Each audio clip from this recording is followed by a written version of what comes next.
serves a purpose, they'll put them on, and if it doesn't, they'll take them off. Certain things you can't say, even if you feel. And that's probably what happened. I still don't know what too gay means. It's either that you're gay or not. So, it's a weird thing to say. That happens to me is,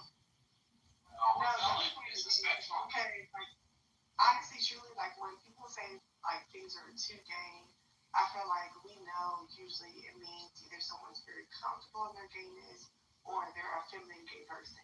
Like, that's usually what it means. Like, they're too gay.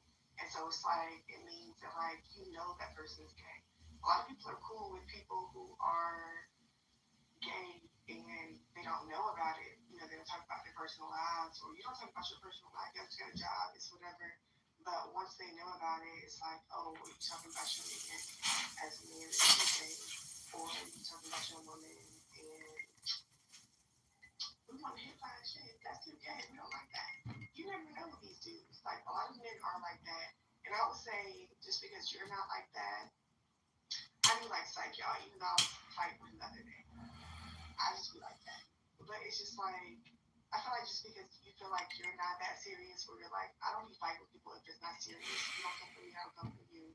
A lot of other people aren't like that. Like, when niggas say, like, something is too gay, it can be as easy as you told him that you have a husband instead of a wife. And now that nigga's mad because that shit is too gay for you. It's just, it really is a spectrum of not just gayness, but like what people are accepting of.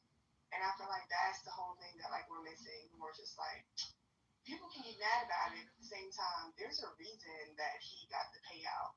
They don't get these payouts, like, just for, like, some, you know, random comment or someone being rude. It's a pattern of behavior that lets these people know that's why they deserve a payout. So, I'm gonna say that there is the spectrum is there's the extreme, super flamboyant, that everything consists of being gay. Every single argument, every time they open their mouth, they're talking about their gay misogyny. And that basically is, so we could be talking about ice cream and the and most of them can't afford that insurance. They got children, they got families to raise, they're working all kinds of overtime. As a matter of fact, when they get hurt and disabled, which happens far more frequently than being killed, their pay is cut to about 66% of what they did before, and there's no overtime. And most of them go bankrupt. So they don't have that ability to get that extra insurance and extra thing unless they have a spouse. Hey man, don't let nobody talk about ice cream. And please don't do that to anybody, planners or Nathan or any one of you other nuts in the room. So I think what the issue is, people much rather deal with a more powerful individual like Mr. Maddow. Screaming to the heels and gay and gay, and nobody cares, you know. Like I said, Anderson, hey, I was done. Anderson, he also doesn't do the same thing. But when it comes to the flamboyant side, there always seems to be the raunchy black gay that wants to scream high and low into anybody's ears, or wants to yell it in your face and bring their boyfriend to the stage and kiss on the stage and all that other shit. There's just a bunch of unnecessary shit that's not really valued or wanted. They want to push it in everybody's face, and I think that's the reason why they get fired. Because nobody wants to see the shit. Nobody cares. You go be gay over there. Stop trying to force everybody to accept your lifestyle. Nobody cares.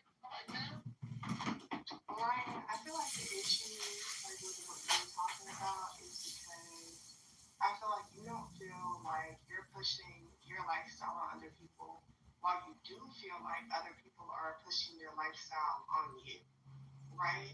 Like, for example, even when we talk about, like, oh, the flamboyance of, you know, gay black men, like, I didn't have that same issue where I'm like, oh my gosh, it got to a point that we went from, yes, ladies, show your body, you know, fuck these niggas, do your thing, to like, goddamn, you got your whole ass up? The fuck? Like, no, girl, put a little bit of that up. Put a little bit of ass up, girl. You know, but it's just like, that is where the culture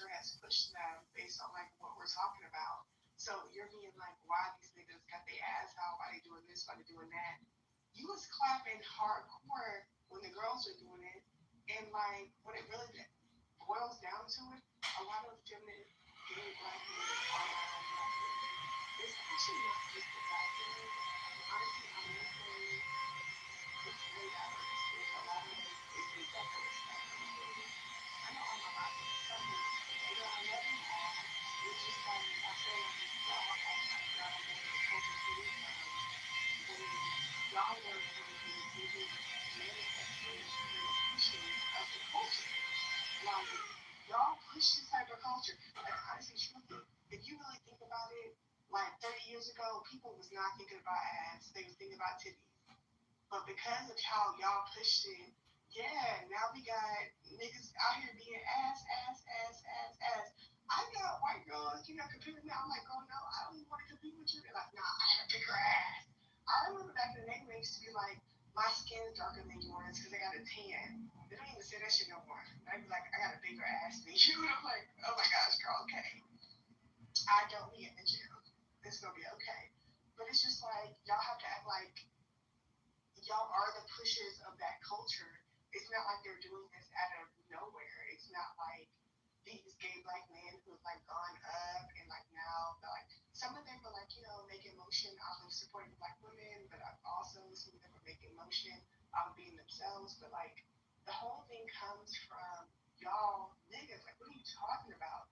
The BBL culture, like they the culture of getting BBLs, being big as shit, making sure your thighs match, all of that shit. You're mad that gay people are taking this on.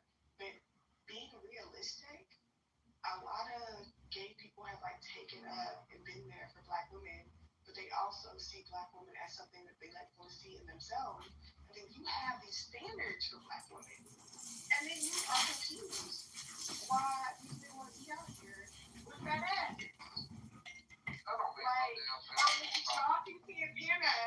Talking Santana is out here.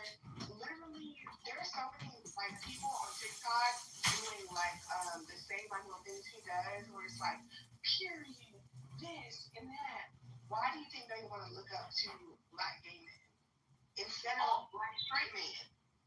Well, I'm saying that now that gender and sexuality are on a spectrum, meaning they are fluid, that we should not have to consider sexuality an immutable characteristic. I don't think it ever was. So take those right. Alright, so a man could be one man, a woman could be man, then you know what? Fuck it. I think gay men can be straight, and straight men can be gay.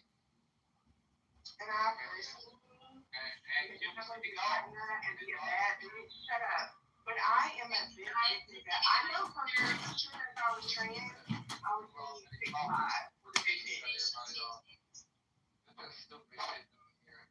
Sure, Ryan. Go ahead, Monica. I'm sorry. Shut up, Ryan. Monica was speaking. I don't want to hear you. Let her go. I'm actually the conversation. The overall point is, Shut up and let her go. I'm never going to listen to you. I don't respect you. I don't respect you. I don't care. Because I wanted to ask her a question.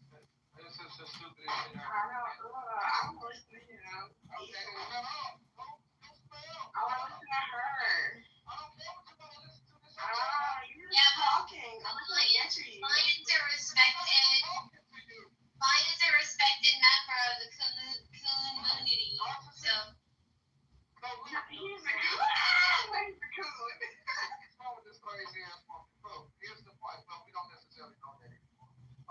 The overall point is, you think that they're your allies, and the fact that they're your replacement, you're idiot for trying to all they do is copy you, trying to beat you so they can take what's left of the heterosexual men that they can. That's the ultimate point. They're here to deceive and trick niggas and you help them. They never actually was on your side on anything. Let's look at the political standing that they have with you. What are they actually fighting for? For you, black woman. What? What are you? What are you? Wait. No, right? Wait, no, not yet. No, not yet. The right to abort your children is what they stand for you. And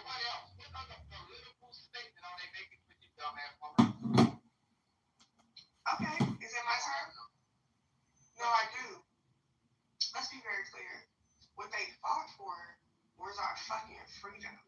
Are you fucking stupid? Oh, Like, the reason that we even got here to America is because black people didn't respect each other enough to not kill each other in their Hold on,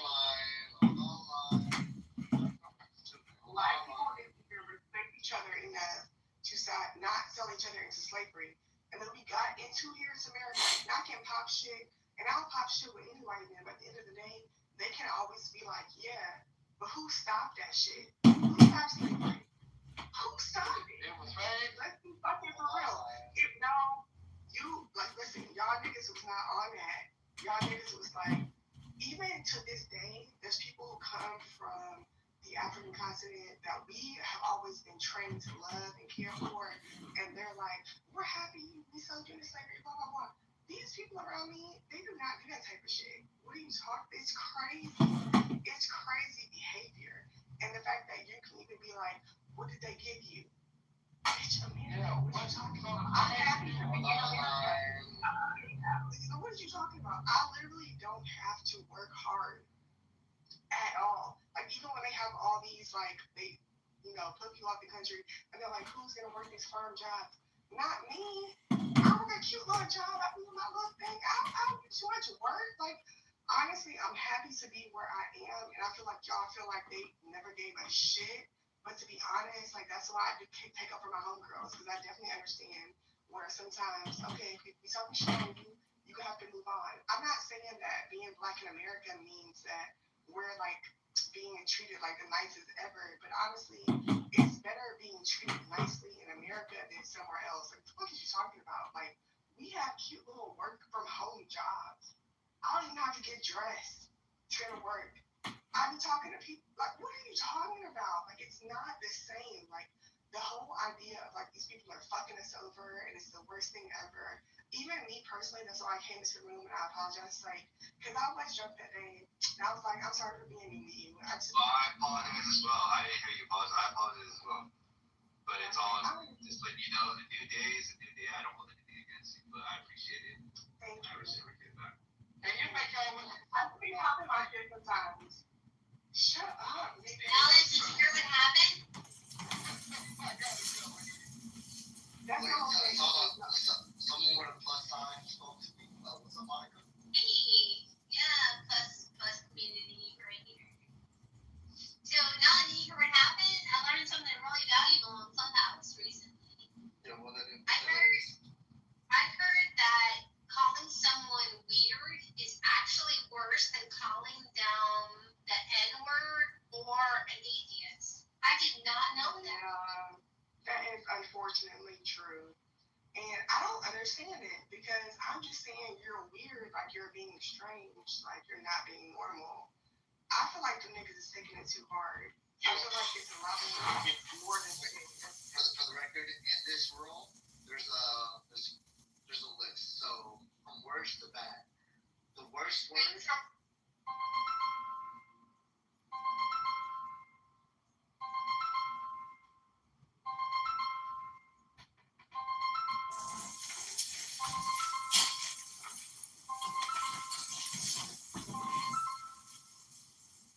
Hello. hello, how are you? I'm good. I'm in the middle of something. What's up? Just looking through a 2017 Kiplinger magazine I used to subscribe to, and that's when Trump was in office, Uh-huh. and the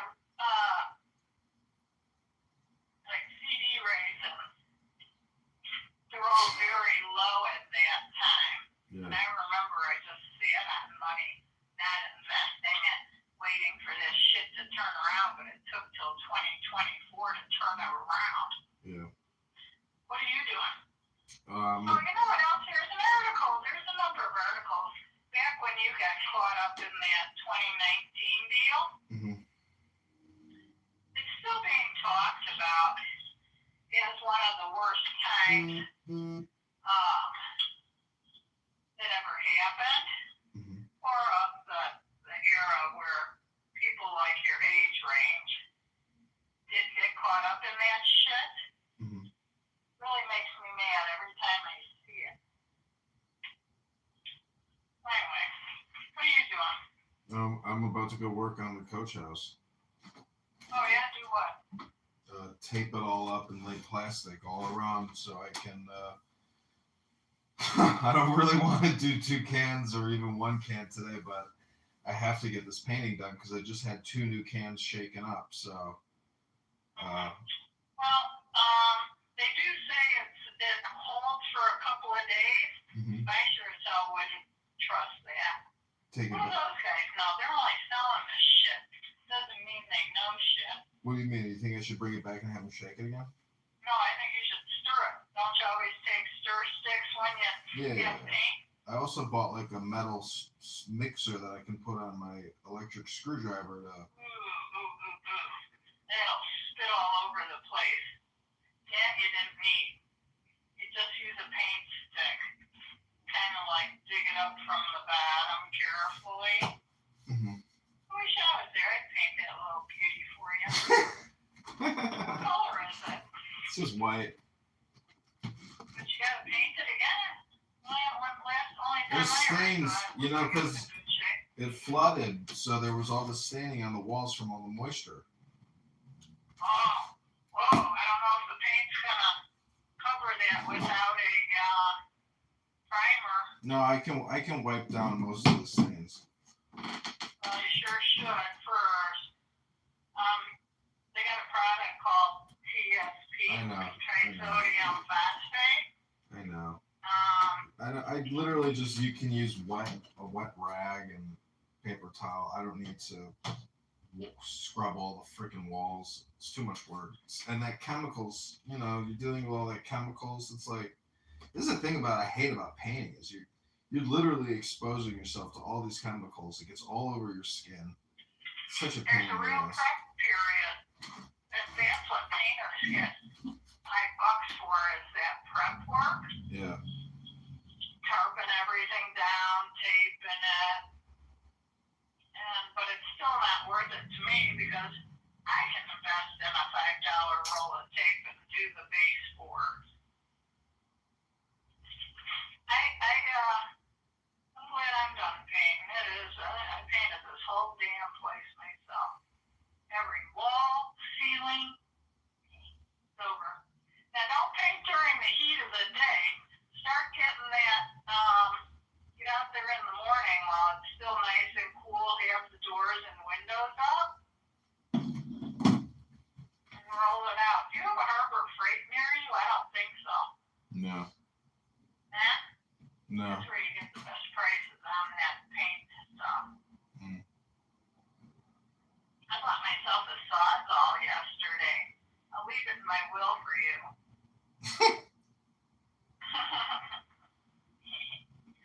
Yeah. So everything else okay? You okay? Yeah, things are going fine. I just gotta keep moving. That's it, and everything will be okay. Yeah. That's what Aunt Linda said probably about a year ago. She said, you gotta keep moving. Because when you get older, Mm-hmm. I don't really like doing paperwork anymore. I don't really like housekeeping, cleaning anymore. I'm even slowing down on cooking. It's like all of a sudden, bam, Yeah, cooking. it's hitting me. I'm slowing down. Did you or Samantha ever get that thyroid treatment surgery where they cut into your neck? No, but Aunt Linda had that when she was a kid. Really, as a kid she had it? Yeah. Wow. I guess they wanted one of the 5 daughters to get caught up in some kind of surgery so they could make some money. What I don't understand is how you're the baby of the family, right? Yeah. So how the hell how is Nancy doesn't have the same father as you? But what did your mom get back together with your dad after? My mother went outside her marriage, and Nancy was created, and I believe that's why I was created, to cover her indiscretion up. See, that's so conspiratorial. It's like you think you were a cover-up baby. It's so stupid. You know what? I like myself. see that I just kept on pushing forward, although I was like kind of left out there all by myself. Well, even when I was a young child, you're on your own. Yeah, but I mean, like myself I because know. of my succeeding, but that really doesn't matter. Who your Exactly. mother is or who your father is. Exactly. That's If my you point. grab on and hook in, Yeah. that's the only way it happens for you. Yeah, exactly. That's what I say when you.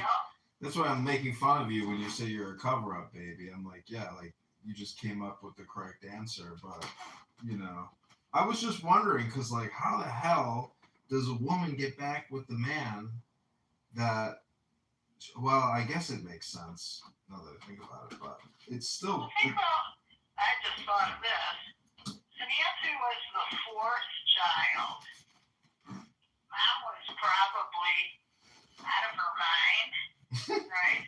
She's got 3 kids already. Now she's got a fourth one. So just having those 3 tipped her over the edge to having an indiscretion moment. Uh-huh. But when I was just a teenager, she invited me out to lunch, which was really off. That was out of the norm. And we go to meet this guy in a restaurant. His name was Mike. And I had to endure having lunch with a man that she's having an affair with. Mm-hmm. And Nancy finds a love letter in my mom's purse, and she shows it to me, and she says, show it to Dad. That was George. Mm-hmm. My stepdad. Show it to George. So I did. I just handed it to him. And I don't know the discussion that he and my mom had, but this guy was flowering my mother with gifts. And I think that's when she started those babysittings out of the house, so that she could have them come over to her babysittings. Because don't you find that odd that she's babysitting other families' children, leaving her own kids? Nancy and I were left in the house. Mm-hmm. She would come over to our house and make a sandwich, and Nancy and I would let ourselves in the door. We had a key because we'd walk home from school and have our lunch and then lock the house back up and walk back to school. Mm-hmm. While my mom's at the other person's house.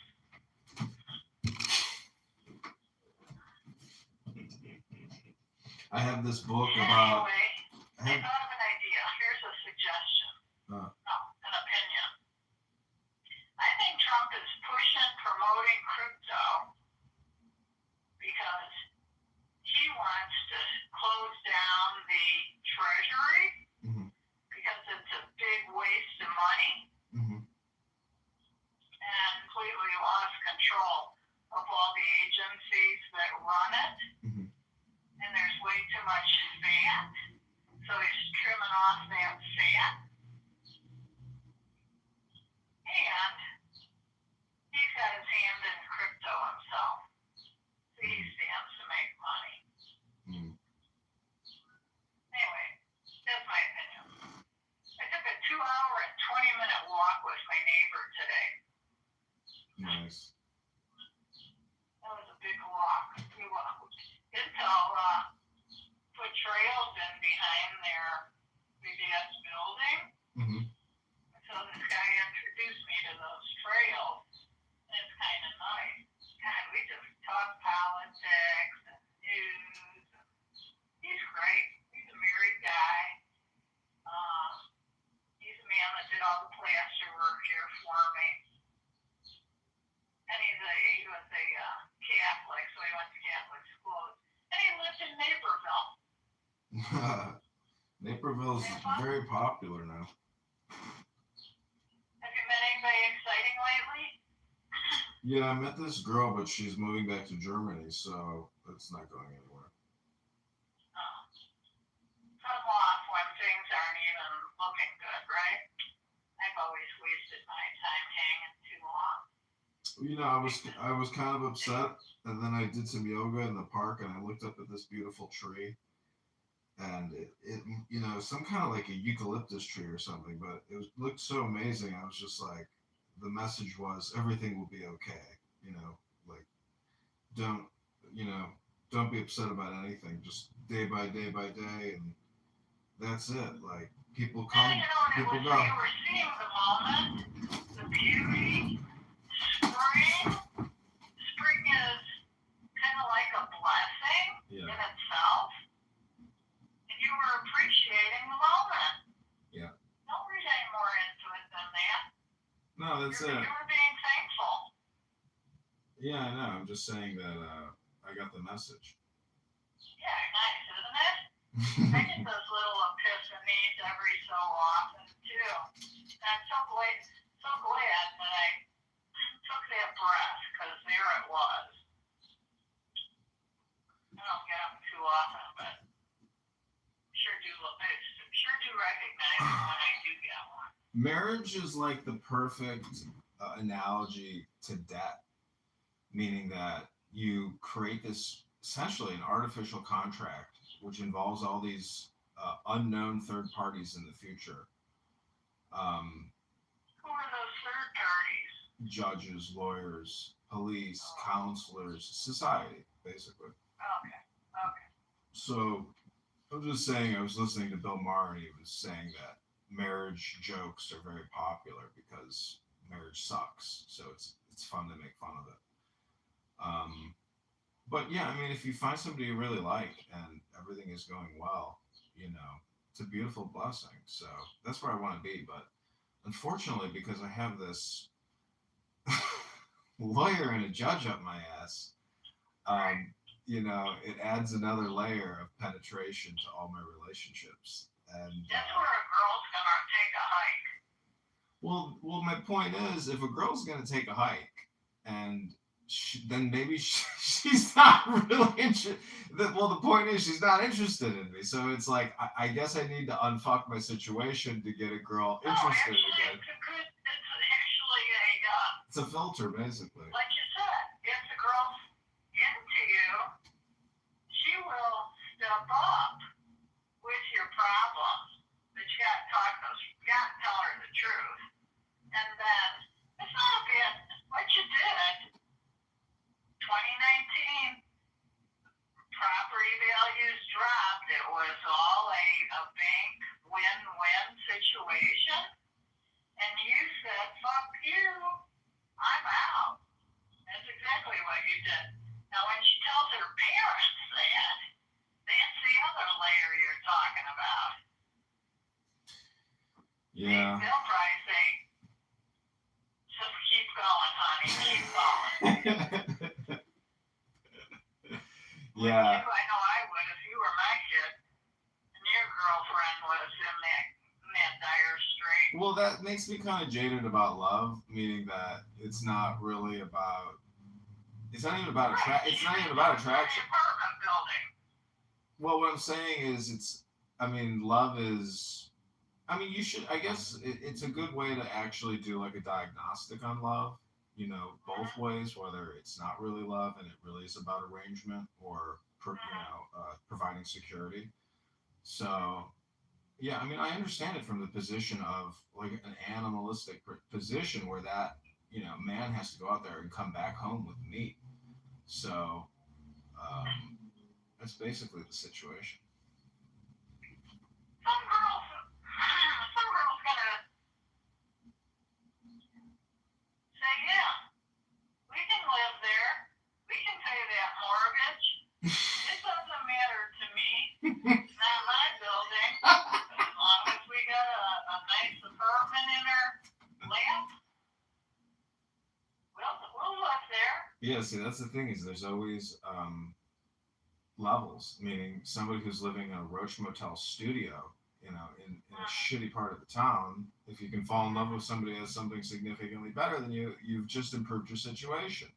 But that person is usually like a low quality tenant, somebody you don't even want to rent to begin with. So, We're not talking about renters. We're talking about girlfriends. well, what I'm saying is, I'm already living with people in this building. You know, it's like ridiculous. It's like a big house. I live with 2 people, 3 people. I mean, if somebody else moves in, I mean, the whole thing is, if you don't have a kid, mom, there's like no reason to live with somebody. To tell you the truth, it's kind of ridiculous. Like, because what's the point of living with you if we're not like creating a baby and raising a child? Like, you know, I just find it to be kind of, you know, you can enjoy your boundaries. I'll enjoy my boundaries, but I prefer my peace and quiet by myself. I mean, you know, I think It that's is just nice my to truth. have somebody like once a week Yeah. committed. Having dinner over at their house. That was pretty nice. I'm really missing that with that guy. Well, that's But dating. that guy. That's going out on a date. There's lots of people who want to go out on dates, but there's a lot of people who also don't want to pay for dates, and thus they're just looking for sex. And you know, those are like sociopath or just basically drug addicts. They're sex addicts. Or maybe they're looking to hook a guy with qualifications. A lot of it is spam too. A lot of people are just talking on these apps, and like it's all just spam, you know. So I don't know. You know, What a waste of time. it is a huge waste of time. Seen anybody? My health club's full of girls that have their camel toe hanging out with these skinny spandex panties on. I know. I went to the gym today, and there's just so many beautiful women that I'm like, you know, all you have to do is have confidence and communicate and ask if they're interested in going out on a date. I mean, that's all. It's not, you know, I'm past the shyness aspect, but it's also, I just want to work out. But, you know, it's in the summertime, I'm going to be asking, you know, beautiful girls if I can get their number and take them out on dates. I mean, I don't have a problem, you know, trying to talk to people. You know, a lot of it is just the motivation. If they don't like a date that you're not paying for anything, and you just take a walk and talk, that's the only way you can really see what. Let's say they see a dime on the ground.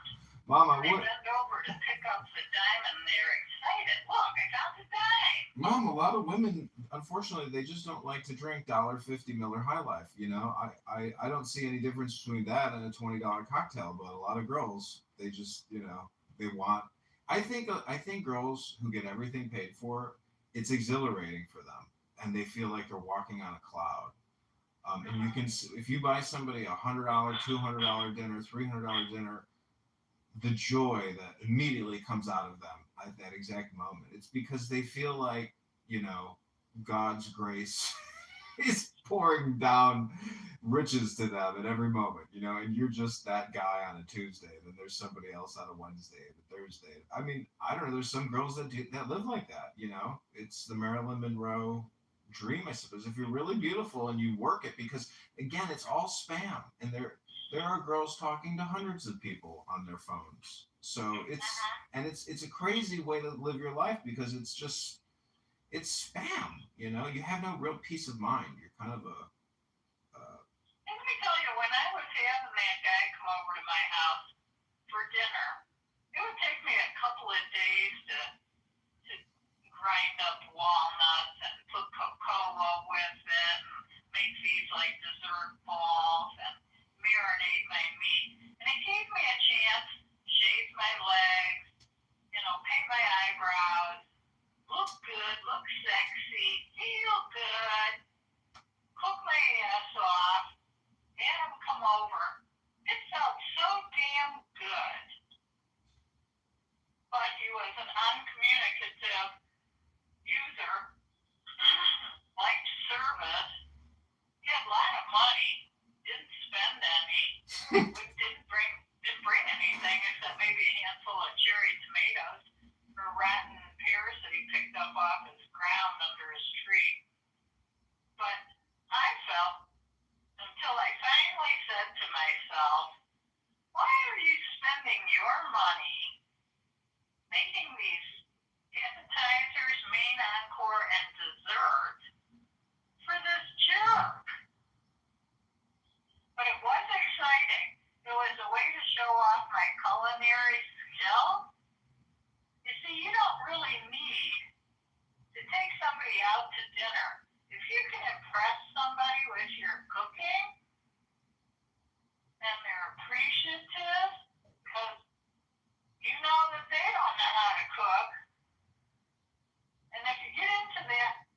once a week. You go to her place 1 week, she comes to your place 1 week. And if she can't come up with a menu because she's, not a cook, then the two of you put your heads together and you come up with the diet menu. Don't you find that engaging? Mm-hmm. That would help you push you forward too into figuring out food. Oh, I got a story to tell you. Went to a barbecue across the street, a graduation party for the autistic son, graduated high school. So this lady sitting at the table I was at, she says, I know you. I said, you do? I said, I don't know you. She says, yeah, we work together in Lapeep, in Park Ridge. She says, I was only 18. You were about 30, 31. I said, yeah, that is the age I was when I was working over there. And she says, I remember what a hard worker you were. She says, I asked you to hold the dustpan while I swept it into the pan. And you said to me, here's how you do it. Put your left hand on the dustpan, you put your right hand on the broom, and you sweep your own dustpan full. And she says, I remember how physically fit you were. I really was enamored by you. And then she talked to me about, remember that place you wanted to work at, the Edison Park Inn? Uh-huh. Remember that along the railroad track? Yeah. She says it's even expanded more. And she said Trader Joe's and Whole Foods went in Park Ridge. She said Lapeep is gone. But what an interesting.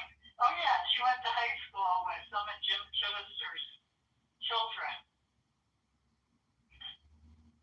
How do you like that small world? Small world after all. All right, well, I want to try to save some sunlight here, and I have probably fucking 10 hours of work ahead of me. Who knows how long it will take me to paint this stupid place. One coat is never enough. So thanks for the call. I hope you're doing well and had a great day. And let's talk later this week. Okay, let me ask you one thing. You get up on a ladder and cut the ceiling and the wall in. You don't paint the ceiling. No, the ceiling needs to be painted too. It needs to be white. Yeah, it's going to be reflect white. The light. The whole thing is white. The whole thing is white? Yep. And what shine did you get? The satin, the flat, or the... satin. I think satin. You got satin? That's what you should have got. You did that right. Did you take all the wall plates off the light switches and the plugs? I'm going to tape them with painter's tape. No. Take them off so that you can just roll. Yeah. Right around them, and you won't get that buildup next to the plate. Yeah, some of them. I'll fly in tomorrow. No, you can stay right where you're at. If you'd like to come here, I mean, I don't know. I mean, we're going to your house in October apparently for the big 100. Can you imagine what it'll be like when you turn 100? I hope I die when I'm 84. 82. Why? You could still. That means I only got 9 years left. Why That's enough for me. Your 80s can still be very, live very well. I mean, you can really enjoy life in your 80s if you take care of yourself. I don't enjoy life. Oh, you don't enjoy life? But what's the difference? I mean, whether you're 80 or how old are you now? 71. Well, 9 more years, you'll be 80. I'm sure you're going to make it to 80. At least. And then maybe 89. And then when you're like 94, I'll be like, wow, do you think you'll make it to 100? And you'll be like, I don't know, and I don't care. We'll find out. And then when you get to 100, you'll be like, you'll still be talking about, who knows what you'll be talking about when you're 100. But I hope I get hit by a car. You want to get hit by a car? That'd be the easiest way out. Getting hit by a car sounds horrible. It's not an easy death. Who cares as long as it does the job? Well, I'm less interested in continuing to live. There's nothing left to live for. Well, I think I've done that's. it all. I've done it all. Yeah, but then that should be a good place to be when you've done it all, because then it's literally just about every day. See, you know that movie with Bill Murray, Groundhog Day? Yeah. He was trapped in a time loop. He couldn't get out of, the same Groundhog Day every day until he finally became happy and he realized that he was getting angry over everything. And then he fell in love with the girl, and then the movie ended. It's an interesting movie to watch. You should rewatch it because it's really all about anger management. I mean, here's a challenge. I'll give you a challenge. Try not to be angry for 5 days, 10 days, 20 days, 30 days. Imagine if you could go 30 days without getting angry about anything. That would be it's a challenge. It's very difficult because there's so many things that happen all the time where you're just like, motherfucker, this is fucking unbelievable. So, I mean, I went to the gym the other day and, the light turned orange as I'm through the intersection and the camera goes off and boom, I got another $100 ticket. And so you're just like, even when you go to an intersection and you see that timer counting down, 10, 9, 8, if you don't have enough time, and plus basically that means you can't even be going fast. So I'm saying like the speed limit here is 30, 35 now everywhere. You can't go over 35 anywhere. So I'm just saying you just have to drive very slowly here. And anyways, so my point is it's the same thing in life. People are road raging all the time in the real world, at work, in their car, on the phone, on the internet. They're road raging, road raging, road raging. So the revolutionary or the enlightenment way to live your life, if you want to change your life, Mom, is to try to go 30 days without getting angry over a single thing. And you'll be like, huh, well, I don't have the obsession of the telephone or the email or that stuff. I'm chill. People like it chill. They like being around me. I'm really easy going. It's you guys. Your age range. yeah, but you just said twice as fast. You just said you want to die at 84 and get killed by a car. Like that doesn't sound to me like somebody who's chill. That sounds to me. That's one way. I could probably come up with a few other ways. But and if it happens, and you just said you've I'll already. be lucky. See, my point is, you just said I've already experienced everything, and everything is boring. So I'm just trying to point out that, like, if Dad has told me this too about being bored, about not having a job. This is the thing about Aunt Pat, at least, like the artistic, the manufacturing of art, and creating art. You'll never be bored because there's infinite possibilities. But people who are bored are essentially lazy. That's kind of what happens. They no longer want to create shit, and they just want shit to be automated for them. So that's just my opinion. You just have to eat again. It's like life amounts to eating. You have to go get the shit to eat it. Or you can pay for shit food in a restaurant and be angry about it. Well, this is what I like about living here, at least in northwest side of Chicago, is that I have 50 different good food options that I rotate, amongst. So my food intake is always high quality and always varied. I never get sick of what I'm eating. And then I try to find the most high quality food for the best price. And then I mix and match. I mean, it's and it gives you, and food is so amazing. It just tastes, some food is just so good. You're just like, wow, I'm in heaven right now. And it's fatty and delicious. But I just worked out, so I earned it. Fatty and delicious. When's the last time you had a physical? Last night. But yeah. You should have a physical and probably a prostate check. Oh yeah, I want some Indian guy from Hyderabad sticking his finger up my butt saying, "Oh, Mr. Kitover, your prostate feels very nice. It feels so good. How does it feel when I push here?" Have you ever had one yet? No. How about colon? Oh, you don't have colon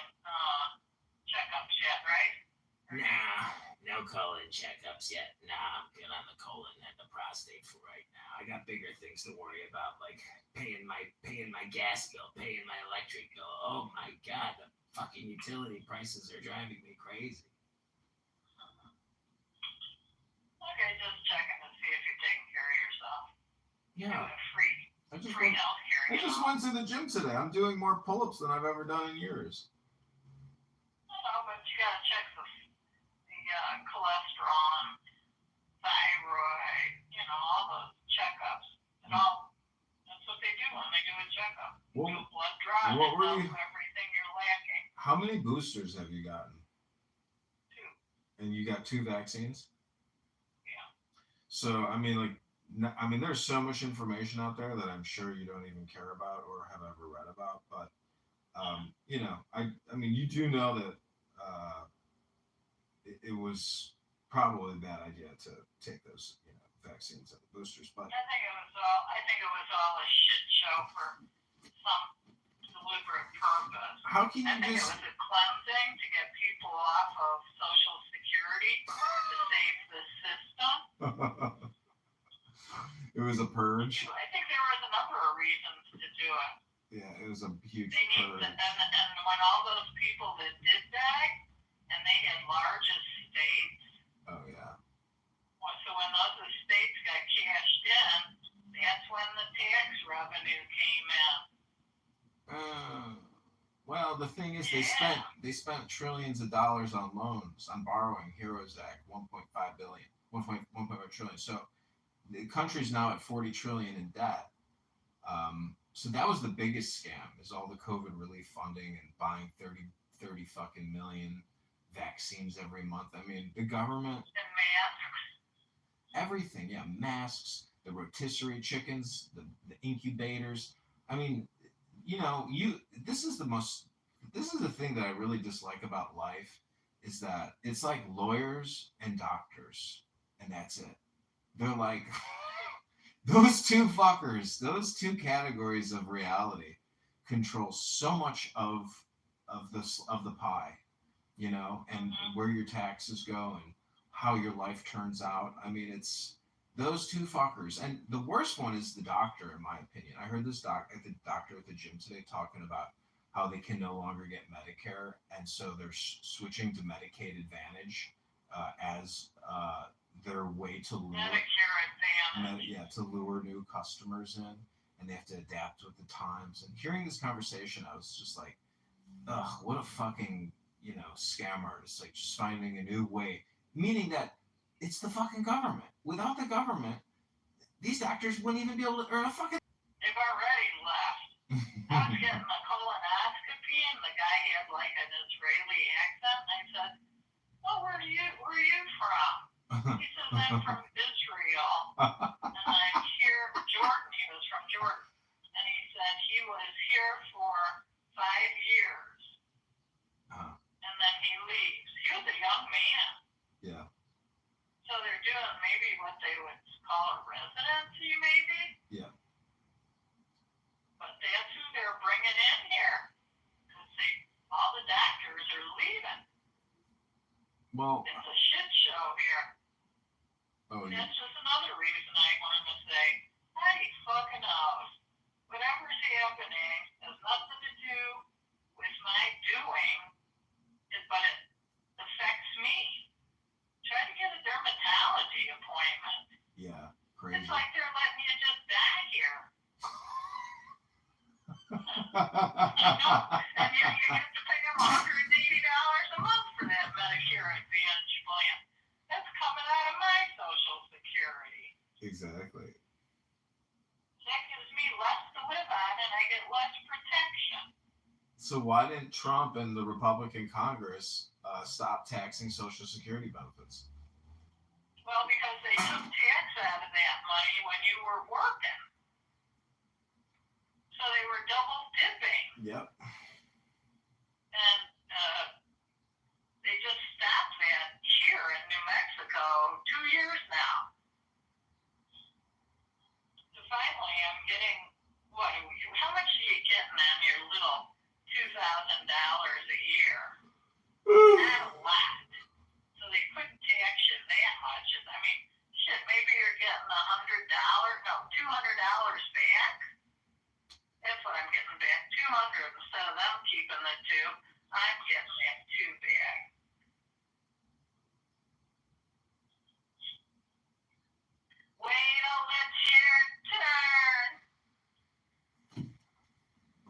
Well, any other positive, optimistic, joyful advice or thoughts or comments? No, counters are full of shit, paperwork. I've been living like this for so long, I overlook it now. And I say, I'll get it done when I get it done.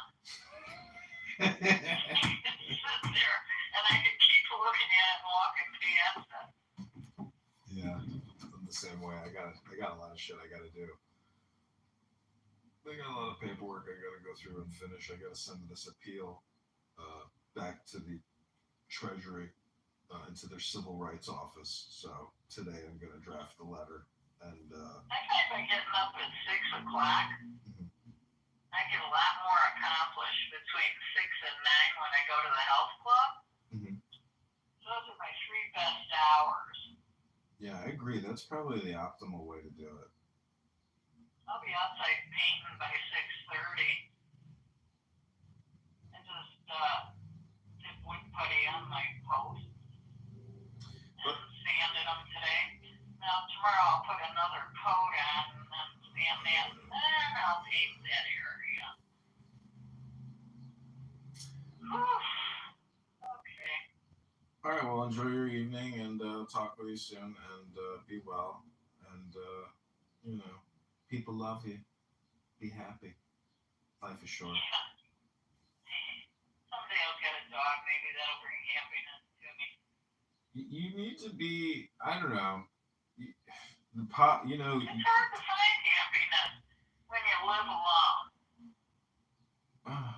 I think maybe you're just you're not. I think you need reprogramming. I think you need to be updated. I think you need a makeover and an update, like a software update in your brain. I don't think I ever have been happy. I think I've been content because I've always stayed on top of everything. Uh-huh. But happy? It could be your perspective, but I bet how much you want to bet it's your conditioning, that all your life events, all your experiences. I honestly think a good book, is better than a lot of therapy. If you really read that book and it's basically meaning intelligence. It's like if you were smarter, maybe you'd actually be happier. That's the theory. If you were smarter, you'd be happier? Mm-hmm. I don't know about that. I know some pretty damn rich people, and I would say when you have money, you just want to protect it and make more with it. That makes me content. Doesn't make me happy.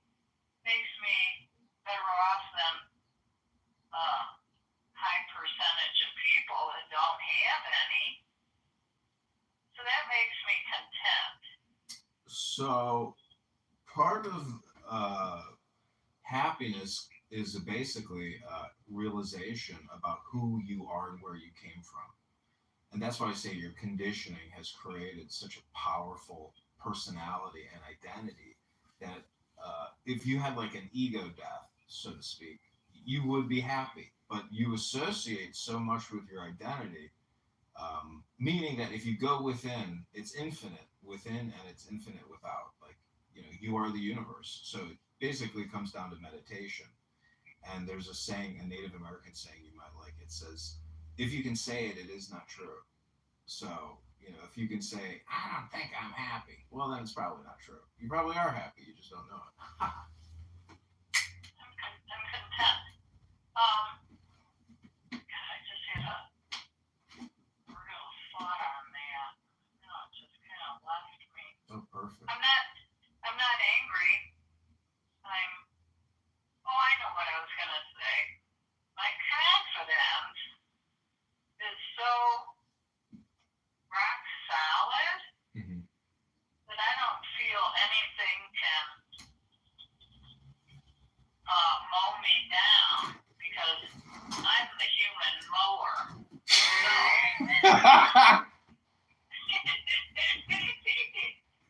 yeah.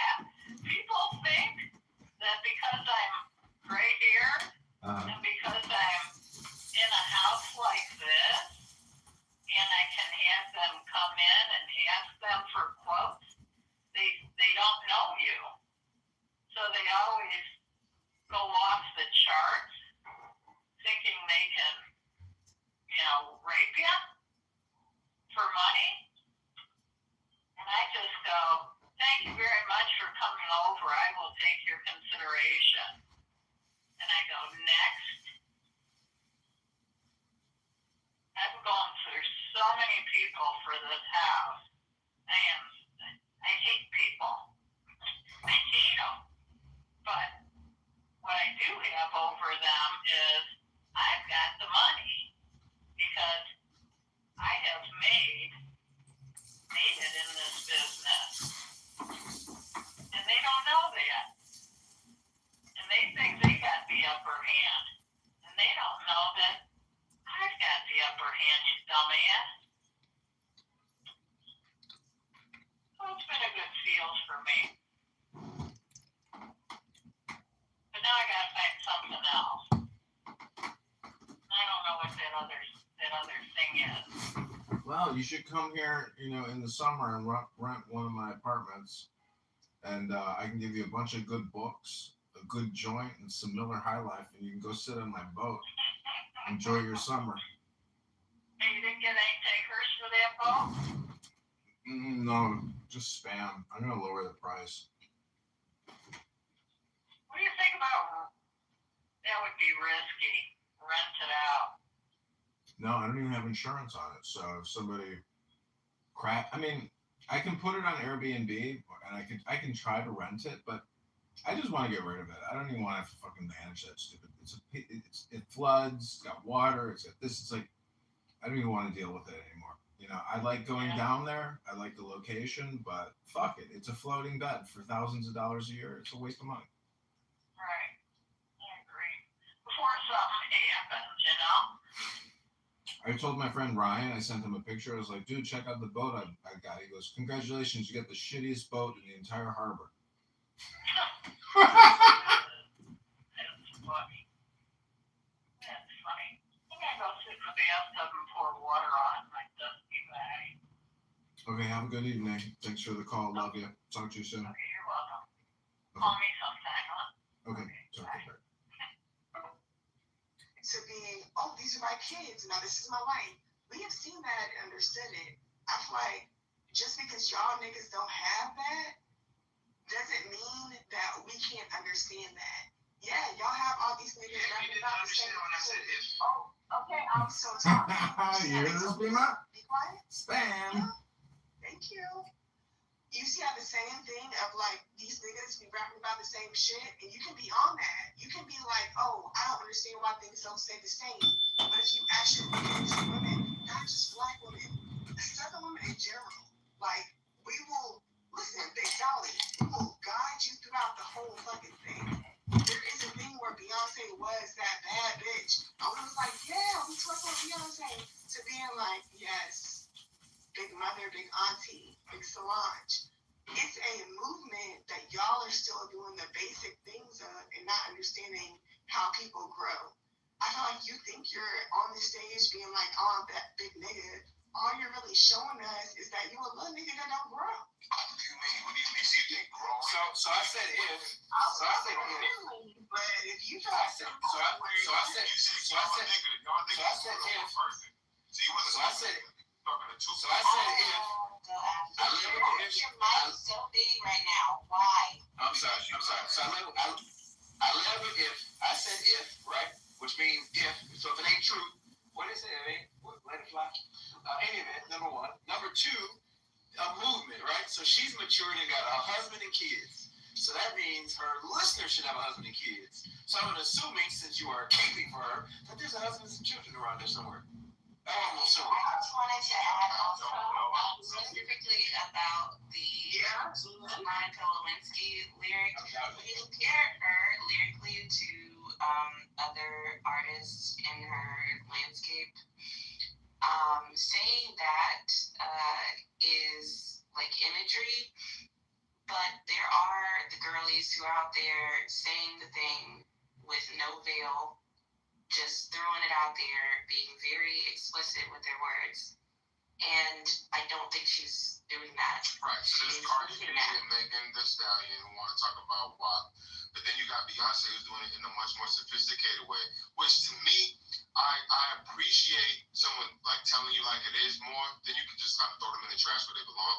But someone like Beyonce, she takes the good, this wholesome, beautiful image that she's created over the course of 25 plus years, and then she mixes it with this poisonous message that, you know, she makes the bad look glossy and glamorous. And that's almost a little bit more pernicious. So I agree. She's definitely not as gratuitous and as explicit as a Megan Thee Stallion or the Cardi B or whatever y'all want to tell Sexy Red with the booty hole color, right? There's that very graphic approach. Then you got Beyonce who pretties it up.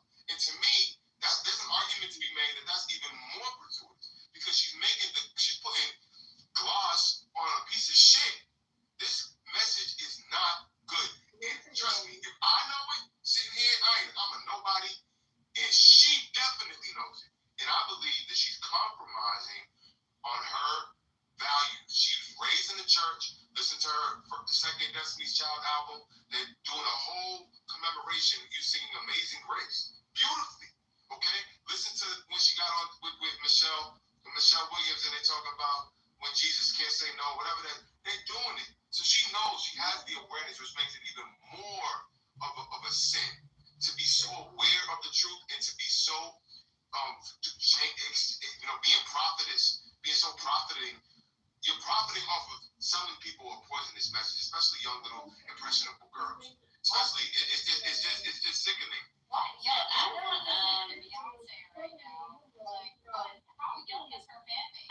Her fan base extends from people in their 40s all the way down to the teen girls. Well, look at Beyonce as a beautiful image of what it means to be a woman. And I would be cool with that if she just... But here's the thing. Exactly. Yeah, but on top of that, are you saying the same things about, the male artists that are sending poisonous messages towards young men? That's no good whataboutism. That's some good whataboutism. Yes, just to answer her question, my message is consistent and across the board. Beyonce is just on the table right now. Here's my thing about the whole thing. Is like, I definitely feel like you feel like you're coming from a point, but I feel like you're really not coming. Okay, I'll be completely honest with you. I'm trying to say this in the nicest way possible. Wait, can you repeat that again? You seem like you're going from a point to another. She don't know how to be nice. She's about to be mean. That's all right. No. She has something looking, bro. She's like, you're going from a point. No, I'm trying. I get where he has a point. I'm trying to be nice because it's like I definitely feel like it's different for different people. I definitely feel like I've seen conversations where I'm like, okay, y'all doing too much in black men. They feel this type of way. I feel like you feel that type of way heavy. Me personally, I don't feel that type of way heavy. Like, I don't. I feel that type of way heavy. Which way do I feel? No. Hey, listen, don't interrupt. No, but I don't think it would be such that I feel some type of way heavy. Which side? It's gonna make sense when she lands, brother. I feel like. Well, just know she's in your way real heavy. Go ahead. I feel like you feel a type of way heavy, where it's like, okay, and I'm gonna be honest with me, for example, right? I'm a Black American. I'm from Memphis. People know this. Like, my grandfather was a sharecropper. My dad went to the Navy. He made his money. My mom's always been back my money. Like, it's, so me personally, I have been privileged, but that's what y'all niggas have worked for. Y'all worked for us to be privileged in the way that we are. But I feel like sometimes y'all still want us to step back into something that we've never experienced. And so that's what I'm saying, where I get where you're coming from, but I feel like me personally, like heavy is not something I've experienced.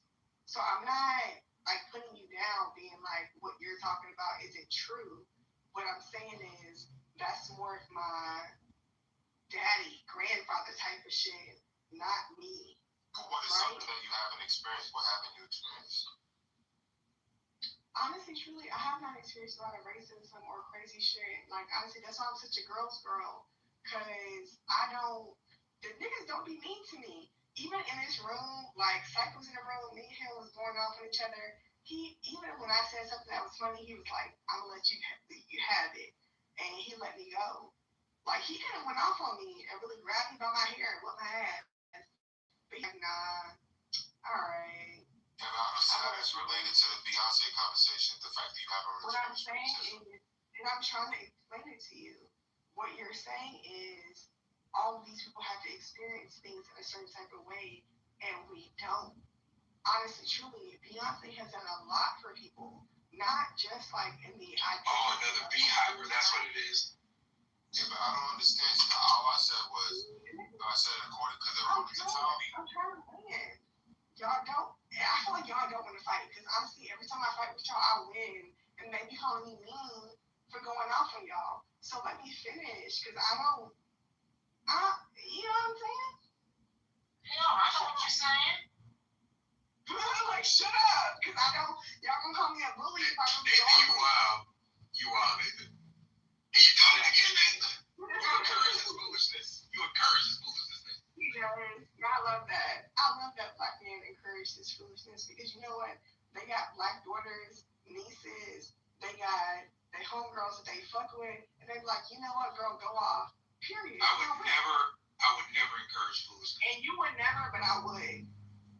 Exactly. I would too. Y'all would never, but they would.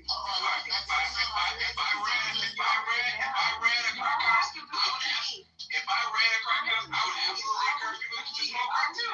Absolutely. Don't get back to the subject. Y'all up and kick y'all down, but I'm being nice to y'all, and I feel like y'all don't even respect that. For real.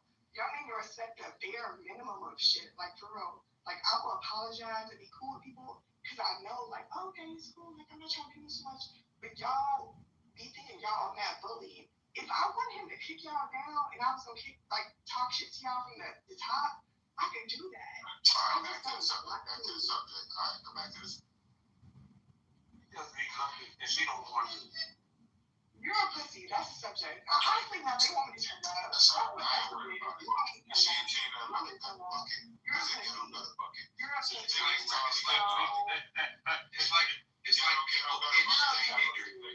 It's like people itch to be ignorant. All right.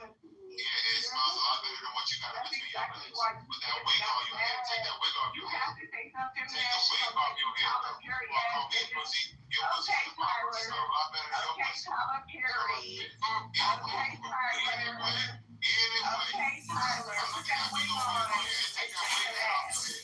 Put that wig on and shake your ass. You walking around with that with Beyonce got you thinking it's cool for a wig. You look crazy with that wig on your head. Anyway, I was responding to Carly. Carly didn't make his diet over here. Beyonce is doing it in the worst, pernicious way. Sophisticated people. She's taking a bad message and she's putting lipstick on a pig. And that bad message is better than Tally, you understand what I'm saying? Tally, I was talking to you. Tally, you understand what I ain't talking to you. You ain't nothing but a dog face. We saw your face. You don't got a dog face. You don't got a dog face. Your face is like a dog face. You should say dog face. Because that wig you got on your head, girl, I don't know you ain't talking no shit with that wig on your head. Take the wig off your head. Anyway, Tally. No, leave her alone. Get the Tally, fucking where you at, girl? I'm talking to you. She got money and information. She don't Tally, need where you go? Girl, I was responding to your She got point. green beans. Can you respond to my point, girl? No, she don't have You to want to hear me drag you across the I can't drag you because your wig keep falling off. When I try to drag you with your hair, you fall off because you got a wig on your head, girl. Take that wig off. Go put that ATR back up. Everybody saw that big old wig you had on your head. Ask your man about that shit. Dog face, this dog face. You look like a dog. Dog face is giving Yeah, dog face, not dog face. I'm gonna call you dog face from now on. Your bitch is a I'm gonna dog. call you dog face from now on. You ain't dog face. That And I face is love like a dog. that. I love that. I'm trying to get back to the conversation. Crying about how You the one who want to take it there, call me a pussy. I'm gonna call it right back to you. You call me a pussy. I'm just gonna smell like the way your pussy smell. And you got a smelly ass stinky pussy. I was never gonna lose you. Like you are Because Beyonce wear a wig, don't mean you should wear a wig. Your wig is terrible. You're a loser. Let's move on, please. I want to get back to the conversation. Hey, moderators, are y'all gonna moderate? Y'all gonna let this girl go home? Come on. Final moderation. Final moderation.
about porn. Alright, cool. I love it. Listen, there's this concept within relationships or else what people call nagging or something like that. It's like when you be made with someone that you're attracted to. Nagging is not right for me. I think I can take his face. I'm sorry. When she put her real face up, Okay. Exactly. Compliment. I love that. I love it.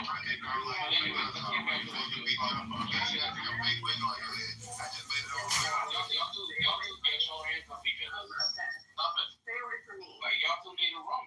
Y'all two all sexually frustrated. I'm seeing that thing. I'm seeing that thing. Come on, man. I'm pretty. Keep these don't need to be having that. We gonna get you young. You got your own kid. niggas away from me. They're being aggressive. Give me a dance for I me. don't know why. She got her own hair. Why she gotta wear a wig? I don't understand it. You should be forced to wear your real hair. I have a lot of You catfishing people. Nobody wanna. Nobody don't. Listen, Nobody you can't be saying that, man. You can't be saying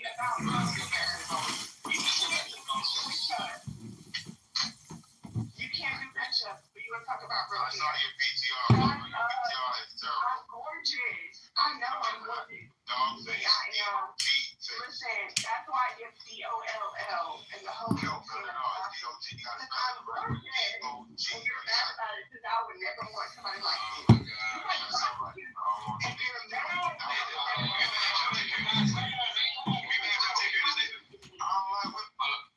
I don't want to move anyone down, man. Come on, don't make me use moderation. I don't like calling people. Please, look at it as my weapon. I don't want to put anyone down. Anyway, let me just go back to what I was saying. Infinity, you gotta remember this, right? Beyonce is an entertainer. She started off as every black music. Let me not say it. The majority of all black musicians in the church. That's their stomping grounds. That's how they developed their talents, and from there, she used it, but she still paid homage. But she was never a gospel singer. No, I know she wasn't a black girl from the South. but she's She mixing was a black girl from the South. She's mixing it good with the back. She's putting lipstick on a pig. That pig lifestyle of promiscuity and jumping, and want to go balling out. All of these horrible messages she's been talking about. Horrible messages going back to 2001, man. She shouldn't be pushing two messages. You can't be singing about Jesus on one end and then going over there, getting on the set with Michelle and Kelly, talking about when Jesus can't say yes, Jesus says no, whatever the lyric is. And then over here, she wants to talk about drop it like it's hot, Monica Lewinsky all on my blouse, drunken in love, all these horrible languages. You can't mix it. That's what's bitter to me. When you mix it. To be fair, drunken love, she's talking about being a married woman, just to be fair. If you really listen to the lyrics, what she's talking about. Go pull up the lyrics. She's talking, it's talking about her husband, though. She's talking about her husband. Yeah, you shouldn't be getting drunk. I'm no Beyonce fan. I'm no Beyonce. Listen, my wife. I'm no Beyonce fan. Anyway, shape, or form, I'm not going to pretend that I am. That's why I said if she is not mature, this is my opinion, right? I'm giving my opinion of her music. Because I don't know listener music like that. I believe that as an artist, you should progress, which is why I have respect for the poet Jay-Z for no longer rapping about Big Pimpin', right? Oh my God. I think that I appreciate that he has matured past that in a genre of misogyny and hyper masculinity. Instead of going to humble myself and make a song to my family, chronicling my mistakes and showing the maturation, right? That's what he did, which is why I wasn't done yet. Which is why I respect him, right? And I said if Beyonce has not moved past, and yes, Tally, I like Beyonce better than Beyonce. So I'm stealing it. Judge me as you wish. If she has not done that, then my critique of her is that she should, because I think at some point, especially when you're a 40-something-year-old woman, you should leave the club music alone and move on to more adults. That's all I'm saying. Don't devolve, bro. My opinion. Devolve. But I will land by saying this. I do understand that the hive will come to a Beyonce defense no matter what. Beyonce could shoot someone, the hive would say, well, the person jumped in front of her bullets, traveling at a high velocity. That's what they're going to say. I definitely feel like y'all be acting like just because we like Beyonce, we'll kill anybody for Beyonce. But it's really not that. Like honestly, when we love girls and we're in a girl system, we are banging for our bitches. Like, okay, I don't care. Are you sorry, that's my sister. Beyonce. This is the justification all over again, fam. Listen, hold on.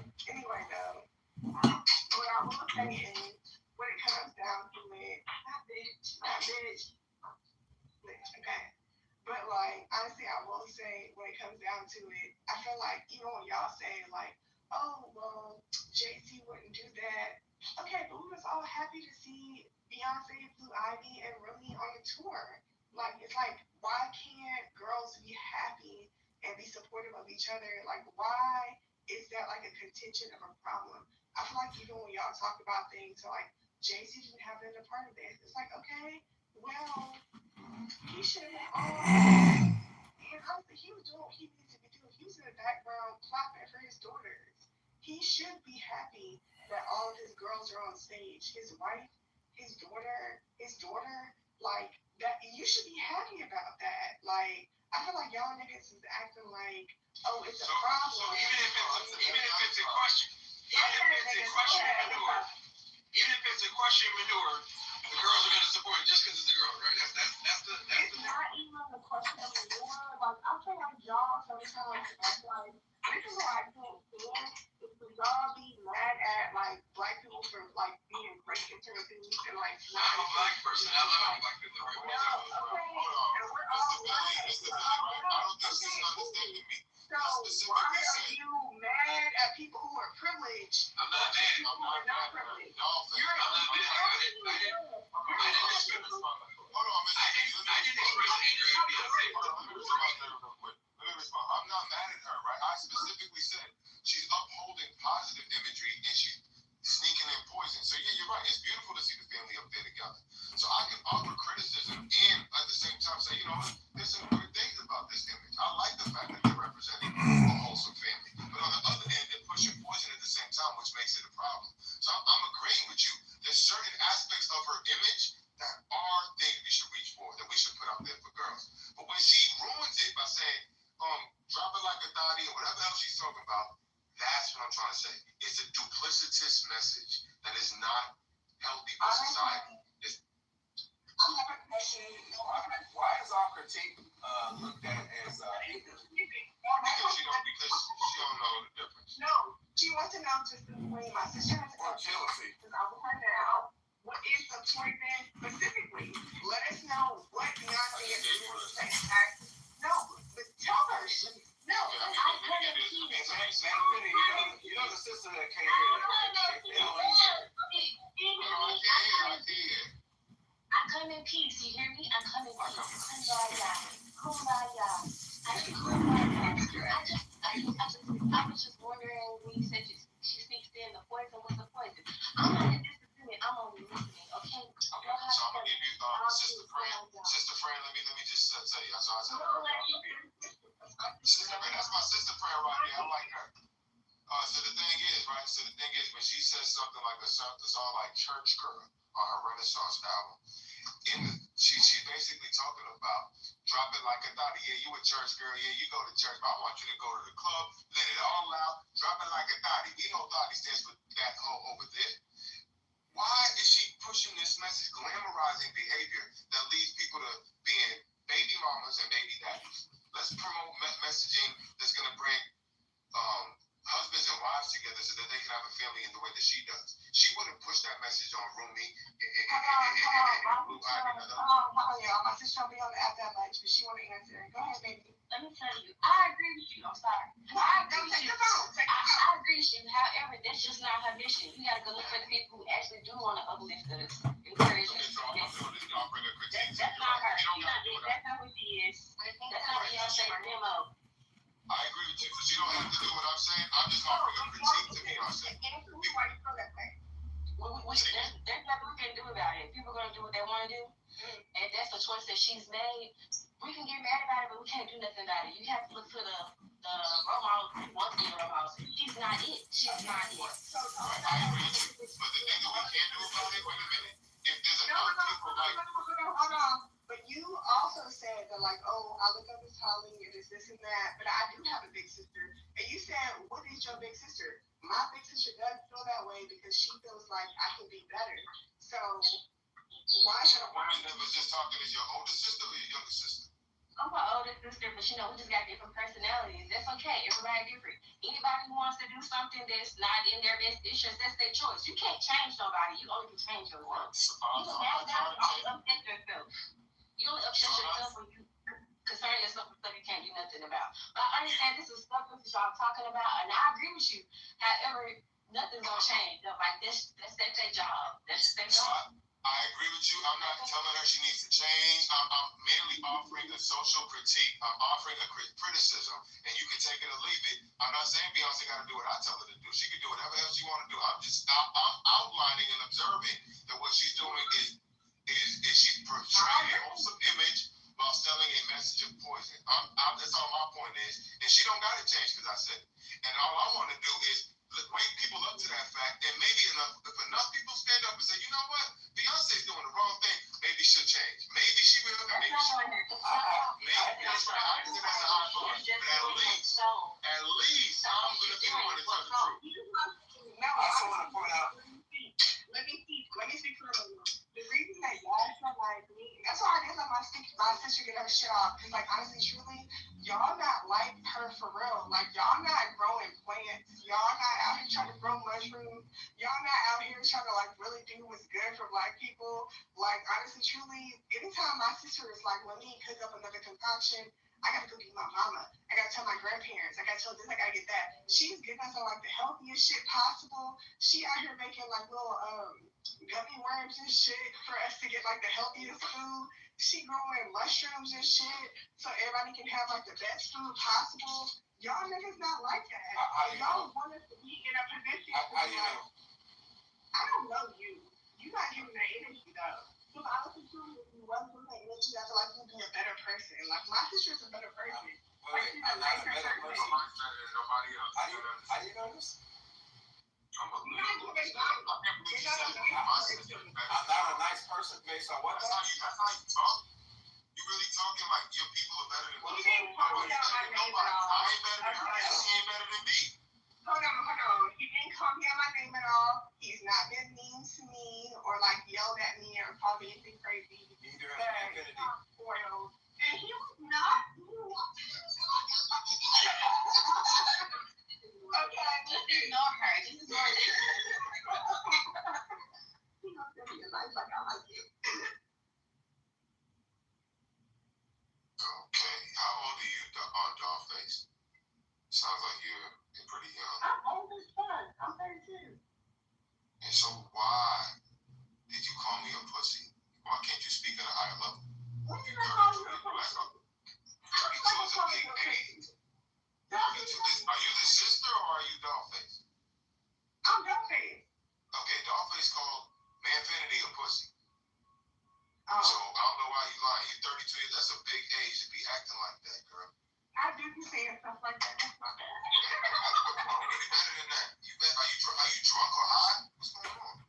I am high, but honestly, I forgot something. Honestly, you said something you had me first. I feel like you said something you had me first. I never throw the first punch. When I punch low, if you go low, I go to the earth's crust. I don't stop. It was one of the other ones. I feel like they be talking shit, and then I be backing that shit up. I'm like, don't be talking shit about my people. Why you always want to back shit up? Why you always being the thought? Which one you want to back it up? You a thought, girl. That's not good. That was a joke. Exactly. Come on. I've never been a whore. She said I want to back it up. I'm just joking. I ain't calling her. My sister told me, nigga, what you talking about? Nah, I like her. I like your sister. Your sister has a level head, and she understands what I'm saying. She's just saying we can't change them, and that's true. I'm not here to change nobody, but I'm here to put a spotlight on it, and y'all can do what y'all want to do. You want to keep buying Beyonce's bullshit? Keep buying Beyonce's bullshit. Y'all, my sister is here, so I can't be believing y'all where my sister is. I wish Sister Fred. I wish you heard what she was saying about me. She called me a pussy. She called me all these names. And as soon as you come in the room, that's when you act right. I don't got time for that. Ain't nobody got time. That's crazy. Come on, man. Keep it on the up and up. Don't be calling people out their name. I be nice to other people. For real, the other day I went crazy on Psych. I didn't apologize to you, didn't I? I told my sister I apologized to you. I was apologizing to you. Are you apologize to me for calling me a pussy? You don't even have to get, you're good. Different day, different thing. Yeah, apologize. Goddamn it. Are you gonna apologize for calling me a pussy? Yes, apologize. Dollface, I asked you a question, yes or no? Just say no. You see that? It's like you want to know what she. Listen, no. I never wanted it. That's I came to that one on my own conclusion, but you're right. My sister was like, I should be nice. It's like that, y'all are right. I should be nicer to y'all. I do apologize. How many times did you look at that picture and thought that you saw something different from what you saw the first time? the one that you drew. No. The one that you mentioned to me yesterday in the DMs. Oh man, I was like, I don't know, bro. That was, you know what I was thinking is like, someone lied to you. Are you white? Not what you think it Are is. you white fight? Are you white fight? I'll let you guess. What do you think? Yeah, you sound whiter than me. Okay, I'll be there for you. Anything you want. Leave my face alone. I like That's that. pretty gay too. Don't do that. I am gay. Be careful, I might like you. Oh, you are. Like you're the spectrum fan. You're not gay, right? For the special, I might like you. No, that's not. That's You got that you got that lazy swag voice of yours that's kind of hot. That's not good. See, look, you're trying harder now to do it. No, I didn't hear it. I didn't. Oh my god. Frank, you went out. I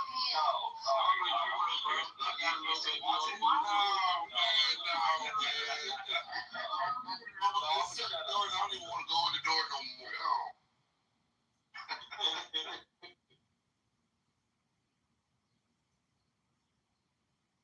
You good though. That's good. That was good work.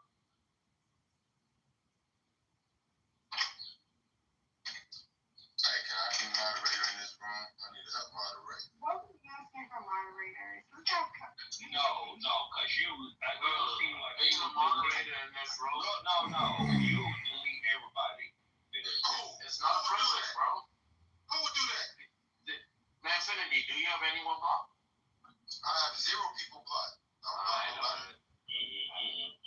Don't do it to this, bro. Bruce, what you got a problem with me for? No, you gonna delete 2 people in the room right now. Are you the type of person? Why would you accuse me of that? Are you the type of person who is not willing to abuse his smart powers? Meaning that if someone's cursing at you and all that other you have to be humble. Like, you see, I handled a situation with Dollface, and I was like, hey, calm down. Most people just moved it down. But being a Marley Chill is a... But why did you allow me and her to go back and forth for so long? Because I felt like it would have been wrong for me not allowing you to express yourself. Right. Did you enjoy the content that was created? Not really. Because I don't like to see women in that guard because I always think that the man is fucking down.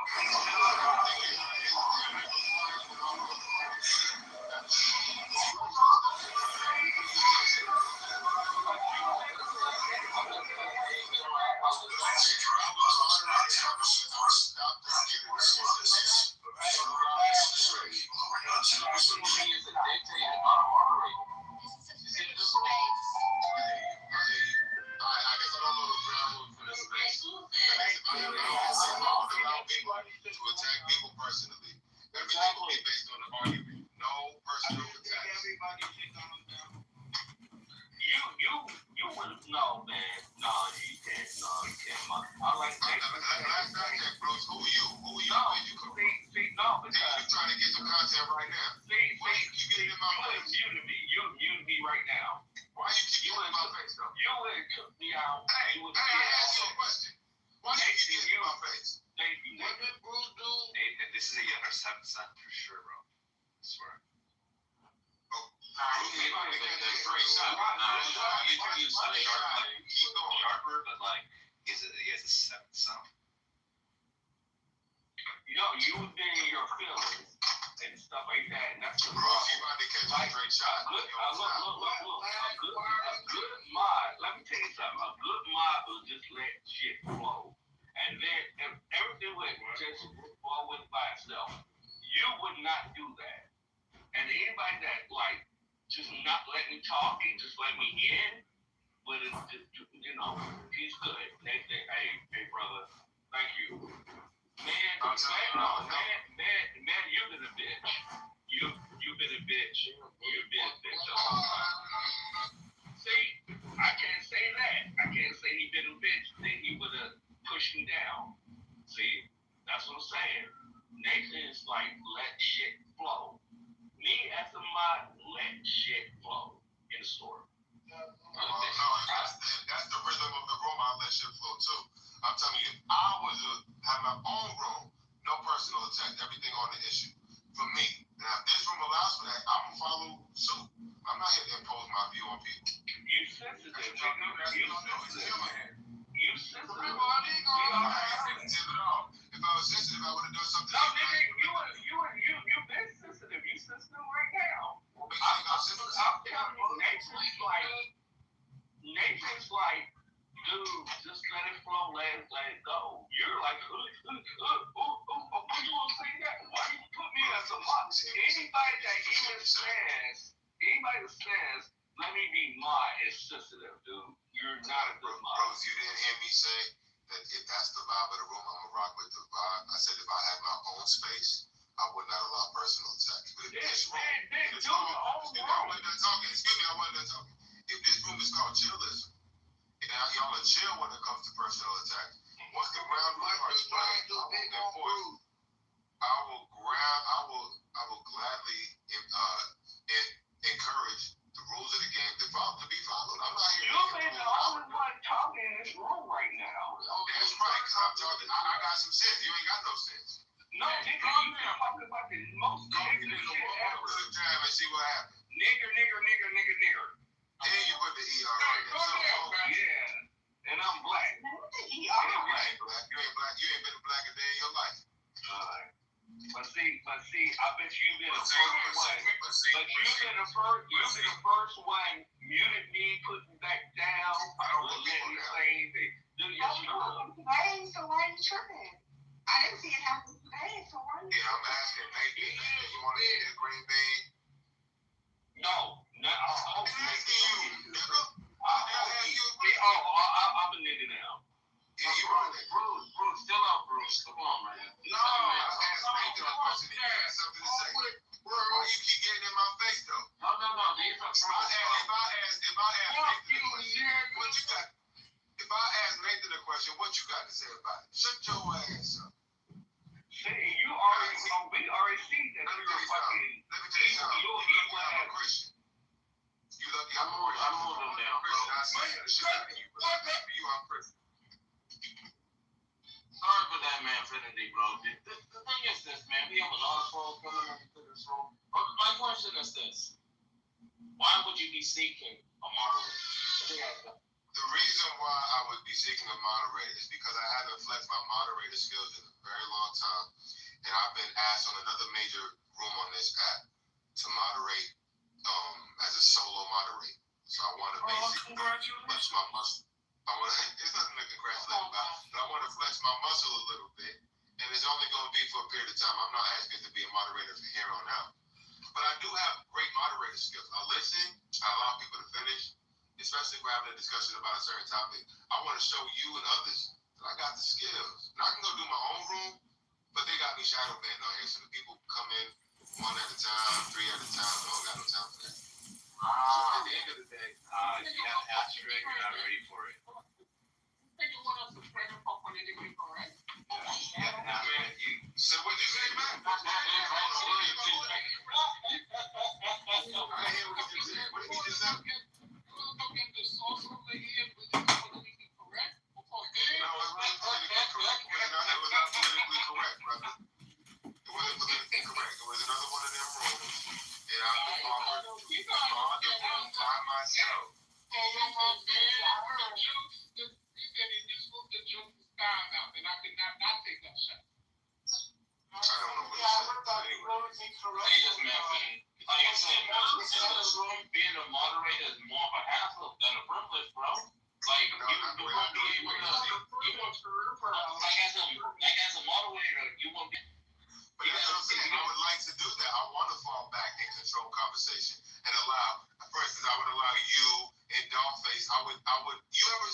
love how he mods, right?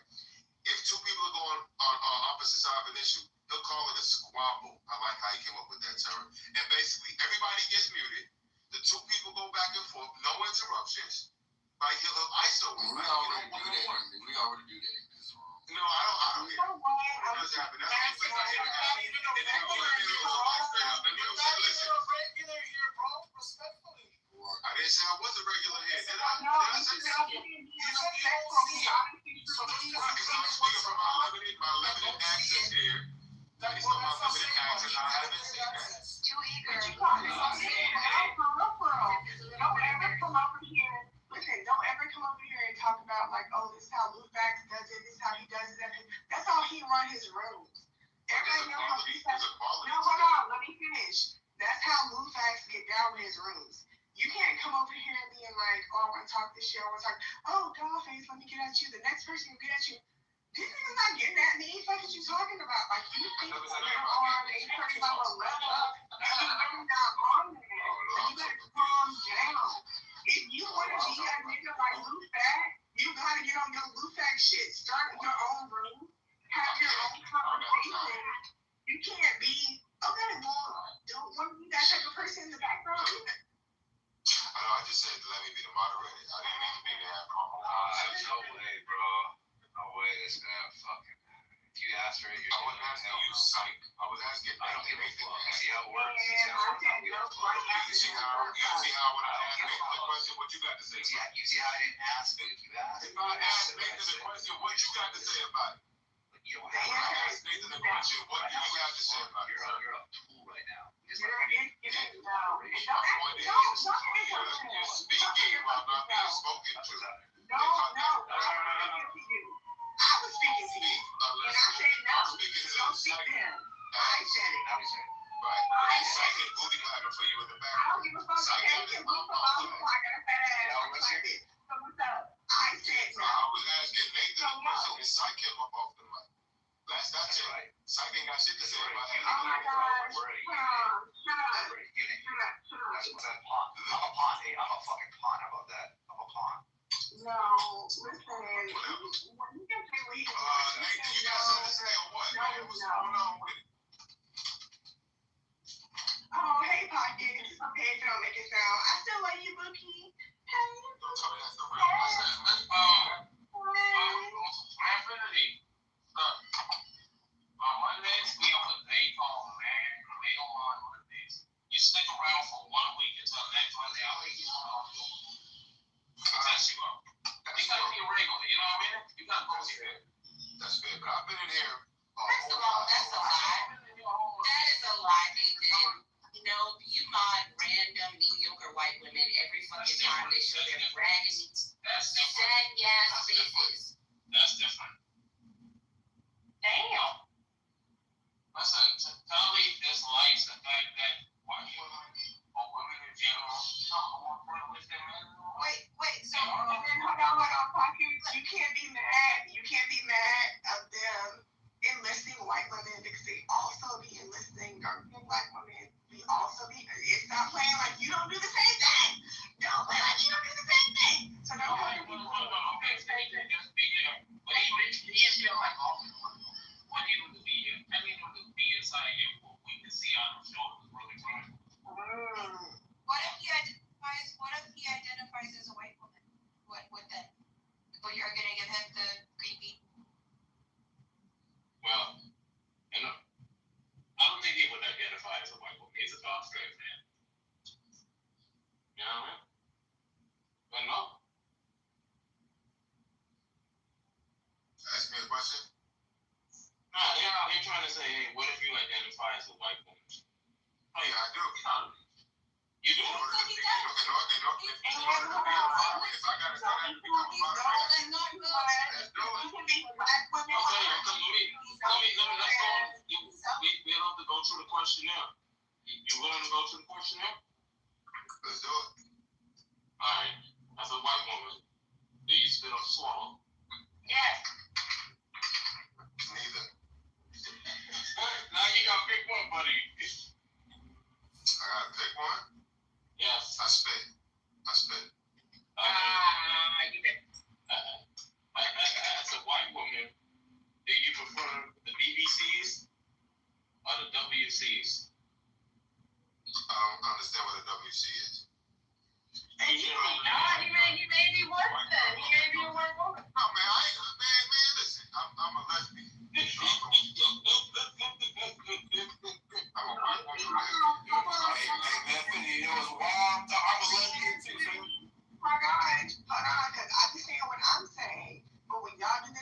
and shit, y'all be going, like, trying to entertain a certain type of black woman. That's what I'm trying to tell y'all. My sister, fine as hell, bad bitch, just the same type of person that be turning y'all down. She don't think that shit is cool either.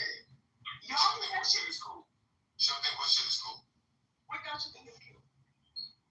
I don't know what y'all talking about. She said she don't know what we're talking about now. She said she don't have that to do with it now. Let me tell you. All I said was I do not agree with the white woman privilege either. I know there's white woman privilege, there's white people privilege, and there's male privilege. I don't agree with none of that. And no black male privilege. No. Yeah, but you're really under being black men. That's no privilege. And we have no privilege. Mr. Finley got my black belt privilege. Yo, that's Pockets from way back. Yo, Pockets. Pockets, I keep telling you, airplane bathrooms are disgusting. I will never be in a Mile High Club unless I was in there. They just, yo, man, Fendi, I'm telling you, they just got. Here's my thing. Honestly, we talk about bathrooms. Here's my thing. Mr. You and Anthony, the crazy thing that you don't know is I love Pockets down. Honestly, the fact that y'all as niggas think that like, oh, we gonna put you in your place. We got the white girls here. Who said they were gonna put you in your place? I have to look around. Who said they were gonna put you in your place? Let me know my flower, Mr. Finley. Oh, Pockets, my fault. Okay, and here's double hands. Like y'all be trying to do certain things and being like you're on that shit, you're popping, but like the same white girls that you on a platform are the same white girls. I'm like, yeah, that's my bitch. What are you talking? She whooped your ass before I even know you're coming. Hey, you Pockets, doesn't she sound like MG? Yo, I forgot the song. My fault, Pockets. I forgot the song Black Women is a perpetual victim narrative when it comes to men. My fault. Go ahead. Yep.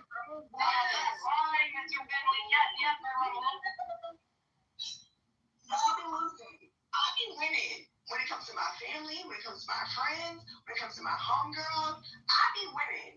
Y'all be losing. I'm not keeping score when it comes to your family and your It's friends. a personal problem. My fault. I wasn't keeping score. My fault. I be keeping score. It's honestly hard not to because y'all be talking shit and I'm just always winning. Yeah, I haven't talked smack to you since you've been in this room. The way you see how she got on your ass? Relax before I really get on your ass. Yeah, I don't care. I feel like I got flyer points. That's why it's being nice. I love Pockets though. That's my home skillet. Even though she ain't see me when I was in Phoenix. Listen. I'll be back. I think it's 3 weeks out of the labor, I think. Oh yeah, he's buying me drinks. I'm whooping his ass in pool. Yeah, you must like my food. I can't put it. Remember me from way back? I will stop referring to everything. I will stop. We used to play that game, the hot seat. I want to play the hot seat in I this will room. stop referring to I everything. remember that. I would like to do the hot seat. I want to get the hot seat. I will stop referring to white women as mediocre when you show me one exceptional way. Pockets. There isn't any. Yo. So Pockets is an exceptional white woman. I'm waiting. Pockets it. There isn't any. Charlie, get over it. There isn't any. It's over. There isn't any. So then they should cease to be raised. Like how mediocre. See, I put you in the hot seat. I'm gonna co-sign Pockets every time. Charlie, can I put you in the hot seat? Not sure what you're referring to. So there's a bunch of questions that are gonna make you squirm, but you either have 5 seconds or 5 words to respond, and it's gotta be quick enough. You don't got no time to think. These are questions that are gonna Before you put answer, on you spot. have to answer a question. How about Who? you? Me? What question? Make me a moderator. Would you I'm put not out doing there nothing crazy. But make me a moderator. phone by a man or to have sex? Would you rather get blown by a man or sleep with a girl? I sleep with a female gorilla. Told you, buddy. All I gotta do is lay down. And go to sleep. That's it. Anyway, Charlie, can I answer your question? Sure. Charlie, go to make you squirm. If you squeeze out of more than one question, you lose. You got to answer every question I throw at you. You don't know get off. Wow. Hold on, why are y'all asking her to answer questions? What did she get I wrong? think you would be a funnier test case. You want to do it? Go ahead. Do it in tally, or you want Yeah, to? mom thinks she's on my big tits. Leave her alone. Why is this sister so powerful? Why y'all can't just back up for a second? Okay, I'll back up. What's going on? Who's gonna be in the hot seat? Who's in the hot seat? Why can't we be in the hot seat together? Y'all can. Okay, So who we is the answer? got Dollface and Tally. So Tally, I'm gonna call your name. When I say your name, you better answer quick. You don't got no time to be thinking about. Hey, you thinking too much?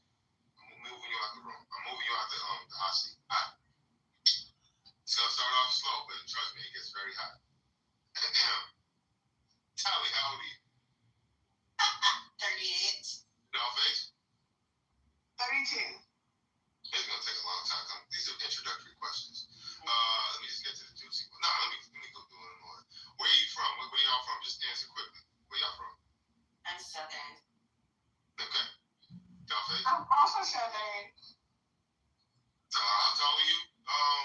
Tally? 6'4". What? How much do you weigh? Hell no. What's your shoe size? Also no. Okay. Did you grow up in a two-parent household? Yes. Did you earn a college degree? Not quite. I'm a dropout. At what age did you lose your virginity? No. Okay, that's three. That's three that you bailed out on. I can't even. You ain't ready for the hot seat, girl. You ain't ready. Who wants to take the hot seat? Because the hot seat gets bad. Very hot. Who wants the hot seat? You need to put yourself on the hot seat. Sounds like I'll do that. I got questions like how you can skip. I got questions for you. I have a bunch of questions though. I didn't even get to nothing. She didn't even answer the basic questions. Those were basic. Yo, Tally, I didn't know you didn't finish the Kool-Aid. Oh my God. Most questions were very insensitive. Very personal. People that you do not know personally. That was very deep. That's what it's all about. We have to go on in anonymous. That's the question that you ask someone that you want to be in a relationship with. Tally, I mean, that's an anonymous act. Yeah, it was my last. My last 12 credits, but some courses you have to retake after a certain amount of time. Okay, when was the last time you had sex? No. Have you had any children out of wedlock? I'll take the hot seat, man. Finish. Who wants the hot seat? I'll take the hot seat, man. Hold on. Hey, Mr. Philly. My man, Mr. Philly. Here we go. Mr. Philly, you ready? Let's go. All right. Welcome to the hot seat. How old are you? 38. You gotta be quick. Where you from? I'm from High Springs, Florida. How tall are you? 6'1". How much you weigh? 177 pounds? 178 pounds? Shoe size? 12. Did you have two parents in the home while growing up? Yes. Did you earn a college degree? I have 3 of them. What are your pronouns? My pronouns is Mr. and Finley. Do you think it is good for people to wait until after marriage to have sex for the first time? I do, even though I did not. Just a yes or no, sir. Yes. Are you a virgin? No. At what age did you lose your virginity? 20. At what age did you decide to become a sinner? 15. When was the last time you had sex? Last night. Have you had any children out of wedlock? Negative. Are you a single parent? No. Are you above the 6-figure income line or below? Yes. Below. All right. Above. Okay, now we're going into the next phase. Above. All right. Are you religious or spiritual? I am religious. What's the difference? I practice I think spiritual people are just lying to Oh, themselves. you're taking too long. You got I'm sorry. I'm religious because I go to church faithfully. Okay, are you a Christian? I'm a follower of Christ, no. No explanations. We need explanations after. Yes. We gotta get. No, I'm not a Christian. I'm not a All Christian. right, you're not a Christian. All right, is Jesus the Son of God or God Himself? Jesus is both the Son of God and God. He's part of the Trinity, but he's the Son of God. All right, what is a woman? A woman is a person born with the XX chromosomes and has the ovaries and the JJ. Thank you. Are women the weaker vessel compared to men? Yes. Are women equal to men? No. Is a Legally, yes. Otherwise, no. excuse me. Is a woman's mind naturally more illogical and emotional than a man's mind? Yes. Is a woman's nature especially wicked? No. How do you deal with a woman who directs vicious anger towards you? 5 seconds. I ignore her. Move Do on. highly educated, career-driven women make for good wives and mothers? Yes or no? No. Should women obey their wives? Should wives obey their husbands? Yes. All right. Should men obey their wives? No. Should women have the right to vote? Yes. Is it in a woman's nature to lead? No. What is a man? A man is the XY chromosomes, testes, and penis. Okay. You're not married. Okay. What is the greatest I evil? am married. Oh, you are. Are you the head of your wife? Yes. Okay. What is the greatest evil? Broken families. Is it okay to hate? Yes. What does it mean to love your enemy? Pray for them and wish them well. Who is the biggest enemy of all time? The enemy, also known as Satan. Okay, so do you love your enemy? No, I don't love the enemy. The enemy and the enemy are two different people. Two different. Think about that. All right. Do you have anger? Yes. Do you recognize anger as a tool of the devil to cause overreaction? No. Okay. Let me jump in here. Okay, these are some good ones now. All right. What country is the freest, most opportunistic country on the face of the planet? What is this I actually don't know that question. Answer that question. All right. Is America God's gift to mankind? No. Is climate change real? Yes. Was Kamala Harris a good role model for women? No. Will Kanye West become president one day? Never. Did you vote for the Great White Hope?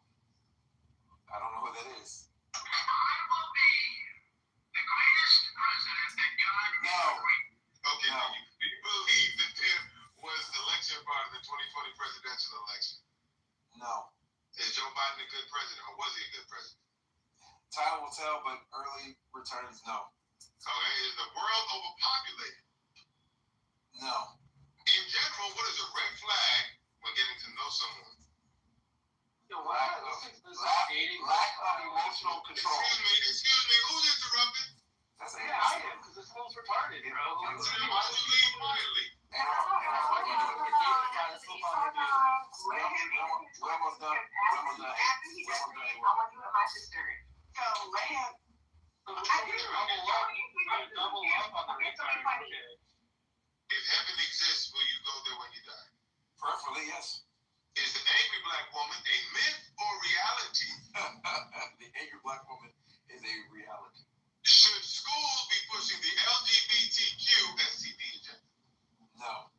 Is it wrong to cancel people? I had to throw that in there, I'm sorry. Is it wrong to cancel people for expressing free speech? I mean, yes, it is. Excuse me. Yes. How long is this question here, real talk? Just real question. I got a good amount of more questions. Y'all want me to?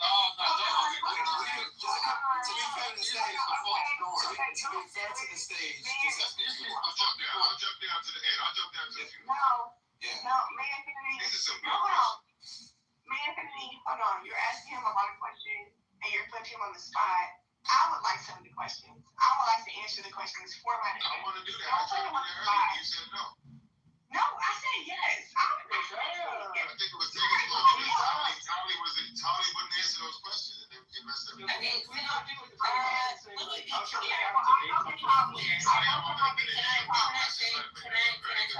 can I tell you? I would absolutely answer about my political alignment and. Okay, let me get to that, Tally. But what I want to do is that other So Tally, Mr. Finley, and Dollface are now in the No, seat. hold on. The remaining questions will be asked of all three of you guys. All of you go to order. All right. Leave Mr. Finley alone. Tolly will answer if Tolly doesn't No, want you to can answer, leave quietly. I'll answer. You can actually defend your beliefs though. That'd be interesting, right? But we can do that after we get through the hot seat question. We can't do it while we're doing the hot seat.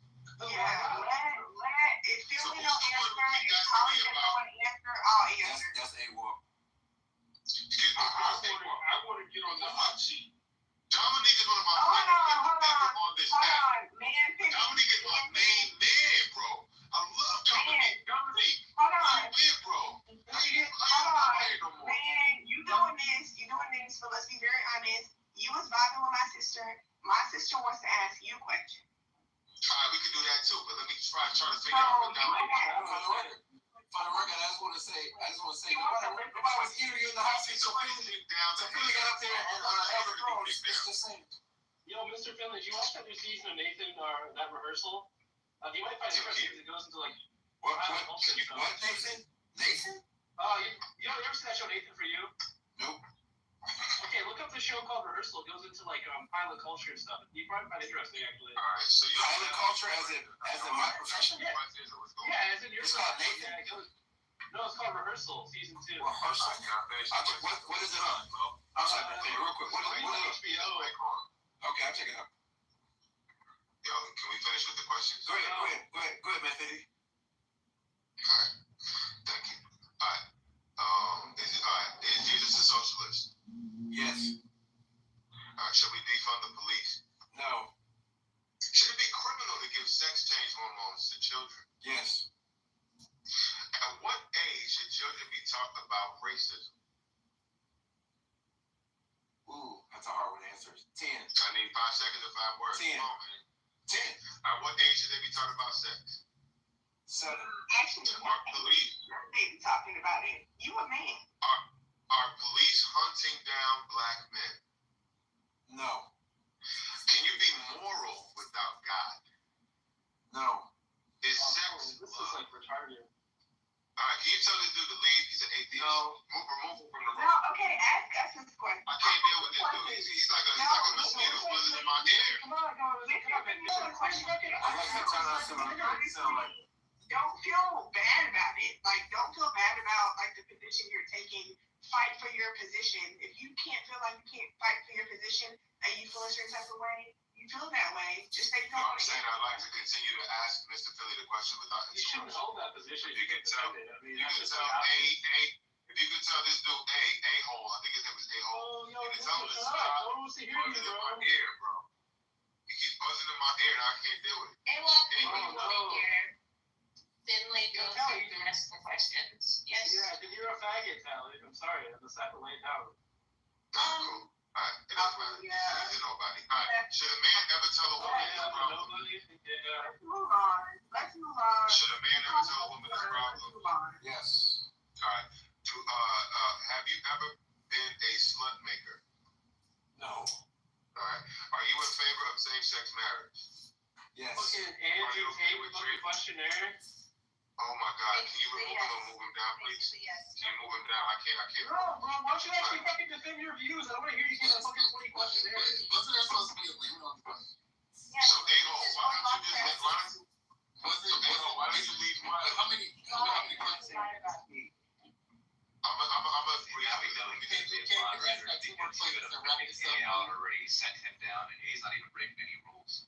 He is. I'm trying to get through the questions. He's That's not a rule. Well, you're not going to ask all these questions because There's no rule. You just gotta deal with the shit. That's your rule. If you don't have it, you don't have it. That's how it works. Okay, so the reason it's okay for him to ask these questions is because there are already several points of interest that I know at least AWOC wants to inspect with Finley. So it is. No, I don't want to talk to Finley. I want to talk to this fucking Manfinity guy. Okay, then Manfinity, these are questions that we're not really talking for. I haven't even signaled my positions on these issues, AWOL. Yeah, let's talk about them. Like why are you coming? I can write down questions. Nigga, you said that fucking 5 minutes ago. It's We'll give you 10 more minutes. Give me 10 more minutes. Sit back. Alright, like what? I don't need Hell no, give me how many more minutes, nigga? Yo, Hell no, man, you gotta put time on quick. Time limit on me. Put a time limit on me. You go, AWOC. Do what you do, AWOC. Go ahead. Nah, I watch shit. Yo, so like, I mean, Infinity, like, man, Infinity, we're actually having a conversation about, like, okay, you said that you can't be moral. Do you think you can be moral without God? So I'd like to do that after I'm done with my questions. No, wait, come on, bro. I really can't say you been going. I want you to know. Bro. I want to answer. Yo, what is wrong with this motherfucker? Did you get some Congressman's, Nobody in the moderator moving him down because he's in school. yeah, why are you crying like a little pussy, bro? Why don't you defend your Because views? I'm trying to get through and I can't finish. Oh, so you are a pussy, though. I mean, this seems like a passive bitch. Put a mic in this room. Alright, y'all got it. Yeah. We got to his face. Yeah, I bet you I would call him a pussy to his face. What do you mean? I don't think Infinity need a Robin. I think he's a Batman already by himself. Hey, no problem. Y'all just ran him off the stage. No, I'm right here. Dominique is my favorite. Wait, are you like, I'm one of my is favorites. that nigga like Never your boyfriend or something, bro? Is that nigga Nah, like he's your one of my boyfriend or something? favorites, bro. He's So why is he praising you without having an investigation? Articulator, you mean You know what? Somebody move this Negro down.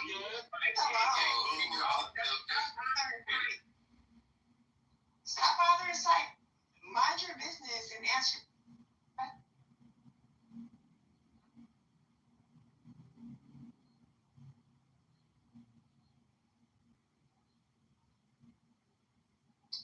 Hey, dear mods, if you have Andrew blocked, unblock him. Thank you.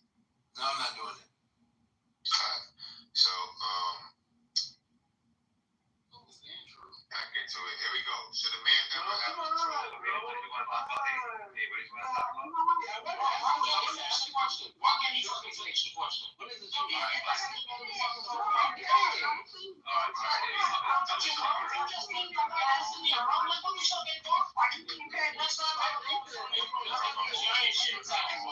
Nathan, how about this one? No, Nathan, you ping me when the stag gets done. Somebody can get my own room. I looked out my own room. I can't stand none of y'all, bro.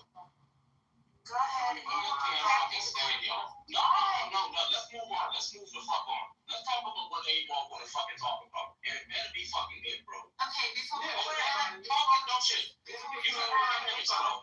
Oh, I got 5 minutes. Okay, I just oh my god, I just put Andrew's profile in the chat. Just click his profile if you haven't blocked it, unblock it.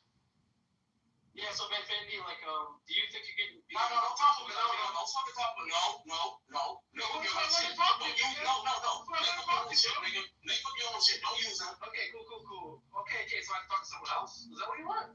No, make up your shit you want to talk about. It ain't the, hey, I'm going to question people out, bro. You better have something fucking good to talk about. Because you just need something that I thought was good. Go ahead. That doesn't make any sense. Okay, cool. You just let Get out of it. Okay, cool. So, like, I guess we talk about, like, do you guys think that, like, reasoning involves coming to a conclusion about data?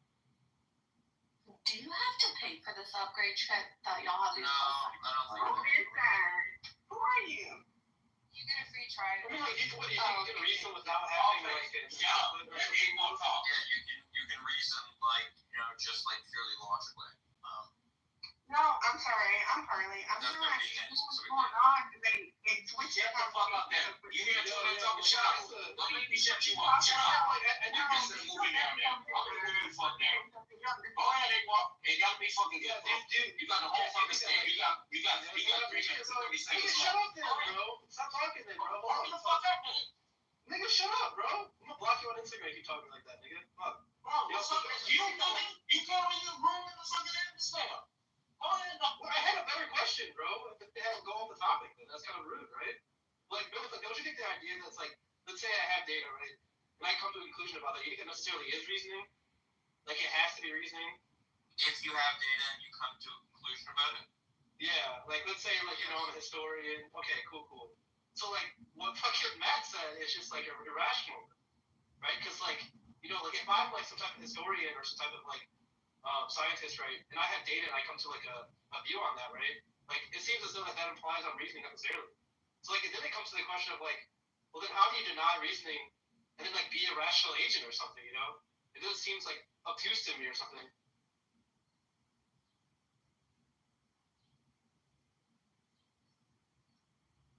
Wait, so someone wanted, you got 2 minutes, bro. Someone wanted to deny reasoning and say that they're rational.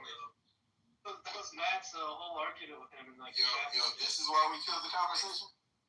Yeah, bro, we want to hear you answer questions like a day. Nobody didn't go in conversation either. Now imagine if I were to filibuster in a kindergartner type way, like you did. You my boy, man. Come on, man. What's up, dude? I am still alive. Dog, that's 4 days in a row, dude. Hey, Dewey. Yeah, but like Mr. Finley, why do you think you can't? I should be okay as goddaddy do it for this. If you pay for someone going to college, I'll let you do that. Y'all interrupt the name walk. Go ahead, name walk. Thank you, bro. Mr. Finley, why do you think you can't be moral without God? Like, what's your view on that? Like, what's your justification? Because I believe that God determines morality. Otherwise, morality is subjective, and I don't believe it's subjective. Yeah, but do you think you can act in accordance with God's morality without believing in Him? Yes. So then you're a moral person, then, right? I believe I'm a moral person. Yeah. You know what I'm saying? Like, you don't have to be a Christian or believe in God to be moral. Right. If you adhere to God's morality, then you can even moral. But I don't think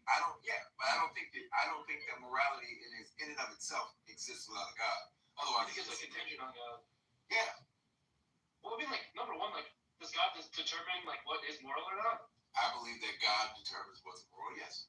Yeah. So then, how is it not subjective, given that God's an agent? What do you mean? How is it not subjective?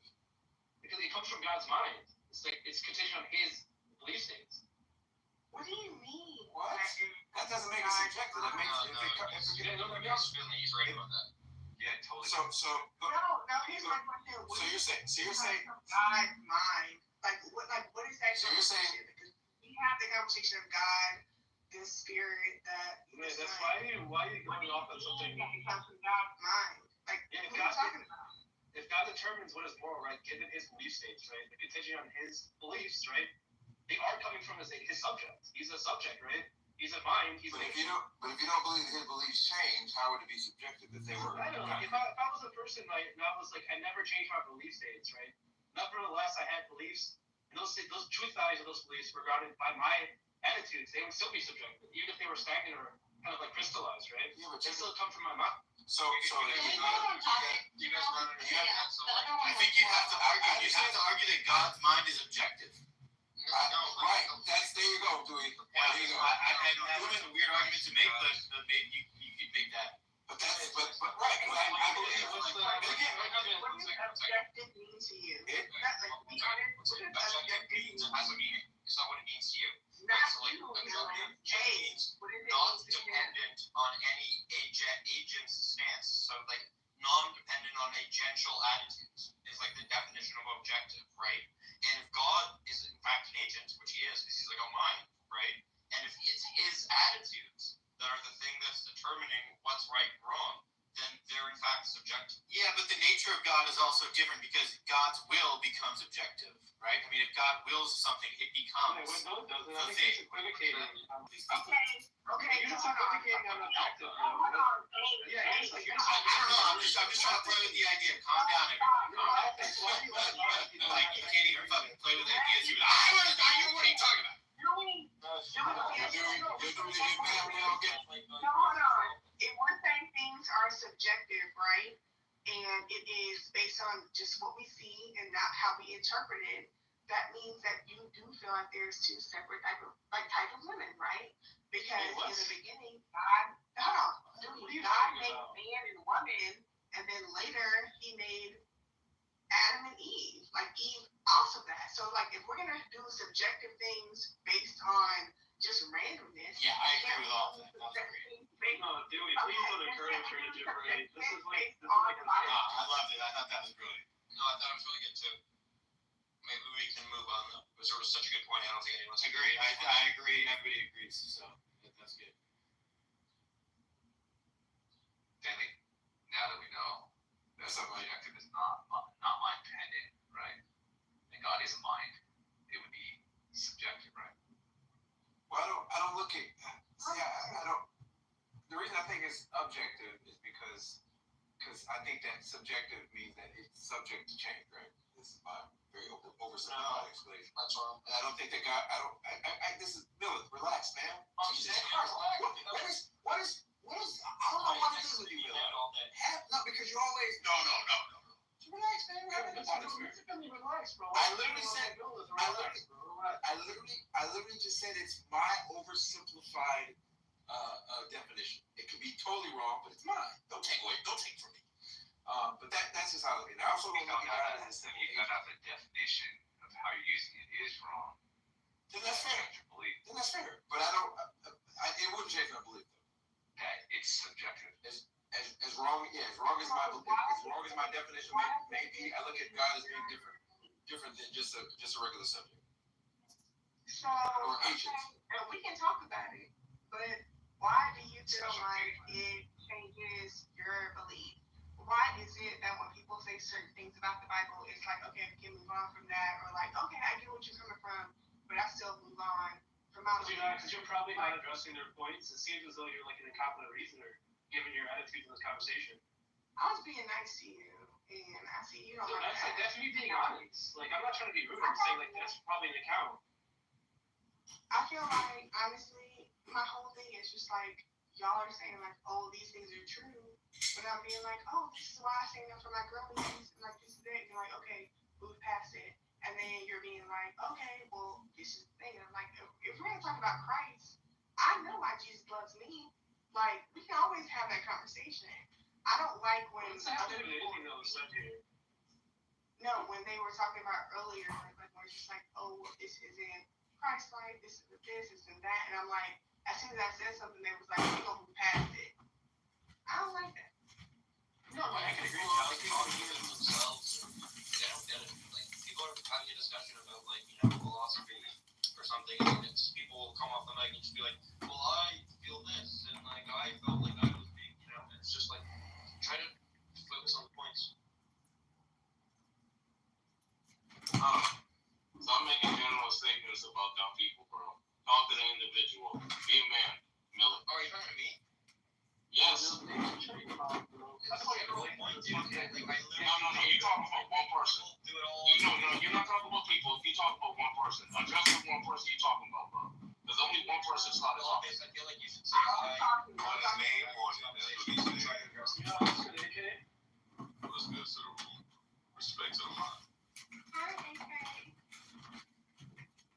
I mean, like, Dollface, like, there's probably, like, a couple of options. There's, like, number one is that people aren't really engaging in debate about the content of the Bible, right? Which is probably true given some of the people on this app. The second one is, like maybe, like, you're not being as direct as you think you are with your arguments. And, like, there's always, like, a way to improve that, right? Like, if you can actually work on having these more structured arguments, and that might help you, like, show that people aren't addressing what you're saying to them, I feel like, honestly, truly, like, I fuck with where you're coming from, and, like, honestly, truly, there's no way, and, like, honestly, people like Nathan, Tim, Psych, Pockets know this, there's no way that I can come from more where I'm coming from without y'all calling me a bully and me being me. Like, there's no way where as a Black American woman I can say what I'm saying and y'all don't be like, she's being mean. Oh my gosh, just the pretty girl was being mean to us without, like, being on, like, my square, being like, no, I don't agree with what you're saying. You being pretty when you said that? No, the whole point is that, like, it's not personal, all this. It's not personal. People are discussing ideas, right? So, like, when you say something, they're not thinking, like, oh, here's the pretty girl doing X, Y, or Z again, right? They're just trying to discuss the ideas. You're not, like, my homegirls are, and I feel like that's very different from, like, you versus me. Like, that's why I even came into the room apologizing to, like, Sight, because I'm like, yo, what I did to you was disrespectful. Like, as a a woman, I know that I shouldn't have been rude to you like that, and that's fucked up. Like, I apologize. But I know my bitch is like, pocket, like, okay, you lucky if she don't cuss you out on my behalf. What you talking about? You lucky I'm actually cussing you out, because if I don't cuss you out, the girls will come behind me. What you talking about? Yeah, but that's So just like it's cool. like a whole Yeah. situation of being like, and also too, just like y'all as men feel like y'all are really banging the drums and doing what you're doing. There are more men who take up for people like me, and also my girls who don't play that shit. So it's just like, yeah, I'd rather apologize to a nigga who I know like takes up for me and it's like on that same type of shit. I understand, like, how you understand it's like, okay, I'm not always on my shit, but like I'll be the best person I can be. Like, I want to be the nicest person I can be. You're better suited for a show like The View than like a philosophy circle. This sounds like gossip. Not the it's not fucking about gossip, it's just like focusing the room on Dollface, right? Like we were talking about a philosophical topic and now we're talking about Dollface. Right, which is what I was trying to like object to. I find people in the rooms try to do that a lot, where they try to center themselves or their feelings, right, and have everyone be discussing like, you know, what they think or what they feel, as opposed to like an actual genuine topic or something. And say, I'm fine.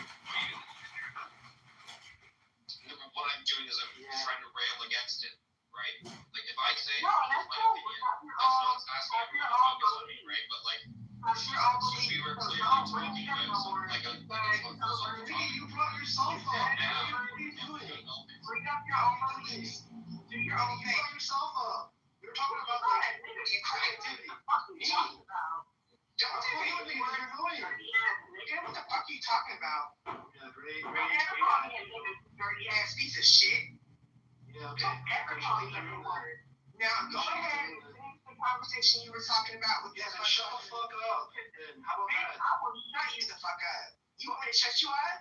Try it. Is that what you want? Try your hardest, yeah. No, I'll shut you up. It's never a yeah, problem. so Mike, there's a difference between like saying here's my opinion and saying like here's what like what happens with like my girl. I was fucking I know. I'm just trying to make the point like as far as possible. But I think that job, if somebody brings up their subject, sometimes people only have their opinion to add, right? If somebody brings up themselves, it's up to you to dig and see the value or the correlation. You know, you're supposed to take them out of it, right? So with her submission, I took her out of it. You know, for me, because there's other people that feel like her. There's other people that she represents when she speaks. So that's for you. That's what you know. Like, give us your analysis. No, she was an example. I'm using her. No, I'm saying, did you listen to her? Did you take her out of it though? You kind of When you take her out of it, what was she saying? I don't know what the fuck she was saying. Yeah, exactly. Leave my girls alone. No, because I was in and out of what you were saying. But I'm saying that if someone gives their opinion and you're having a philosophical argument or whatever the case is, there's got to be some value in it. You don't have to center a person because they offer something from their life. You can take them as an example and correlate it to the topic. Period. And honestly, on that fact, I don't give a fuck what y'all hear about. I love niggas. I don't care that y'all want us to hate niggas. Don't call me no nigga. All this, Don't call me no blah, blah, I nigga. don't care. I'm sorry, Black American man. That's my Yo, Chad, you see the other shit he's over there doing? These niggas mad. That's my man. No, hold on, shut the fuck up. Nah, I'm joking. Honestly, I love Pocket. Me and Pockets have been cool. Me and Tally, it's a whole new thing where I'm like, okay, Tally. Nobody gives a fuck. I like that shit. Dollface, you're not. You don't give a fuck, nigga. You don't give a fuck. cares. But I be hoeing you niggas every single fucking time. You I hoe you every single fucking time. You are a hoe ass nigga. I hoe you every single time. A big Black American woman, I hoe you. Like, it's not a problem. Like, yes, that's my girl. I don't have to shut up because I hoe you niggas. I hoe both you niggas. I'm not gonna shut up. Both you niggas shut the fuck up so we can get back to the topic. Okay, great. Shut up so we can get back to the topic. What's the topic, Dollface? Shut up. You never gonna shut me up. Get up and shut the fuck up so we can get back to the topic, You nigga. didn't speak properly. Shut up, nigga. What is the topic? Shut up. What is the topic? What what's the topic? You got my big sis. You got my big sis. What's the topic? What's the topic? Tolly, what's the topic? Tim, what's the topic? Spike, what's the topic? You hoes is nothing to me. Shut the fuck up. Topic before you interrupt. Shut up. I don't care. Everybody else on you niggas, shut the fuck up. Shut up. Someone said you're Shut up. Ass niggas. Yo, Nathan. Hey, Monica. No. Hey, Monica. Can you get rid of this fucking monkey? Honestly, you Listen, can man, say y'all ran I away, know man, it. Trinity. That's why I you're wasn't lucky. enjoying that You're conversation you lucky had there with because Mr. you Trinity. niggas ain't got no motherfucking lips. Yo, damn, come on, What do man. you mean? My lips are voluptuous. Liquids. I have voluptuous lips. Big Yo, booty, Tony. nigga, and we got no lips. We got you in cages, and it's okay. It's okay. We got you in cages, and it's okay. Why do you people Think come like out American, and we'll say never that? Don't do that. We'll Put a never name on it. You're talking to We'll people. You're not never people. Why does all y'all Dollface have come to out start here and talking say AAABE because you speak of us. Dollface is what we might call a coon. Yeah, She comes up. Enough of the coon. She's like a porch monkey. Nah, I really am y'all niggas' big brother. I be thinking about that. I'm Are you not drinking right now? Are you like drinking? No, I don't have to. So you just like naturally Hey, are the shut fraternity. the fuck up. Hey, No, don't words blame like your the R drinking word now. and this and Don't do that. that. Like, honestly, you have to use all these bad words because you Okay. Listen. trash, you're white Pockets. trash. Well, I can't do it. Pockets. I can't do it. Help me out. Dollface, I'm begging you, love. Let's just like.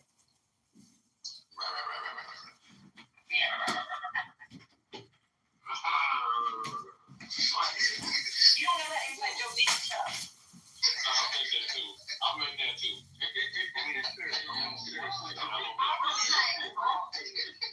Honestly, I feel like honestly the girls aren't saying nothing. Pockets, you know I'm being nice. Pockets, you know I'm being nice. Oh my God. Stop talking, please, Dollface. Please let the conversation continue. No, but Pockets, dude, don't do that, Pockets. Don't do it. I'm being nice. Don't do that. You just got you. No, she actually is being, she's being nice, dude.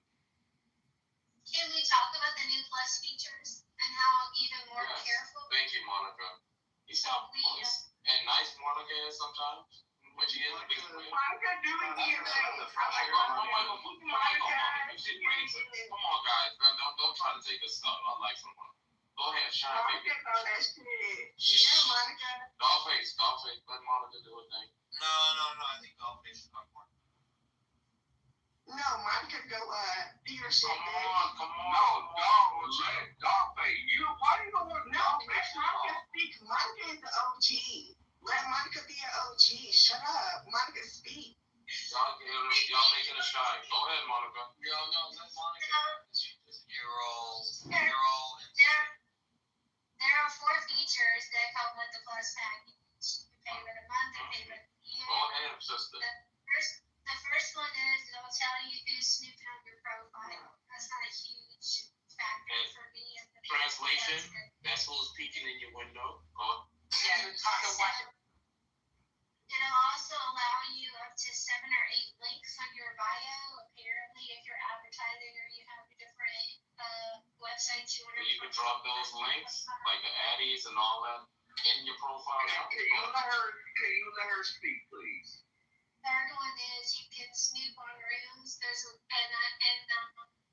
one in the audience right now. We don't know who they are. We don't know what they're hearing and what they're recording, and we can't get rid of them.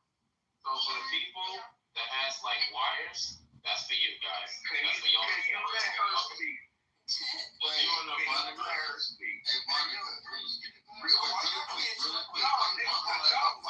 Monica, a question to Monica really. Why the fuck did you talk about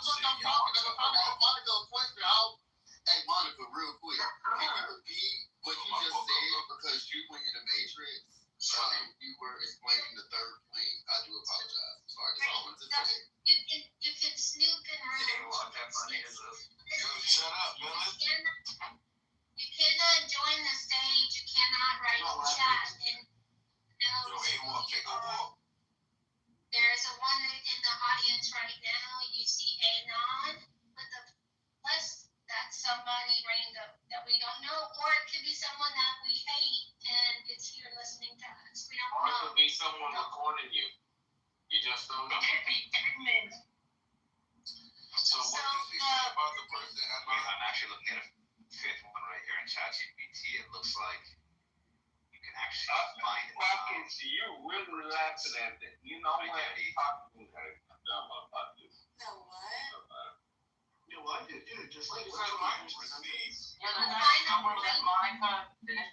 Ladies and gentlemen, the final point about the Anon accounts, you cannot remove them from the room. They're here until they want to leave. Now, if they want to participate in the room, like writing in chat or joining the stage and speaking, they have to leave the room, change the sunglass setting in the top right of their profile, and then come back in the room as themselves. Oh, so you can There's a fourth spy on feature. a room anonymously. That's what somebody's doing down Now, last question, Monica. How much is the premium? It's $5 a month. You pay monthly or annually. And also, if your moderator has you blocked, you can't get in, even if you're in anonymous mode. It will block you from the room. That's interesting. That's your blocking buttons, everybody. It's getting real. Is this on Clubhouse or So what? they should all block it. So they can't get more anonymously. No, hold on. If this is just on Clubhouse, Pockets, at me, we gotta be for the bitches now. Oh my gosh, we can't even be nice to the niggas now. This is crazy. So no, but for real, if we get blocked by somebody in a room, that means we can't come in there no more. That means we No, the Oh moderator. my God. Please. Always. Deal with it, nigga. You're giving too much information, man. This is like information overload. I'm sorry. What do you expect that Dollface should eat? Alright. Try again next time. No, leave Nathan alone. Bruce came off mic and said, I'm So why Don't be knowing. I didn't know It's it. not That's picking up serious. Red Bulls, bro. They got No, nigga, it's not Red Bulls, it's Hurricane. He said, it is Hurricane Harley. Stop playing. But no, Nathan is okay. So we don't listen to these people no more. Honestly, like basically, we're not cool with people. Next to 7, baby. We don't like these niggas no more. Bruce, is a hurricane a beer or a ball? Fuck the niggas. Shut your white ass up. No, why can't y'all answer? So is it fuck them niggas? Is it fuck them niggas? If you don't know that, don't turn on the ass. That's why no one's Is that not answering. what we're hearing? Nigga, go ask ChatGPT. People don't understand the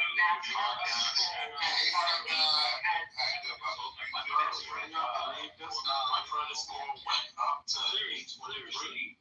Let's go. We down. What happens when you Did you scam? turn away, Nathan? Did you turn away afterwards after you broke the 800s?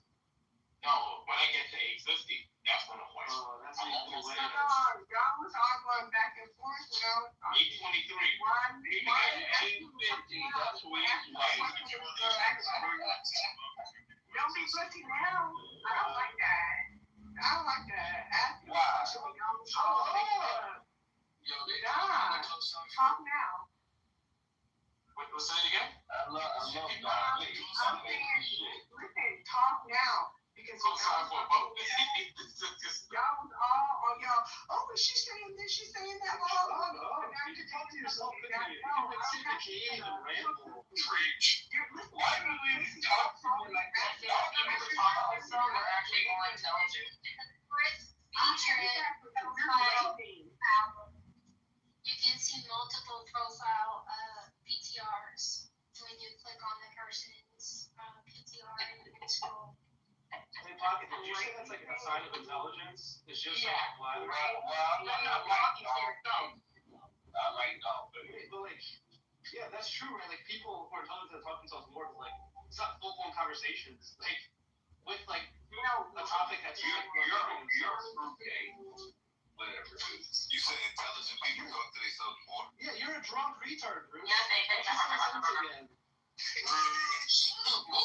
And you're a white dude. Then you're a white dude. I'm not even white. Shut up. Motherfucker ain't white. Oh well. Right. Yeah, that's a lot of things about that. What makes y'all just people are based on their voice? Y'all just be calling people white, black, all types of shit. I mean, he sound white. Yeah, he sounds white. Don't call him white. We know you on the phone, right? He sounds white. Y'all white assuming y'all know things about people, bro. This shit is weird. I mean, you the same way. I am not the same way, brother. Yes, you are. Okay. And Hold on. what do you think I am? What do you think I am? Trying to flip the nation somewhere. Bruce, I think whatever you said last time. Don't give Somali. Yo, mods, this is a great way to run a room. Just have a bunch of drunk people ready to lift chest. You guys got like people that got vegan. Hey, your mind is trying to tell you what you see. This is what you got. All y'all vegans though. Oh, me and my girls, like, you never make fun of us. You never make fun. I dog walk you. What is a dog walk? It's like a little bit Jewish. Alright, I'm just gonna go down the troll. Alright, Bruce, sorry for that, bro. You just making noise. Alright, let's get a conversation on the table. There we go. If you can't do it, I'm sorry, we can have to move on, and we might leave you if you can't keep up. And I'm talking about you just can't say random stuff. You gotta add to the conversation. Alright? That's crazy. You gotta get that statement. You can't just.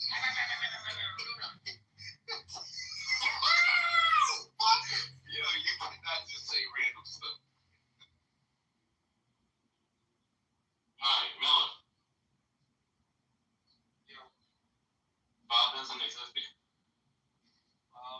God doesn't exist because Oh hell no, I'm out. I have a higher probability. Y'all It's like a chill. philosophy room, you know what I'm saying? Not true. Let him go. Let go. Go ahead, dude. Yes, Why don't you think of it? God doesn't exist because there's like a prior probability of like God any particular thing existing, right? And the more features that a thing has, the less likely it is to actually like, you know, the less likely it becomes like as a prior, right? So like if I say there's something that, you know, was at the beginning of the universe, but it like I can't say anything about it, right? That has a certain amount of likeliness attached to it, right? And then if I say like there's something at the beginning of the universe, but it also is like a person kind of and has a mind, right? And it cares for you.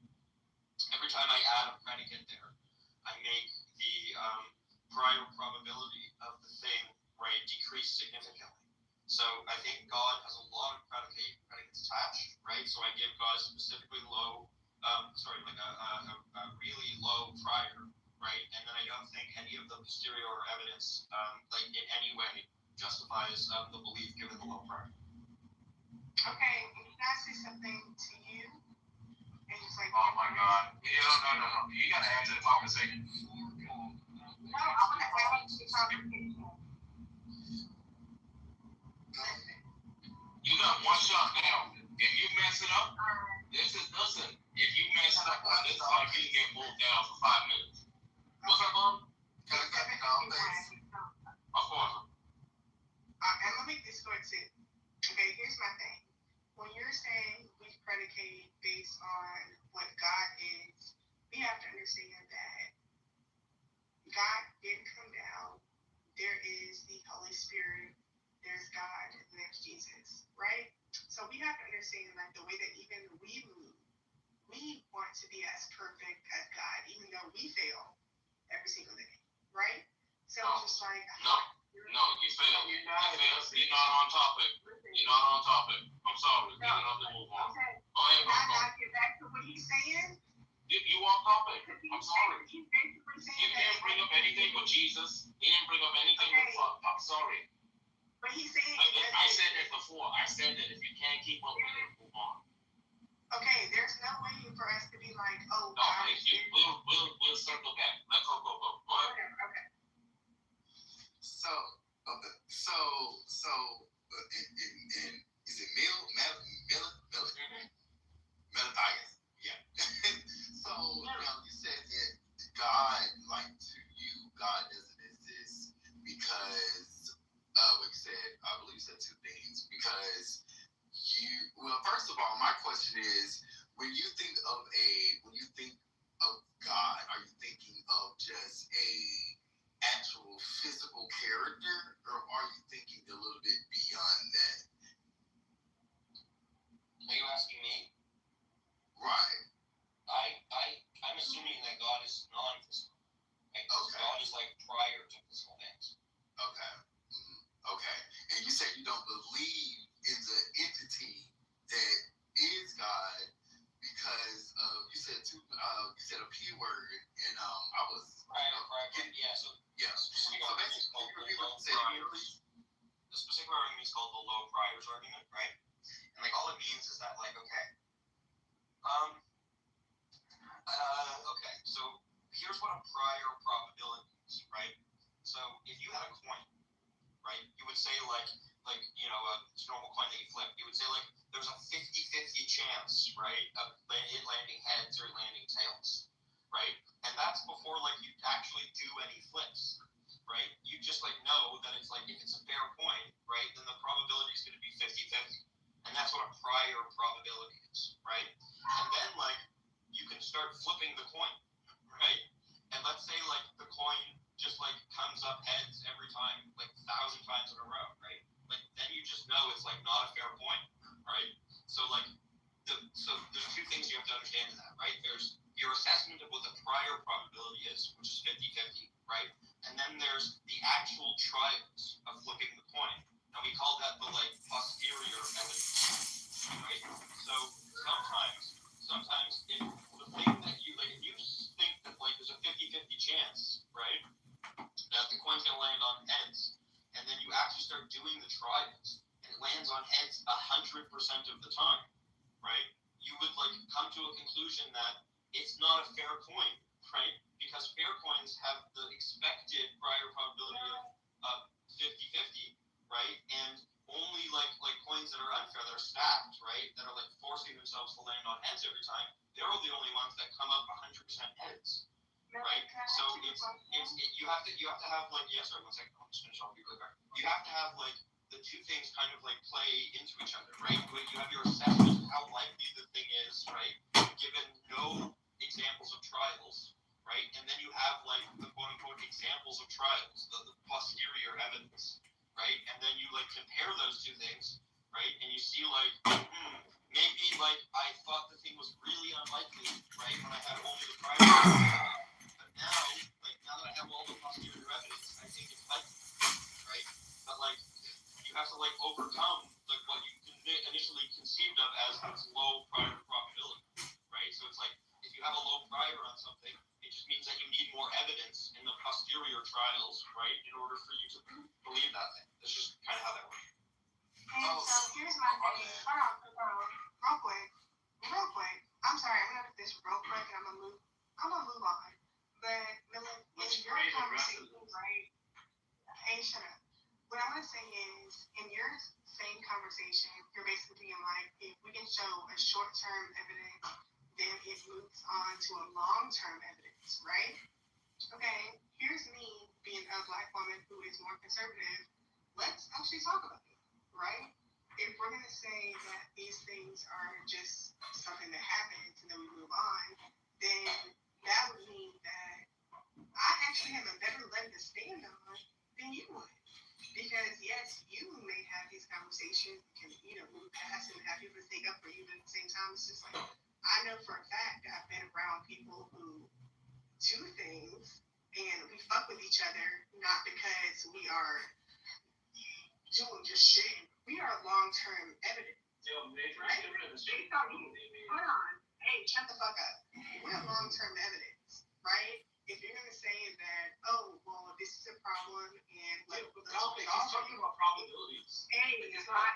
Like, hold on, like, I'm trying to be like cool here. Like, you know what like a probability is? Like, he's talking about like, given the concepts. Okay, cool. So think about it this way: given the concepts at hand, right?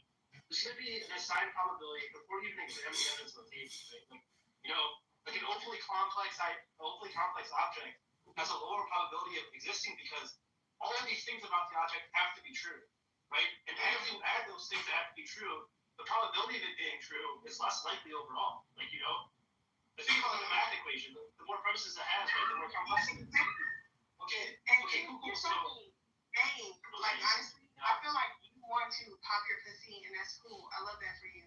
But like, if we're gonna actually talk about math, honestly, truly, I can actually talk about people in this room, right? Like, I can. no, that's your issue. You talk about people. You talk about people yourself.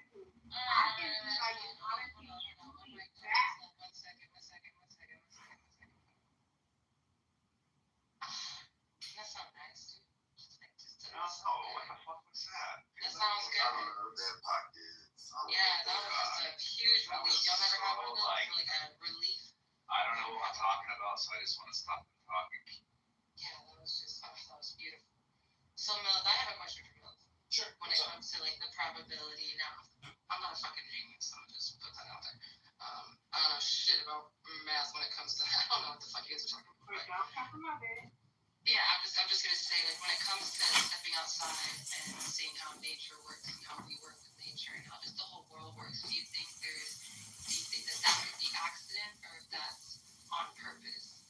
How we all, you know what I mean? I don't know if I'm explaining it correct. Like, I think they're making some sort of like, I don't know, like inference, like design inference or something. Right. That, Yeah. Like, do you believe that the design of this? Everything works so well together. Exactly. Yeah. Do you that, think like, it's the accident or that's actual design, something greater than ourselves create? Oh, I think it's like most likely accident. Okay. Right. So like, yeah. So I think like there's a ton of stuff. Like if you look into it like really closely, there's like a ton of stuff that like just doesn't make a ton of sense about like how life works. Right. Like there's a ton of things that are just good enough to get by. Right. Where they could have been like a lot better. There's a ton of things that like what's a good example? There's a certain part of a giraffe, like in the giraffe's neck, right? That like because of the way evolution worked, right? It was like easier for evolution to like create like this like I don't know part in the neck like by like slowly adding like inches or whatever onto it. But like what it should have done, like if you were to design a giraffe from the beginning, right? So what ends up happening is like because of the way evolution works, right? You end up having this like piece in the giraffe's neck that goes like all the way from the top, like where their brain is, goes down through the neck and then like loops all the way back up again, right? And it's like the most inefficient design you could ever imagine. Like no one was designing a giraffe. Sorry? No, where are the giraffes from? I'm just asking. I'm sorry. So they just evolved from like common ancestors. And what? Right. So there was something that was like a giraffe. Giraffe, like giraffe. I always wondered about certain like coincidences, right? When like we breathe CO2 and the trees around us. Hold on. Like we breathe CO2 and the trees around us need that CO2 to carbon dioxide to thrive, to build. Certain things I've always thought can't just be happenstance or accidents. Like to the fact where the entire creation needs each other to survive in a way. It just seems too divine to really question.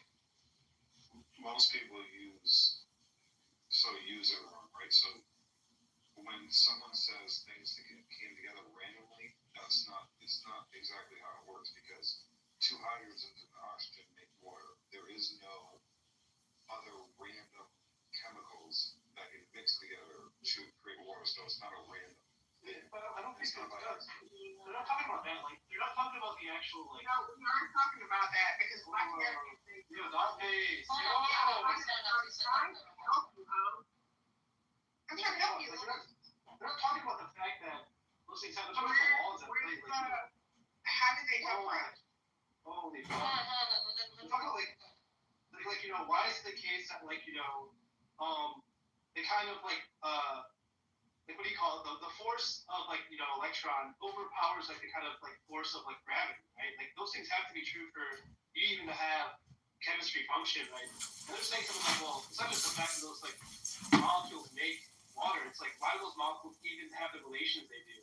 What grounds them kind of the delivery for the actual law? Because also this is it was already there before we even had that or put names on it or whatever. So that's just an epistemic fact, right? But why are the it's the case that it's the case that I will go to work tomorrow, right? Even though I don't even need to think about it. I don't even have to know that for it to be true. It's just, but that's how kind of how facts function. I think though, it's not a feature of intentionality or something. It's just how the subject works in regards to facts and accessibility. So I'm not sure what you're saying there is. So from what I'm seeing, they're not making inference from the fundamental concepts of the universe or such. Yeah. What building they're not making that inference. They're making a more watchmaker. You know what I mean? You see a watch on a beat. Like a fine-tuning argument or something? Not a fine-tuning. I think they're making the design, right? And not a fine-tuning. I think you're pulling them towards fine-tuning. Whereas I think they're really trying to make the watchmaker. No, I think they were responding to the molecules or the waters being coming together, being the thing that and you say the lack of randomness. You say the lack of randomness is my point. It's correct. Yeah. So the other thing I'm saying is that he was responding specifically to that, right? But I think what Pockets was trying to say is that it's curious how we breathe everything works well together. Right, we breathe in oxygen, right? It has nothing to do with covalent bonds between hydrogen and oxygen. No, it's just more to do with we breathe in oxygen and trees breathe in carbon dioxide. We exhale carbon dioxide and trees that would be the case regardless, right? Breathe in carbon dioxide. So it's that harmful now. My point was to prove the existence of God, a higher power, something beyond understanding how do these things fit and work. Yeah, no, we're kind of arguing about what method you're doing it, right? Under my impression, I was finding Tim, it was I don't think you're specifically saying hydrogen is hydrogen because of whatever you're saying. I thought you were making a greater point about all this stuff has this kind of functionality to it, and why are they functional? And Milt's just saying it's more so an argument about intentionality being found in design. More so than just exactly. Yeah. So he was right. I think I was maybe more contextualizing myself towards Tim and not kind of focusing on the overall argument that others.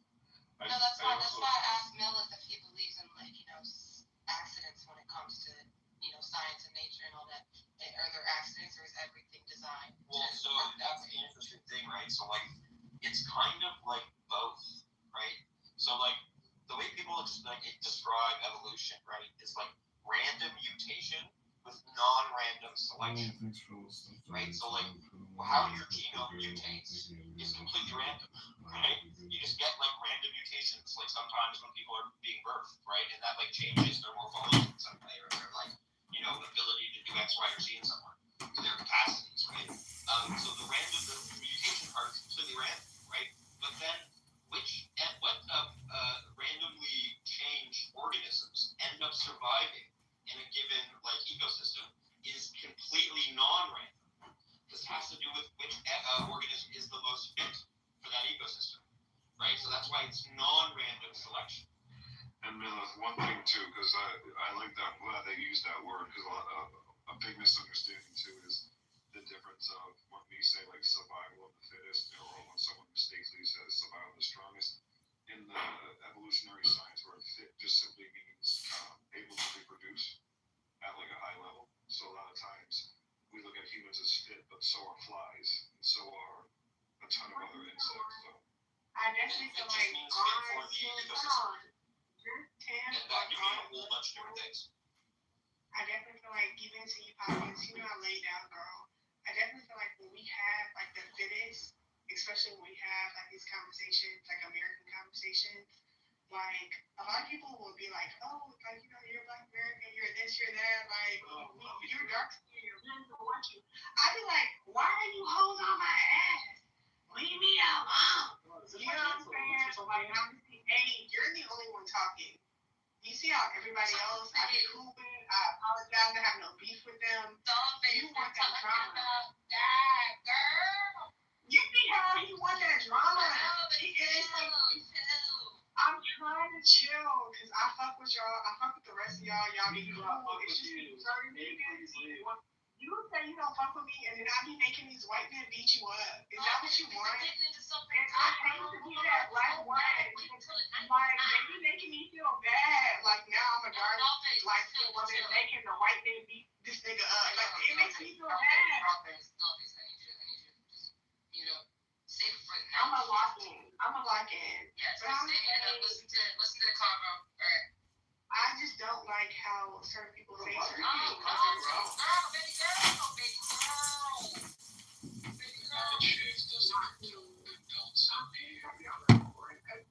I'm so sorry. What's good? Because this is a good comment. Who was gonna? I think a couple people were trying to say something. Yeah, because I'm trying to learn. Because like I did not listen to Bill Nye back in the day. I was using Google Glasses, so I'm trying to understand. I always thought it was a higher power, something we don't understand. There's some things we'll never understand, and that's why I always thought God was something beyond us. I don't think we could ever put science to it. Can I ask you a question? No pocket. No, you're absolutely right. Science doesn't determine whether or not God exists. God is like a metaphysical, quote-unquote, like postulate, right? And science has nothing to say about metaphysical postulates, right? You can only tell us about like quote-unquote physical things and how they interact. You can't tell us about like whether or not a God exists. The other thing too is, I'm sorry, on that. Even why a law is true. Right. The purpose is not something science tells. Is like it doesn't give meaning or purpose. It's kind of it just tries to break down at the highest capacity of evidence to. Well, there's just certain things that are like outside the domain of science, right? So like, think about like whether or not it's right or just or moral to like kill someone, right? Like, there's no amount of science you can do there that's going to like actually decide that issue, right? That's an issue for like philosophy. And it's the same with like God, right? Science is just not the thing we're going to look to adjudicate whether or not a God exists. We're going to look to things like philosophical arguments. No, this is Science can be that. I mean, when you talk about science, the first thing you do when you conceptualize God, you use reference points of what God may be. So even if you think about like the concept of God, you are bringing into like the reality of the situation where you are then using these reference points. How you describe God, like maybe what God may look like, what God may do. All this is conceptualized by your own mind. So therefore, you can utilize science to just kind of like say, hey, God exists or not, right?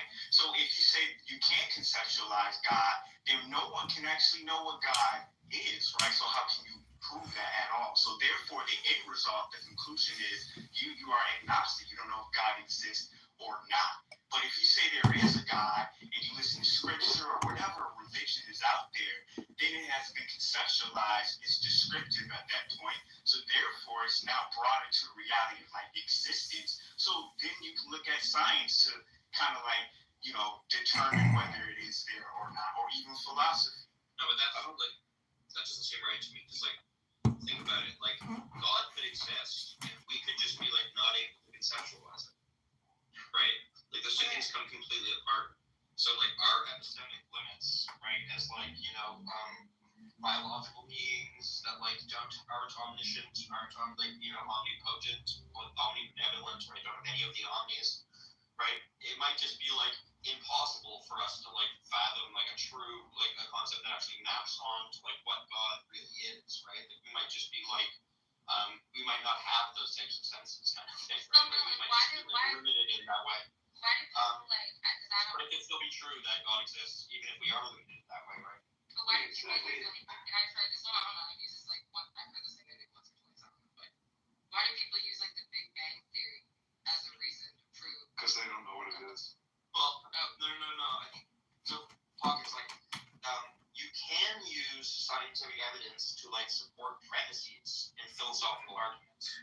right? So like people will make arguments like if the universe began to exist, the universe has a cause. Everything that begins to exist has a cause. The universe began to exist.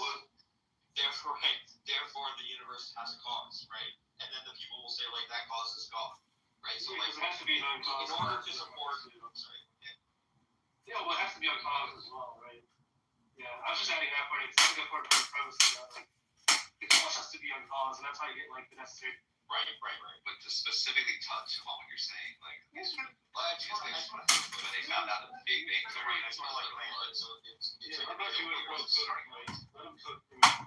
Yeah, so that's what language is very clear, and then I'll shut up once. So, so in that argument I just gave you, right? Everything that begins to exist has a cause. The universe began to exist, therefore the universe has a cause, and that cause is God, right? In the second premise, right, the universe began to exist, someone might bring up the Big Bang as evidence of that. Because God exists. But it's so the conclusion is God exists in that argument, right? But it's still a philosophical argument. And even, here's my thing, Mila, even in that conversation. Like, think about the kind of argument. No, let me finish the conversation. You're not engaging. I'm trying to tell you why. Finish what he's saying. Answer him. I think other explanations like people were just like, Listen, you were talking to me. They're not answering him. You were saying that why did I don't want to answer him specifically. you're not answering. I'm starting to and enjoy I a lot do of that? all this. Honestly, I don't have to tell him. yeah, I don't have to do that. I love Don't it. have to do that. Like, I think that's one of my favorite things about being around the whole ethnicity of people. I don't have to listen to him. I'm black. I don't have to do that. I don't have to listen to him.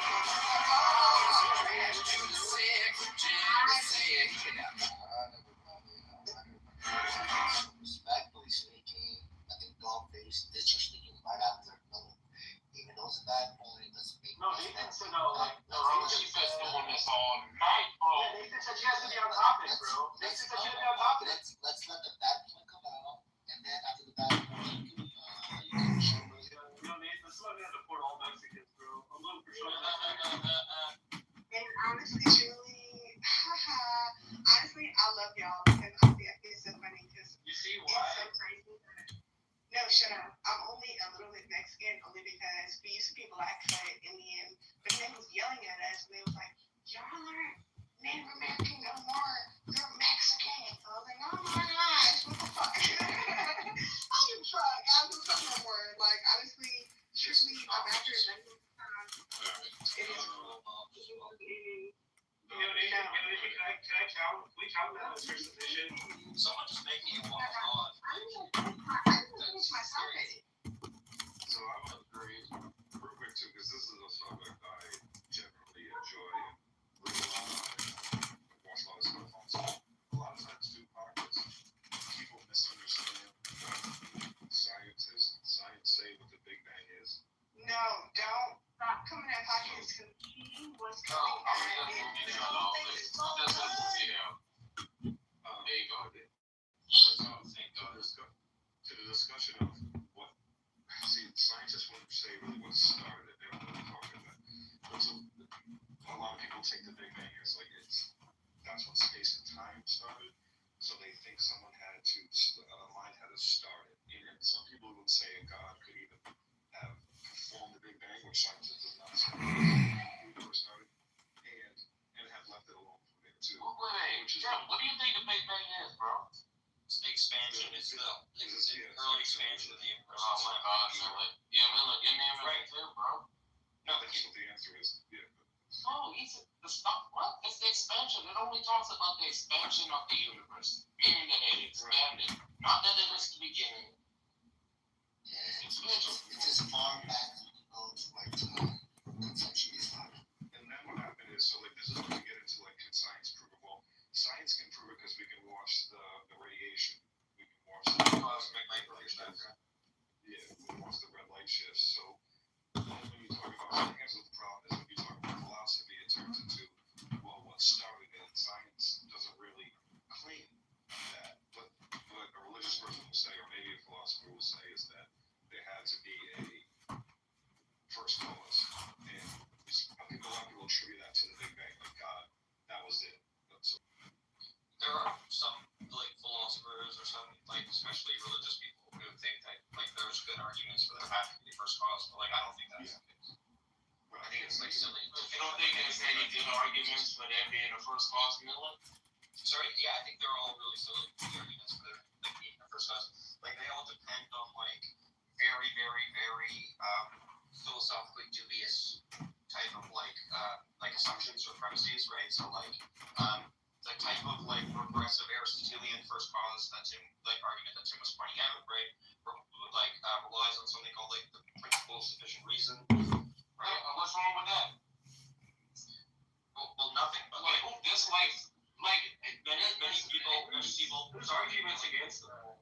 Yeah, because like they can jump to the fact. Yeah, because the PSR is like even like a weak PSR is like still too strong, right? It's like presumably a lot of people will not. I think there can be brute facts, right? And if there's brute facts, then like those things don't need an explanation. So the PSR would just be false in a case like that. And I don't think there's any good arguments that will let me not like say like that idea of classic facts.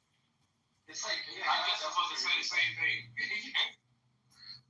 Let's think about like you can say God's necessary, but it's like what explains the necessity? Like is it a brute fact as well? Like is it the bottom out as a necessity play?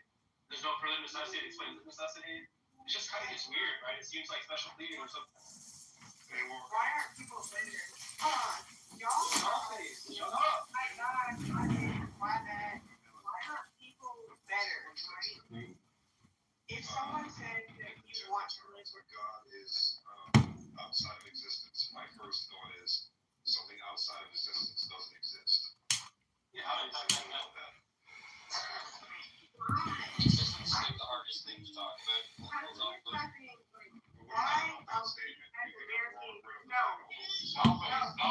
Dollface. Let me ask you this question. Why do you think you need to be heard?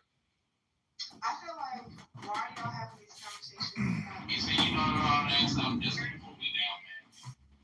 I'm saying, like, why are we urging Americans having these conversations? Why do you think you need to be heard? Why shouldn't we listen to you?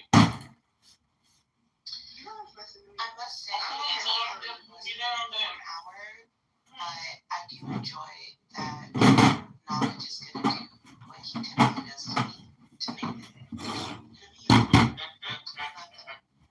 Yeah, I got a question for Tim. I'm one of the philosophers. So what is PSR? These philosophers. Yeah, what is PSR? This is a philosophical term. PSR. I'm not a philosopher. Like I enjoy science. I enjoy this philosophy. I don't know what that term means. PSR. PSR is just a philosophical term for principle of sufficient reason. I might have heard the term before, so I don't know if I heard they don't speak like that. That's all it is. No, it should be like self-evident explanation.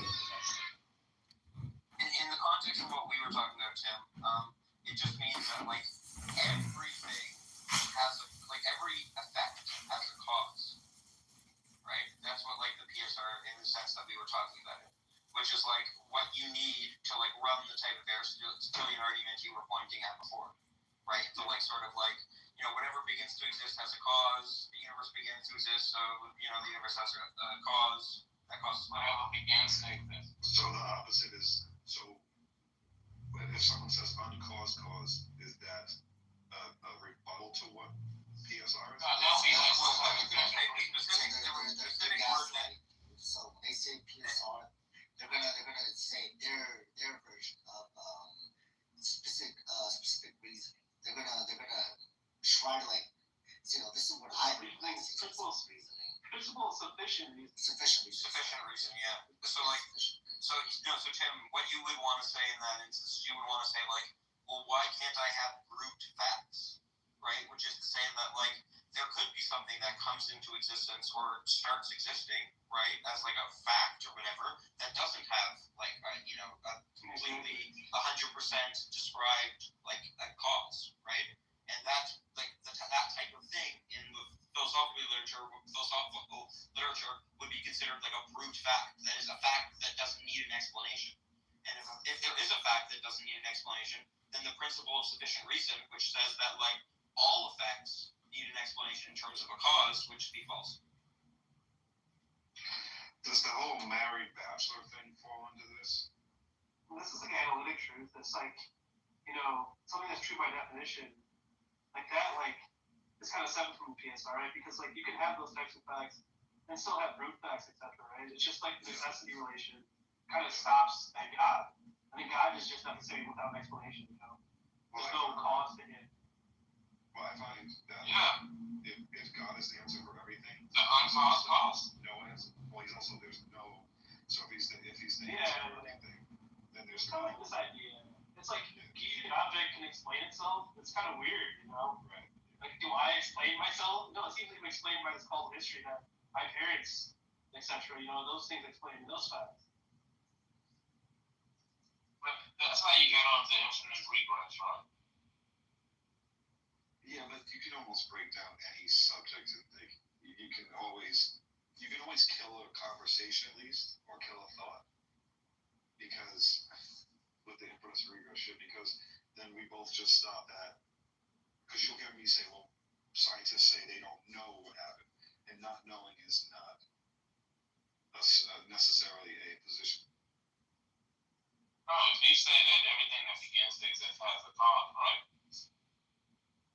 Then it's going to be something that exists that doesn't have a cause, or something that began to exist that doesn't have a cause, right? You got to stop. There got to be some starting point. No, see that's the infinite regress. There was never to start. See, like that's like a very common mistake kind of that people make too, right? Like another thing I could just say, if someone says to me like, every single thing has a cause, right? Every single effect has a cause that like fully explains it, sufficiently explains it. I could just say something like, okay, absolutely, right? Every effect has a cause going back ad infinitum, right? So it's like there is no effect in the chain, right, of like cause and effect. There's no effect that doesn't have a cause, right? Because it's an infinite chain back. There is no starting point, right? So therefore there's no need for like a first effect that doesn't have a cause, right? So I can just like accept the PSR and then just say like, well, time stretches infinitely in the past, right? For the universe, the multiverse, or whatever. Yeah, what we do all the time, when we say there was a beginning for our expansion of our universe, right? Wait. What did you say, bro? You said it's right that we have a beginning in our universe or something? Yeah, like I think scientific evidence, right? Like commonly adopted, understood scientific evidence is that like our universe started 14-point-something billion years ago. That's like the Big Bang. It's like, that could be like an infinite cycle. No, of course. Yeah. Yeah, I was just saying, like, I think, you know what I'm saying, right? But like, the point is that, like, you can just deny that, like, every effect, like, you can accept the principle of sufficient reason that every effect needs a cause that like, sufficiently explains it, and then just say, well, there was no beginning of the universe, so there's never a instance of an effect without a cause, right? Even though, like, there's a response to that, which is to say, like, well, what explains the entire chain, right, of cause and effect? Even if it goes infinitely back, if the principle of sufficient reason should say that there's something that explains the entire chain, because everything has an explanation. So that's a response to it. Why is that a problem? Everything does have an explanation. Everything does come from What explains God? What explains God? In which way? The way you just said everything has an explanation, that way. The way you said. So, for example, like me personally, as someone who doesn't, experience privilege, I definitely feel like even when people come at me and they're like, oh, I don't need that. Like, no, I'm not saying like your account for like what explains God. Can I explain the situation to you? No, because you're not talking about what I asked you. Okay, you want me to explain it like raw, right? Well, I want you to explain it in a way that okay, no, I can do it raw. As a Black American, I'm better than you. I'm prettier than you. That's true. What is this like racism? You're a fucking hoe. You're a weird ass nigga. And honestly, truly, you have to fight for your stake in these rooms. Honestly, they kick me down, put me back up. They know I may be wildin', but they know I'm a nigga. So What do you mean? They're making more than you. That's is that the answer you wanted? Well, that's false. Is that the answer you wanted? Make sure I'm more like. Is that the answer you wanted? Anything. I can hold you You're out. talking out of your ass. I can hold you out anyway. They're saving you. Oh my The god, you're white just like a saved you. retard. The white saved you. The white saved you and be like, You're just like rich fucking okay. But when I came back, period, I still came down and talked shit. Like it's no problem. It doesn't. It's like you're a holy. Yo, Eric, I'm you're just a fucking thinking, retard. I can talk to you. Asked me a question, I answered. Yes, your answer was talking about yourself, not answering his fucking. Okay. So, what is your question about other people? Go ahead and explain. What? No. How is it like I You might have brain damage. people that were around? I was asked her. Yeah, your cognitive faculty is Ask that broken. question. Oh, no, look. What did I ask you originally? No, let him ask his question. I don't care about you. You're fucking. He's I asked you the question, right? Okay, what's your question, little? No, what did I ask you? How do you know that you answered my question if you don't know what I asked? I feel like I answered your question because I was like, okay. You just seem like it. I feel like you didn't. I feel like you didn't answer my question. Well, I feel like you didn't. Okay, so go back with your question again. We can laugh at you again. Alright, I'm gonna ask you one more time. And if you don't answer this question, you have to admit that you're like not tracking, okay? And then we can kind of like work on your reasoning faculties. Okay. Like, look. Okay, what explains God in a way that everything else has an explanation? Because it seems as though you would appeal to everyone else's explanation to be God causally, right? So how does God explain No, I'm himself? not God. Here's my thing. Okay, so here's again, step by step for you, because we know you're slow. Okay, so I'm gonna take it step by step for you, because like you got your pen and paper.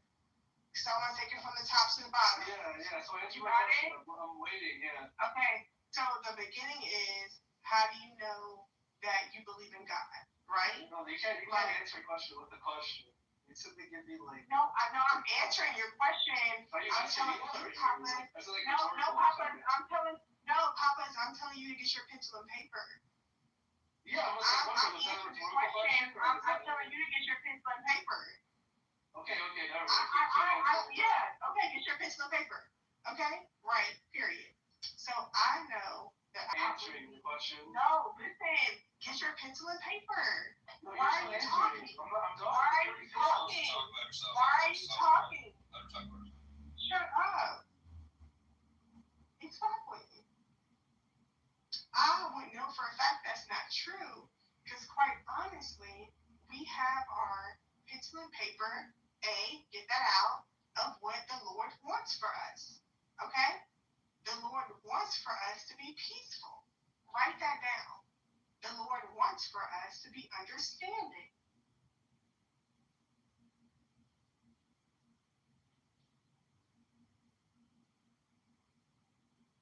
What happened?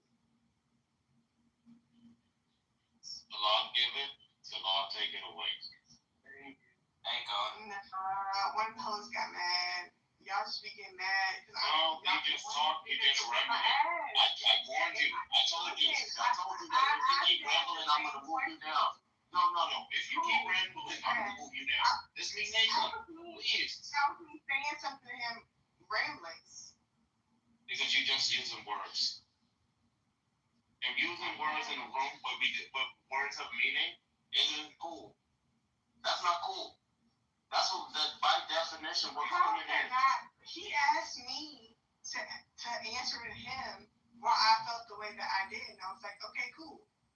That's not what I asked you. You fucking insane woman. No, I asked you what explains God. Okay, and I was answering that to you. Okay, you explain God by talking about what he wants. How's that word? Okay. Well, how do I explain the sun? You think I God explain the sun because I I want ice cream. and ghetto and yelling at each other and like calling us idiots? You think you're calling me an idiot and doing something Do you think that makes me like No, it makes feel me better? feel good. Like, No, it makes me feel good. You think I give a fuck if some loser is calling me an No. idiot? When I go have sex tonight, I'll be like, you're just retarded woman. I care about People people don't like want something funny. I care about people like Tim. I care about people who actually have like helped my life and want more. Yeah, because you're fucking selfish. Clearly, you're a selfish person. You're a fucking loser. I don't give a fuck about some fucking loser feeling mad about me. I'm a beautiful Like, who motherfucker. cares? You can never put me down. If you say so, I don't care. You're not that to me. You're a fucking loser. Yeah, you're not mean to me. Bro. You can't even take me being like, oh yes, I respect these people, blah blah blah. Because you're like, no, it's not me. You're not talking about me, so it's a problem. That's loser shit. You're lame ass shit. I don't have to protect. Are you mentally ill? You're a loser. You're a fucking loser. You're a loser. I hate that for you. I hate that you're a fucking loser. Because honestly, there are so many people who are fucking cool. Like, there are so many people, like, even like the Chinos, man. I think she's fucking cool. It's like he smokes weed. Mr. Marlboro. Oh, that's a cool nigga. No, that's one cool camel. Yo, Pocket, that's your friend? Pocket, why do you hang out with people like that, for real?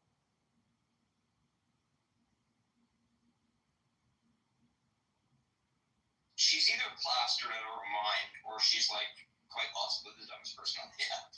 Let's not talk about people when they're not on the stage. Let's leave it. Listen, she's not usually like this. Right now, she's trolling. Let's not troll. Anyways, Bella, I think you gave a poor argument for the non-existence of God, and that's okay. Okay, well, what was poor about it?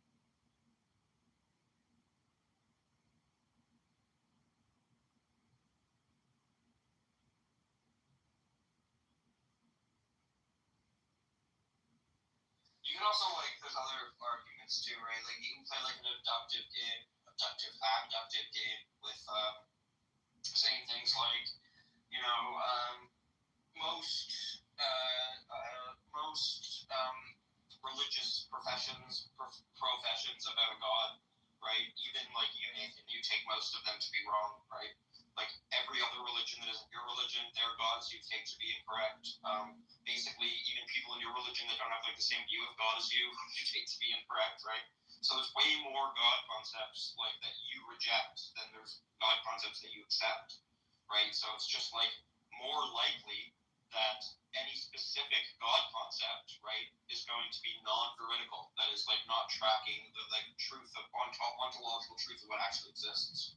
Than any specific one being true, like more likely actually vertical, right? So that's just like an abductive or inductive way to think about like God claims. So that's another argument for atheism. Are there any other good ones that I'm missing? You can respond to. We just doesn't have to. Are there any other good ones that you think are good that you think I'm missing? No, I think like the low priors is my favorite, to be honest. I used to be like more agnostic, so I heard that actually. I think there's like arguments against like Christianity. Like I think like the last one problem people's fine. It's like an issue contextualized towards certain religious institutions. Oh yeah, that was the thing. Oh really? So you think it's like an at-home kind of thing when you're presenting it? You have to yeah, dude, but not in the way like yeah, but not in the way you want to fucking. Fuck you. Like oh, by the way, Sasha came in back on this thing I was saying with Clyde. About the idea that like yeah, but like I think Cloud's point is still true that like that's arguments are only ever going to be forceful if someone accepts the premises of them, right? That's what makes it contextualized. No, but like the whole point is that like if they accept it, right? That's where I can draw out the like. Oh yeah, that's true. Yeah. So it's important, right? Like I know that when you have an at-home argument, right? They have to accept the premises, right? But it's their acceptance of the premises that allows you to draw the tension. But I was the ad-hom. Yeah. It's always the ad-hom, not to be. it's not necessarily a function or a part. I guess it's a function, but it's not a part of the argument. Yeah, it comes in when you have like this kind of like understanding of their background beliefs too, on top of the Exactly. right? But that's not the No, I think I agree with you there. Yeah. But the point that I think I agree with Albedo is that like all arguments are head-on in the way you describe it is just the fact that they have to accept the premises need to be motivated. Like the argument doesn't function if they don't accept the premises. I think that's true of every argument. The ad hoc is just the idea that like there's going to be background tension. No. We don't really accept the premises for arguments to be forceful. Like you have a specific argument for a premise, right? And they can like think that that argument for the premise is like, generally successful or whatever, right? But like they don't have to like accept the premise before you like start talking to them about the argument. But that is a requirement for an ad hoc argument, right? Because an ad hoc argument, when you're creating it, right, when you're like, like determining what it's going to be addressing, right? Motivational. You're only addressing a certain subset. No, I agree with you there, but like by motivational there, you just mean that like persuasive intuition wise or something, right? Like, I mean, I can agree there, but I think like in terms of it's like being applicable functionally, right? Or to have the motivation that like, the conclusion does follow in a way that should persuade the person. I do think that is a function of the perceptive premises. Well, only in deductive arguments.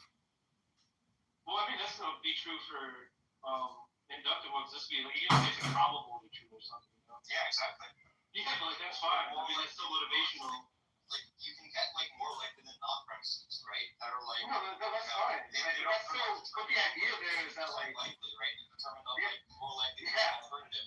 But the idea there is that like that probability claim is going to follow some function, right? Given the argument.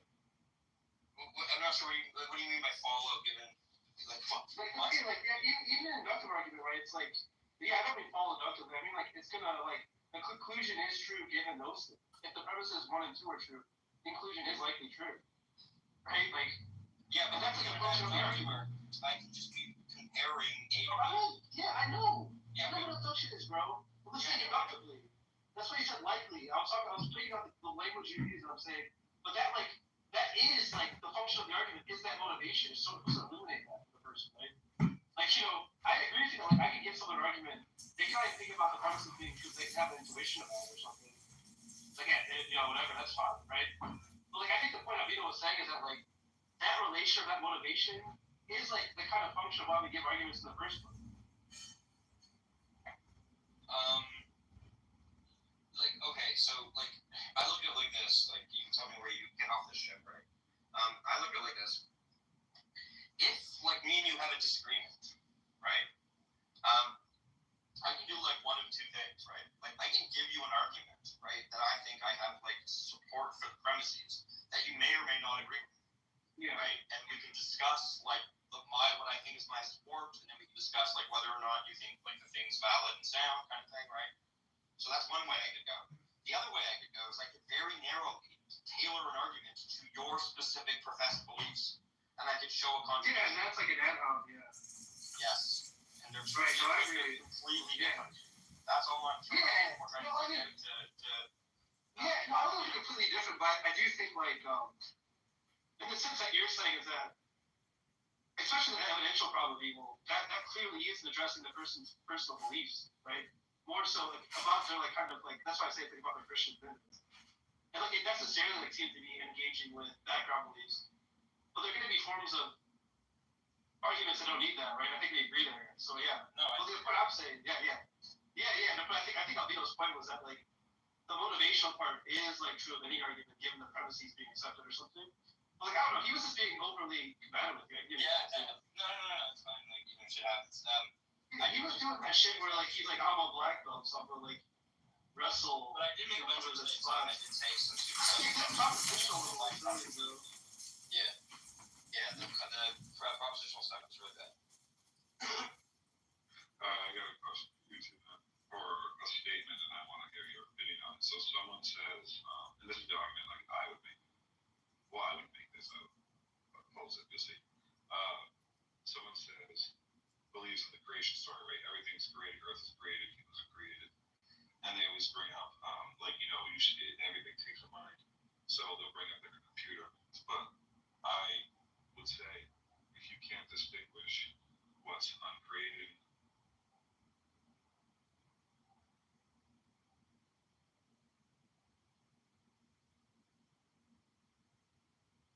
Claiming. So first, they're claiming that the ISIS showed up because. Okay, you were there. What are you saying occurred again? One more time. This happened in DC. We're literally in Capitol Hill. It's a whole block that has restaurants, and my neighbor is amongst the businesses that's on there. All the businesses on the block, just one. And when they went to that business, this was them trying to find out who works there, etc., etc. And the backstory is this person used to work for the Republican Party, and he left because of the January 6th, what happened. So it's a personal vendetta. So it doesn't, and this is what's currently going on, because everybody is thinking, oh, you get the news from CNN. No, people have personal stories and personal encounters. Yeah, but you don't know for sure what lead they were operating on. You're not on the inside of what the ISIS. But the lead is false, is what I'm How do you know it's false? If you don't know what lead they're operating on, whatever brought them to that, but you don't know what actually brought them to that establishment. You don't know what lead they were working on. You don't know who they had under surveillance. You're just operating off of your vantage point as a person on the outside. But I just told you he's my business neighbor, and he doesn't have anybody working for him that is not American. Okay, but what I'm saying is you don't know what brought ICE to his establishment. You don't know what information they were operating on. Yeah. Whether the information be false or not, people get false information. What I'm saying is, how do you know that ICE didn't go there on the basis of something that was legitimate? That's my question to you. But it's not. The answer is you don't know. No, but it's not legitimate, because if it was legitimate, they would have gotten who they're looking for. It's not legitimate. So, no, wait a minute. You can operate on a legitimate basis and then get there and then the person is not there, or get there and maybe you got misinformation. It doesn't mean that they made it up and said, oh, we're just going to hunt down people who are here illegally. That's what you're trying to conclude. Okay, you don't have enough information. You don't have enough information to make that strong conclusion. Okay, so then if we're doing raids, right? How come of all the businesses, and there are several businesses on the street, more than 40 businesses, why did they only go to one establishment? That's a question for ICE, not a question for Manfinity. And for you to make a strong conclusion to the opposite, that, oh, they went there because they were a target, that's also premature. You don't have enough information to make any strong conclusion. That's what I'm trying to suggest. But we have the information that this is something that's happening all across the board. They're grabbing people left and right, even grabbing American citizens like, oh, sorry, my bad. They grabbed a vet the other day. We spoke about this. He's like, I'm a vet. I served. I'm a citizen. I mean, if we have the resources to go after them, we shouldn't be making errors like this, wasting taxpayer dollars, going to a vet. I agree with you.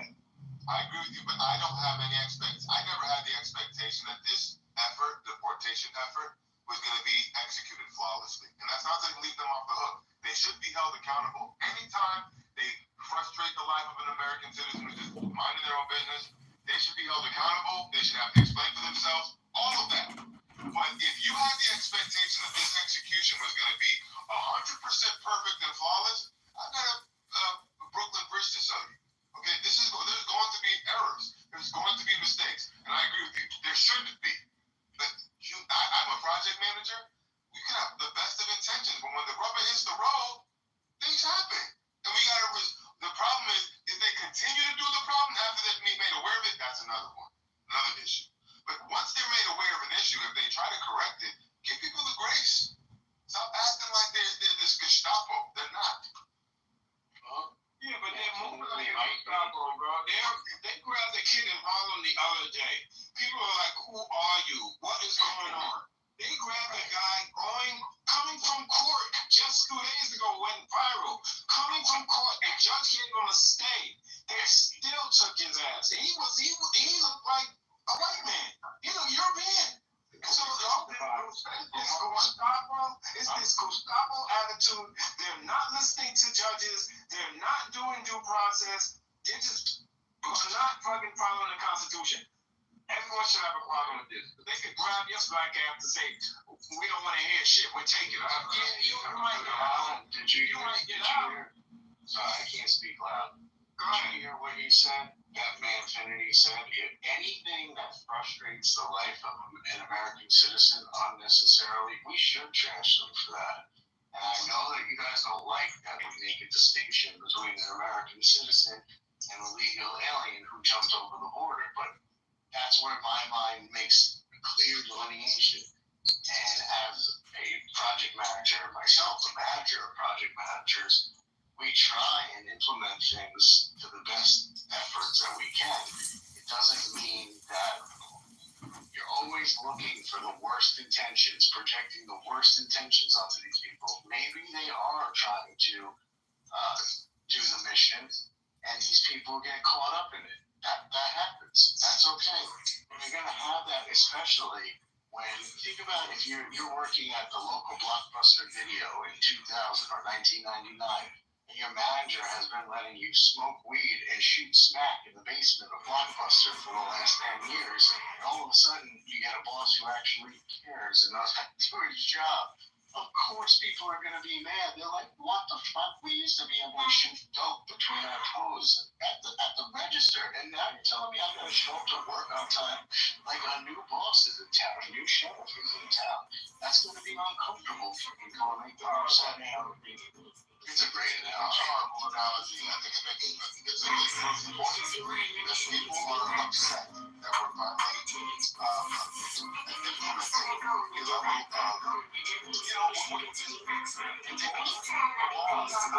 not what's wrong with that? I'm not upset about that. Cross the laws in the book. But, again, when people are afraid and people are getting caught up and people that were allowed to stay and all of a sudden like, no, you're keeping us control. Why are you doing that? What's the what is the teach them more TPS? To admitting yes, to separate. You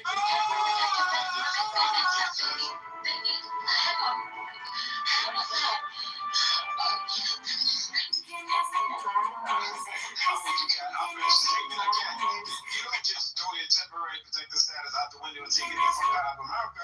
Give them due process, especially to individuals that are contributing to the economy, working their jobs, and they're not the people that cross the border illegally. Go after them. Why are you going after the people that are actually trying to live the American dream, getting up every day, going to work, and following the law? Why go after them? Because we don't have infinite resources, and we don't have the luxury of just going out there. We don't have the luxury.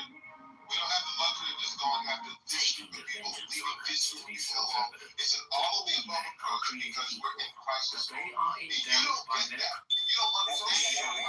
You're in a position of governing a country, and you can sit back on this chair and hold your arms and make all the criticisms you want. When you're actually in charge of running this country of over 350 million people, and there's finite resources, and you have to make tough decisions, okay? This is what you get. Bold leadership who's not afraid to make decisions. You can ask me anything with that. I love that accent. Please don't scream. Please don't scream. Please don't scream. Please don't scream. Please don't scream. Please don't scream. Dominating the headlines. No, not totally. Okay. Do you know that when somebody comes in, and I'm talking about when somebody comes in, outlining the roads to use. they have no contrary to what you guys believe, nobody takes any benefit that is not from the American. Under any circumstance. I understand that's what it says on paper. No, That's not how it actually relates to what it is. For instance,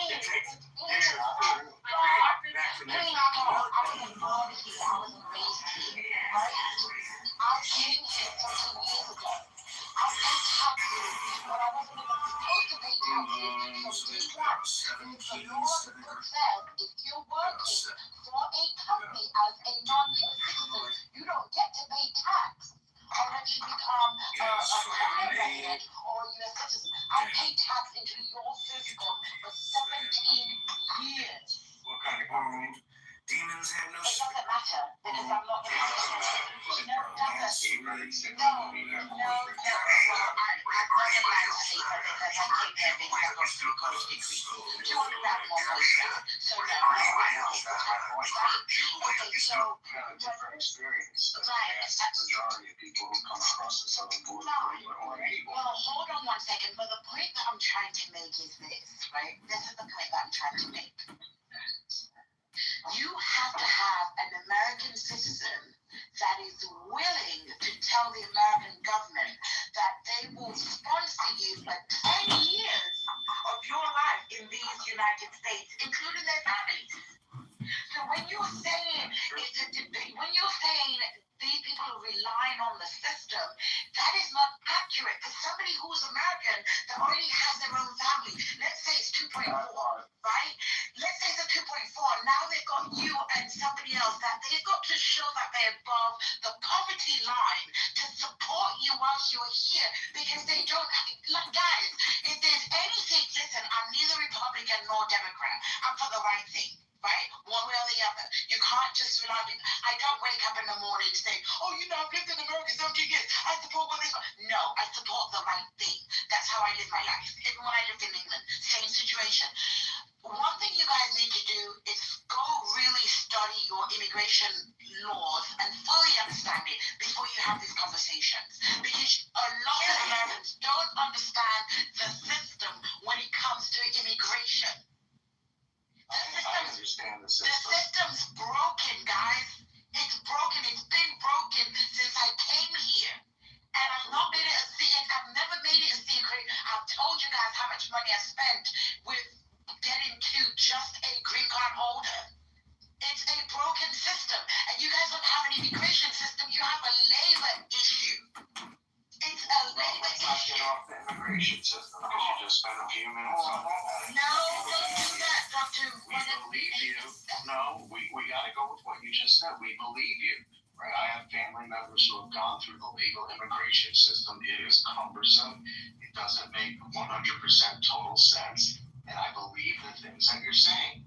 What we're just trying to say, instead of just now lumping all these groups of people together to work for us, it's a different situation. Going through the legal immigration process is very difficult, and it doesn't make 100% sense to me. You do have to be sponsored, and it is for 10 years. And there's a lot of other requirements that you have to go through in order to do that. What we're talking about is not you. You are a legal immigrant to this country, and it's harder to do it that way. A lot harder to do it your way. I hope that you get some sort of presidential decree that says you're now a citizen. It's a lot harder to go through the system. So we need to change the legal immigration system to be less cumbersome. Number one. And number two, we need to not try and lump you in with the 8 million people, 8 to 12 million people that cross the border, the southern border, and overstayed their visas in the last 5 years. You're not the same people group. Please don't put yourself in that people group because you're not. That's all we're I think, but the point was, Manfredi's making it seem like everyone that comes here is bleeding the system, and that's not the case. Everyone that comes here doesn't get food stamps, doesn't get free health care. You said it's overwhelming the system. Then what did you mean? I said we have finite resources, and there are some instances where people come into this country illegally, and they define that. What do you mean by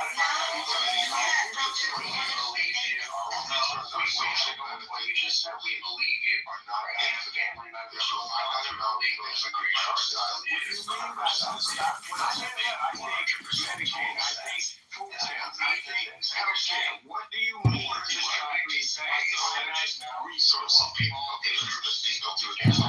We're talking about delineating between emergency rooms can get overflooded with people who are here illegally. Emergency rooms, so that means doctors and resources in hospitals in your favorite city along the border or your favorite city anywhere in the country. If you have a population of illegal immigrants just popped in, some of their sick will end up in emergency rooms, taking resources away from citizens who need medical attention. Now they got to wait longer. There's got to be more BS in the emergency room. Also, schools. People are here illegally. They have children. their children are taking up space in the classrooms that could be going to American citizens. Now they're learning in a more crowded environment, making it harder for children to learn. Another resource that is taken advantage of are some of the social benefits that you said don't happen, like food stamps, like Section 8, like the other things. There are emergency programs. I'm not saying that they're just given to them willy-nilly, but there are emergency programs that if they meet certain priorities and preferences, there are priorities and preferences in these various housing authorities, these food stamp, the food stamp. If you meet certain priorities and preferences, regardless of your immigration status, especially in places like Boston, especially in places like New York that are overrun with Democrat, liberal, left-leaning government leadership, okay, they want these people to be absorbed into the system and supported.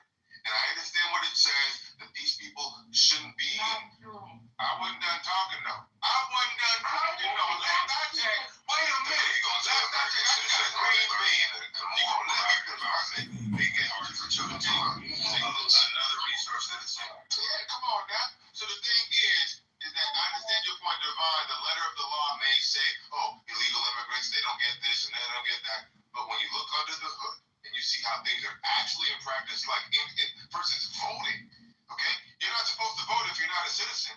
But in certain places, if now that you're an illegal immigrant, you can get a driver's license. Now the system can't delineate between someone who has a license versus a citizen, and they're being allowed to vote. Just because the letter of the law says one thing, implementation is being done differently under the hood level. And I want you guys to understand that there are illegal immigrants in this country receiving federal, state, and city benefits and using it to the degree that it's taken away from American citizens who deserve it more. Thank you, Jesus. I'd like to clarify a point with regards to your driver's license that you just mentioned. Whilst sanctuary cities will give driver's license, right?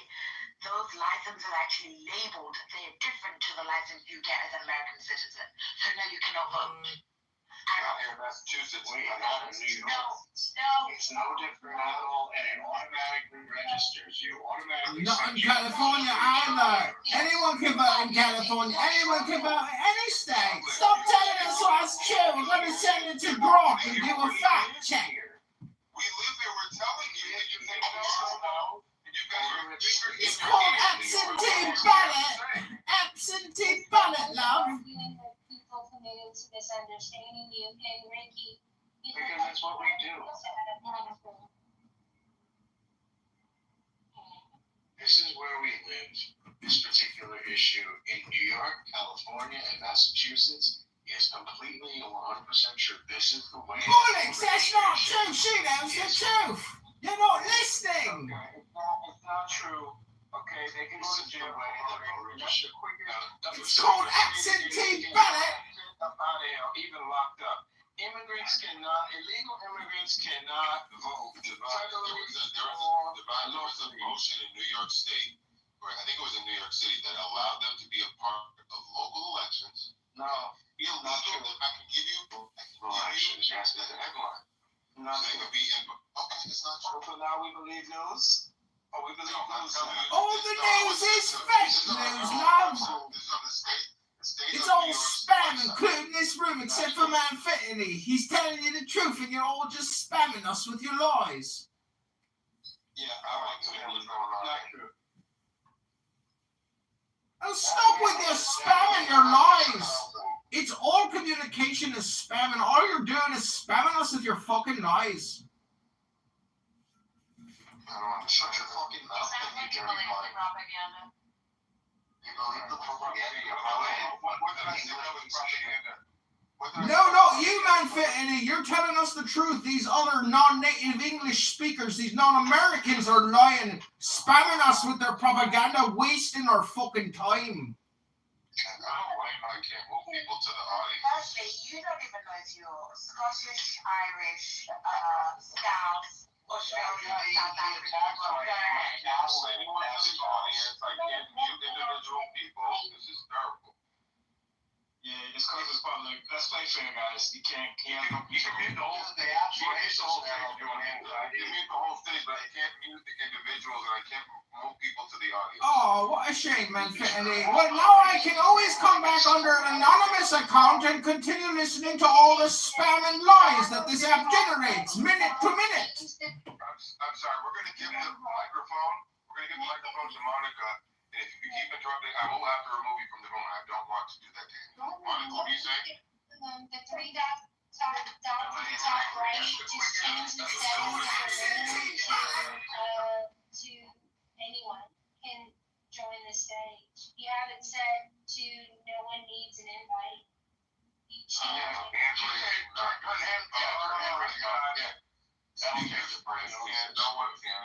Everyone, hand raising. Speaker, what should I put it? Everyone can, speakers, friends can, or no one can? Everyone can. Everyone can. It's boring. It's just your parents' stuff. Okay, so now I'm going to change it. You can go down without having to remove people. Oh, this is great. I love me some Monica. Thank you, Jesus. I got control of the room. Y'all keep messing with me, I'm kicking you down. Just Google it, man, Finity. It's not true in New York. They cannot vote. They cannot register to vote. They cannot vote in New York. They can't vote in every state, full stop, so I'm not even wasting time acknowledging that. You can't do it. They only changed that in the last year. They literally changed that in the last year. Where did they change it? In New York made a law that they when they said that you could vote on for the state and local elections, they meant it. They made it a law. It got changed back again last year. Yes, they did. Really? It's not. Put up a shot. Throw me off.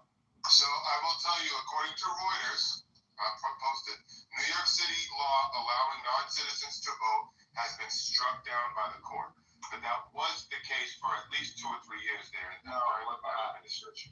I'm gonna listen. I didn't make it up, man. I just read it to you. They tried to make a law. And no, it happened. It never happened. It never happened. But why do you think? Okay, so you think the people that wanted to do it, you think they went away? Those crazy people that want illegal non-citizens to vote are still alive and well, and they're living in your government. They never have been allowed to vote, and they never. Okay. Yes, they were. True. Let's read it. No, they were not. They were not allowed to vote. Okay. Show me when they were allowed to vote, and I'll shut up. Because you got New York City. Not true. Well, saying it's not true doesn't mean it's not true. So prove that it's true. Prove it. It's literally reading you a Reuters freaking article because it was a law. It got on. See, you're not letting me finish my sentence. You're not letting me finish my sentence. Well, they made it a law, and then they put it on the books, and then it got contested, and it took them 2.5 years for it to go through the Court of Appeals for them to strike it down. But for that time that it was on the books, people were allowed to vote on local and state level. Jesus leaves us, bro. Divide. All right. No one else should be speaking. I want to hear a divine response to what Doc just said. No one else should speak. I'm in New York. Quick Google search. It was never on the books. It never happened. Okay. Alan would like to say something. Everyone, please be quiet. Alan? Yes. I'm sorry, Official, please allow Alan to speak. Hey, how are you? And my friend Alan. I ask right. Non-citizens are generally not allowed to vote in U.S. federal and state elections as voting in these elections, blah, blah, blah, blah. However, some local jurisdictions in the U.S. have passed measures allowing non-citizens to vote in specific municipal elections, such as for city council, school boards, or local ballot measures. Okay, California, San Francisco, since 2016, non-citizens who are parents or guardians of children in the school system can vote in school boards.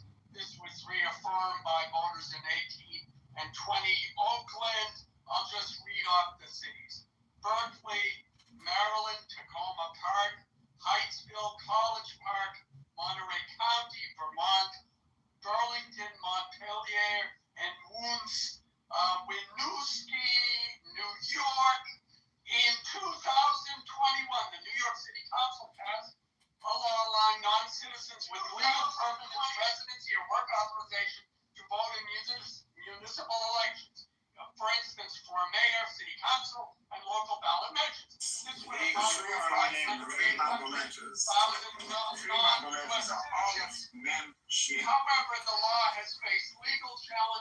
please, if I wish to unlock the conditions of learning, the other point of the one As of rests on 2025, so and the from wings 21 stretch to out to 22, Hoffman and Bina, it was allowed thus Washington, comprehending the D.C., three also supremacy. allowed in 22.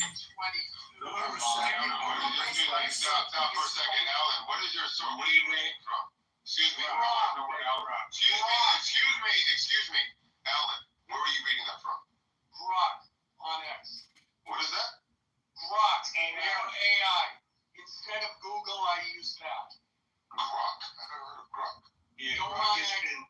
Yeah, it's the X. Okay, so Divine. I want no one else to respond. Divine, how do you respond to what Alan is from? Legal. He said it. Legal permanent residency. You guys said illegal immigrants are voting. That's what you said. I said non-citizens. Let me read it again. However, again, the synopsis. However, some local jurisdictions in the U.S. have passed measures allowing non-citizens. Whether you have legal residency does not make you a citizen. You can. Okay, but the part you read was under New York. You're applying. No, and I read. Well, if you're read the New York part again, I was listening. Okay, all right. I'll read the New York one. Let me go. In 2021, the City Council passed a law allowing non-citizens with legal permanent residency. They're still not citizens. That means we're letting you stay, but you're not a citizen. The law says if you are not a citizen, you can leave at any time. You want to vote in this country, commit to this country and the Constitution, and then you can go in that ballot box. Until you make that commitment, go away, you don't get to vote. But you'll take the tax that they pay, right? They can go away. Yeah, are you getting the benefit of working in this country? Are you getting the benefit of paying the tax? Okay, so Divine, do you concede to the point that there's effort? Wait a minute, let me ask the question. Don't tell me no, I didn't ask the question yet. I didn't get to ask you the question. You concede to the point that there is an effort to allow non-citizens to vote in this country. You're changing the question. You're changing it, but yeah. You said 5 minutes ago, illegal immigrants are voting. Now you're changing it to non-citizens with legal status. If they're paying taxes, yes, they should be allowed to vote. If they have legal status and they're going to get due process, allow them to vote in local elections. Why not? City council,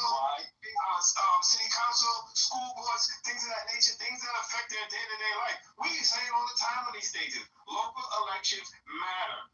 That's what really matters. So legal. So let me ask you a question, Alan. And what you read, does that allow for? I know in New York it was the permanent legal status, but like in San Francisco, I didn't grasp what you mentioned there. Is that the same thing, or did that allow for illegal immigrants? Okay, in San Francisco. There was non-citizens who are parents or guardians of the children in the school system can vote in school board elections. In Oakland, they approved a measure that non-citizens, including legal residents and undocumented immigrants, to vote in local elections for city council, mayor, school boards, starting in 24. And in 22, Berkeley voters approved a measure to allow non-citizens to vote in municipal elections, though implementation is pending legal clarifications. So in all cases, they're saying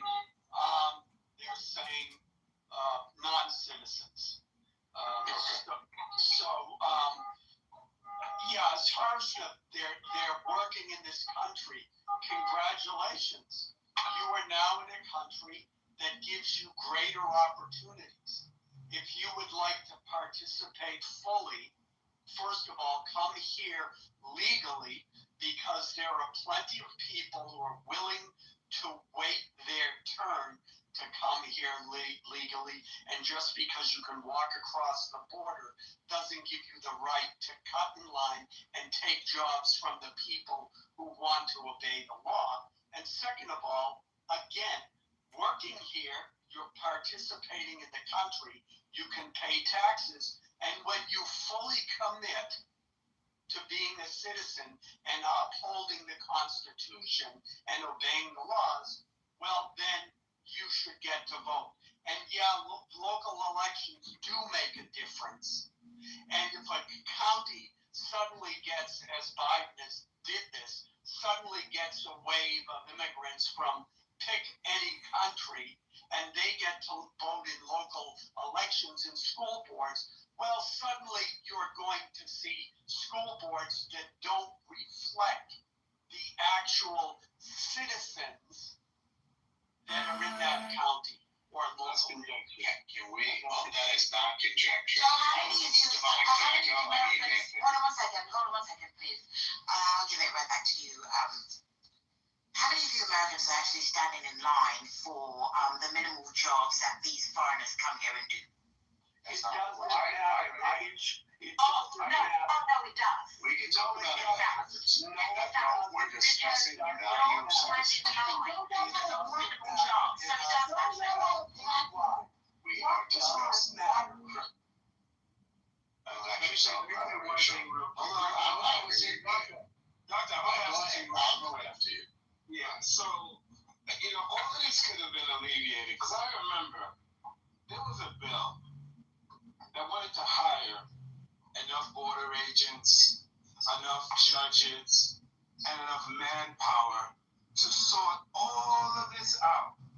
But they chose to not vote on that bill, and they chose to give money to Ukraine, they chose money to give money to Israel, they chose to do everything but deal with this crisis because they did not want Joe Biden to have the win of securing the border and having enough judges to process these cases. And now we're dealing with this conundrum of a catastrophe right now. With that, I land. Okay, thank you. Doctor responsible, do the honors. Please, just sweep that under so much. Jesus, so much. Divine, it might make a fantastic headline to see this bill that I would puke all over and then throw it in the garbage. To see that be repelled by Republicans, it might make a great headline. And listen, you guys have been working off of that headline for about 8 months at this point, right? And that's fine. You think it's a great bill. You think that adding more judges is going to fix the problem. You think that shortening the time of the people's stay, of the time that they have to wait before their hearing will fix something. You feel that adding more border agents for that sole purpose will fix something.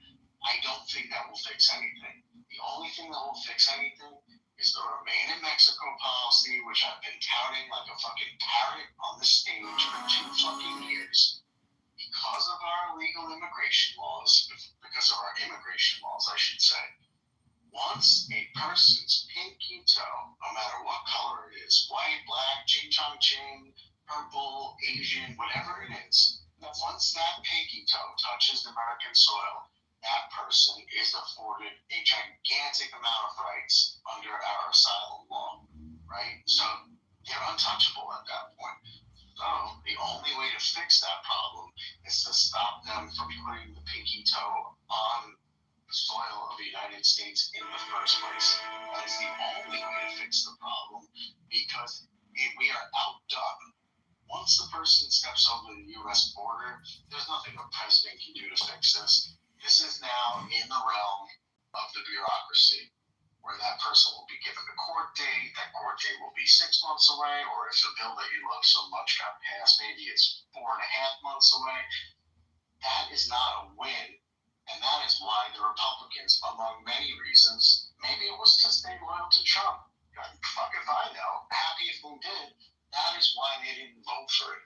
Because we've had 35 years of this nonsense from Republicans. No, I'm not even talking about the Democrats. I'm talking about Republicans. The Republicans that are America First stood up and said, I'm not voting for that shit because it isn't going to fix dick. Now, in your own mind, you can have fun and explain that as, they're in a cult and they're just, praising the master, they're doing blood sack, whatever you want to say about it. You can say, I'm okay with that. I'll deal with the repercussions. Hold on a second, chill. Hold on a second. Black ass to go to the audience. Respect yourself. Anyway, stop interrupting Raven, if you would. So anyway, that gets down to that point. We don't see it the same as you. There was no great, beautiful immigration bill. This was just another attempt, a bill written by Republicans in the first place, who were pieces of shit, brought to the House by other piece of shit Republicans and Democrats, and now you expect us to just go ahead and sign it? No.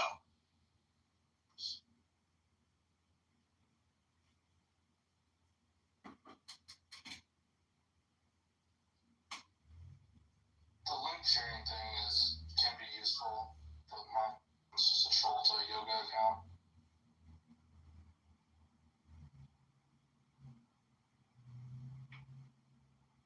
Yeah, I mean, I signed up for the anonymous ability, and I could care less. It's, in fact, if I get kicked from a room, generally the mods are saving me the time. So I don't know why I would pay $5 to live stream chillism all day, but the fact that people are here 24 hours a day, 7 days a week, gives you some consistency if you are looking to essentially scrape content.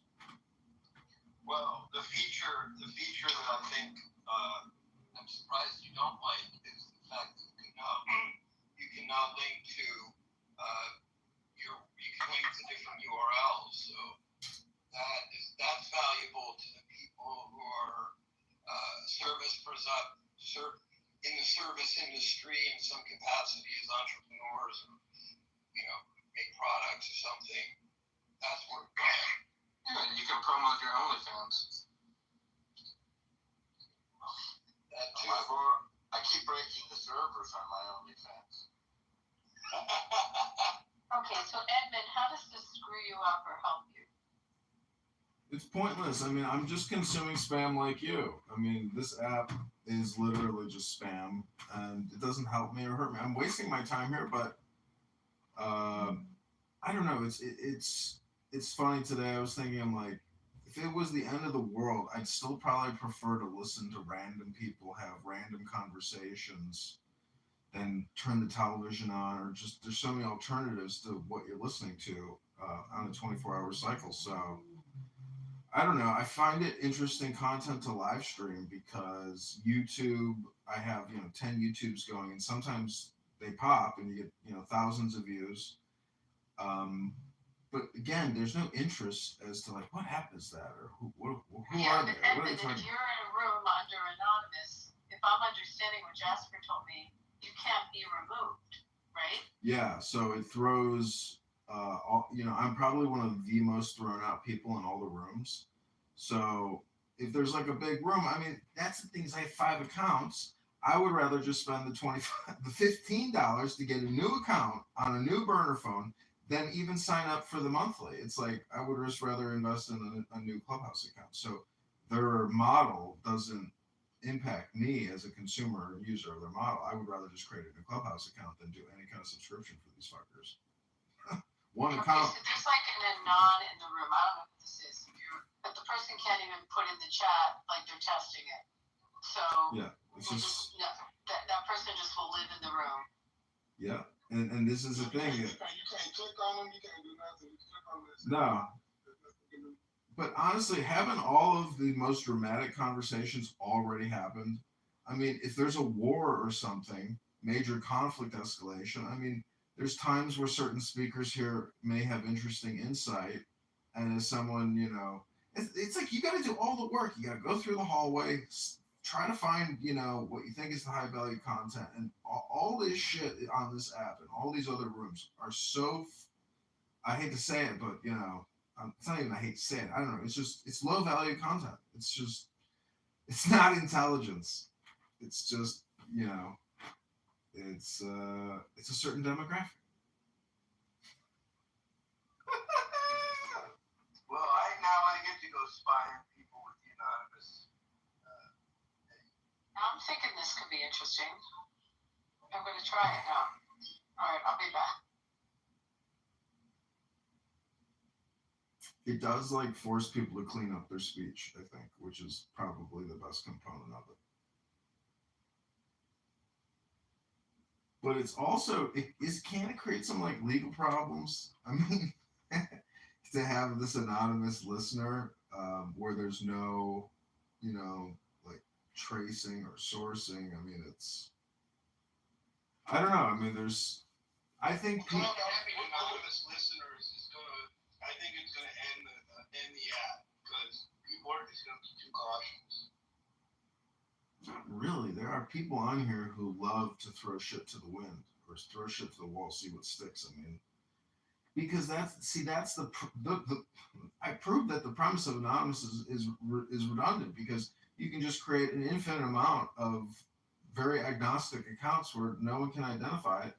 And the thing is, I've listened to all of the interesting conversations or all of the supposed interesting people. It's all just spam. So there's no reason to, invest in a monthly or annual subscription to this stupid platform. I mean, there's just not, because you can create a new burner for $15 and create an agnostic profile that the mods can't necessarily detect unless they cross-reference and go to my live and confirm it's me and say, yep, that's fucking Edmund. That's the thing. It's like, but I'm the only loser doing it. So how many people are going to sign up for this stupid shit? A couple hundred people? Wow. Moving fucking mountains with hundreds of subscribers at $5, $7 a month. Wow. Well, wait, isn't this good for you? The fact that you can have these anonymous accounts, you can go in and no one will remove you. No, well, that's my point. Is I would rather just spend the money on creating a new account and not attaching it to anything and play that game again. Because for me, it's a game. Right. It's like a game for me. So when somebody detects me and say that's fucking Edmund, kick them. I mean, but I'm just who they assume every time. I've conditioned people on this app in this little micro universe. And Evan, you made no true statement, because every troll I see, no matter what, I believe it's you. I don't know if I'm right or wrong, but I definitely you're the number one suspect of everybody. Yeah, I mean, and so that's my point. Is like, this isn't gonna move a mountain. This isn't gonna move a needle. Well, wow, they're making like, say they get 1,000 people to even sign up monthly. It's like $7,000 a month. Do you know how much they spend in fucking server costs on this stupid app a day compared to the model doesn't work. If they don't empower the creators here and give them a revenue share, fuck them and fuck their stupid platform and fuck their stupid business model. Like, make this an economy. They don't make this an economy. I mean, make this a fucking economy, a place where people can actually earn a living, and then it'll get some fucking traction. They need to turn it into Patreon or something, it's totally pointless. We were getting traction. Somebody changing title, which is totally fine, but we were getting traction with the title. Hey, I'm guilty, and you're definitely right. When I changed, I thought it might help, but it definitely hurt the room. Oh, okay. It's fine. I was just curious. I just thought we were talking about that. No, I think that was right. I feel no, it was actually wrong. It was a good thought, but it was the wrong move. Edmund, the one advantage of using the anonymous option as it is like access to houses. So if someone opens rooms that are only for house members, you can go into a room anonymous if you're a house member. You can't otherwise, but it doesn't really matter for a bunch of the houses that don't have any limitations on who can join. Yeah, I mean, if you could just fully automate the scraping of this stupid app and then have it auto post to YouTube, that would be cool. It's kind of complicated to do, but I'm sure it could be done. But it always requires manual entry of some sort, so it's just not worth it. Club Deck wasn't I haven't used it in 3 years, but Club Deck wasn't that hard to use.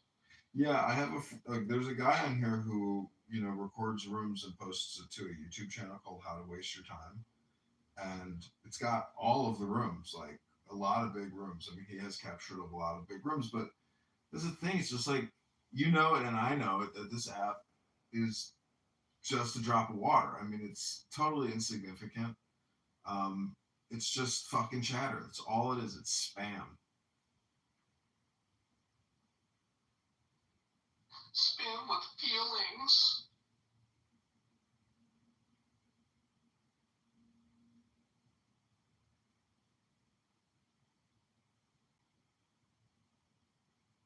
I mean, going into the election, like, there was more value in the app. Absolutely, at that point, going into the election with Kamala and Trump, like that was the. After that, it's like, see, this app does have this like propaganda social aspect to it, but it's only like more relevant and important at like peak times. So, what does that tell you? I mean, that it's all spam.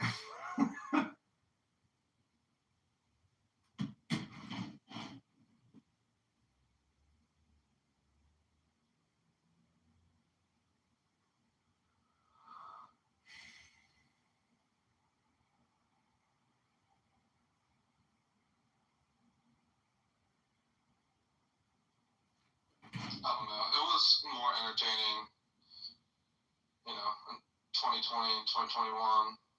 It was humorous when there was like late night rooms with like 6 people and Matt Gaetz in a room. Yeah. Lex Fridman was funny on here. I was recording him, and he got furious with me that I was recording his conversations.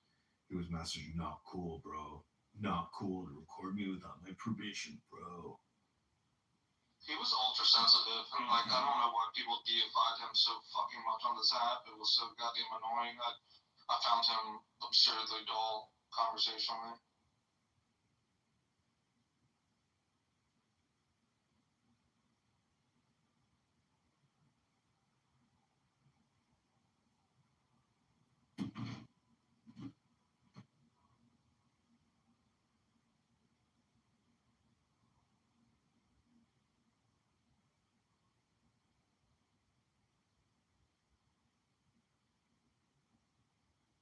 So is Pink Taco gonna make an appearance? Because I do like Pink Taco's rooms. Those are fun rooms. This is his room.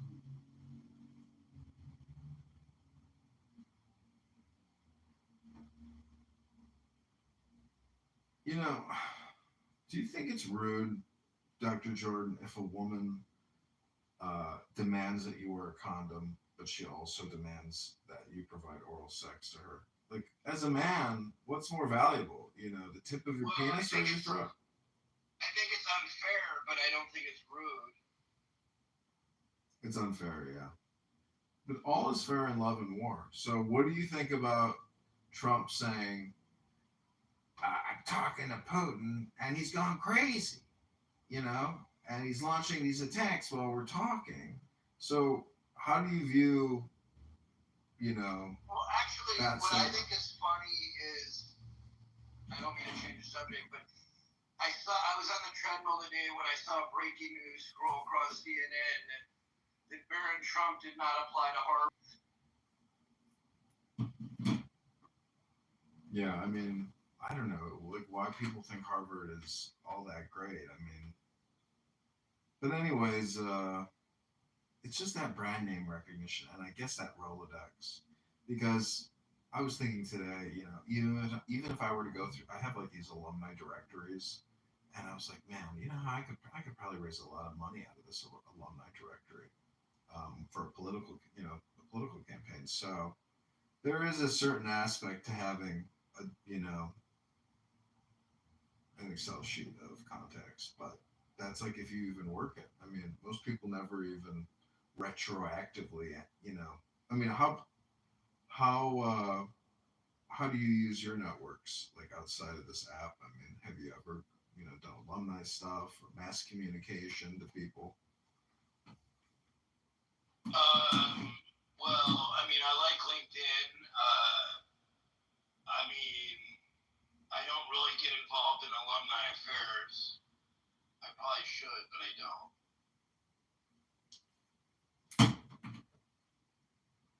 Yeah, I don't use LinkedIn anymore. They deleted my account. At one point, I think I had like almost 20,000 connections on there because I was just like every day going through, going ad, ad, ad, ad, ad. And but again, it's just like all spam. You know, that's what it comes down to. I mean, how? I mean, if you were to, tell us like how much communication you've had to spend on there, how much revenue you've generated from there.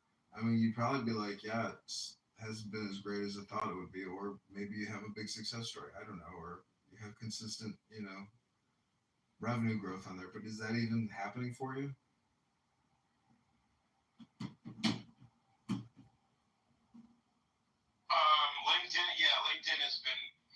LinkedIn has been helpful recently. But they're all saturated and they're all, it just becomes more and more competitive. It's a rat race to kind of get your brand out there and get the visibility and get opportunities. So,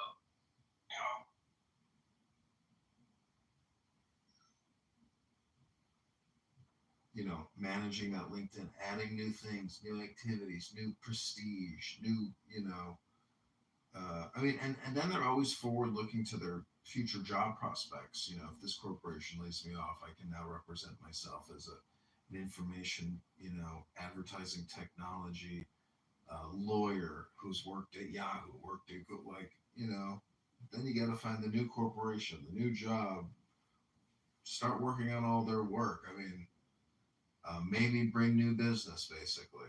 So everybody ends up becoming a business consultant, um, or a chief revenue officer to a certain extent. It's like fundraising, basically.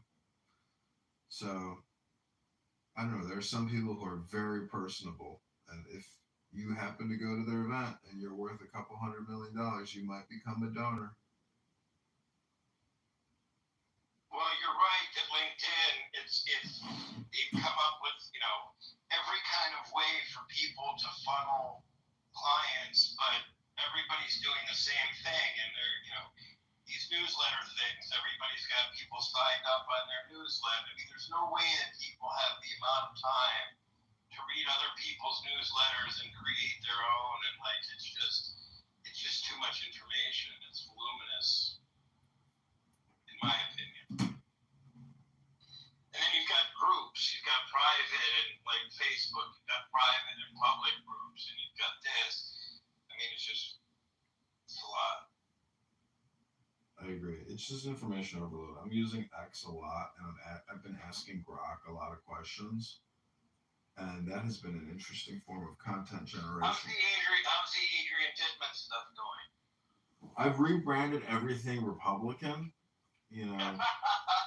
because I figure that's like a brand that's never going away, and so to have like a bunch of Republican digital assets is, basically a political consulting and spamming business. But the Adrian Dittman stuff, he does still hold.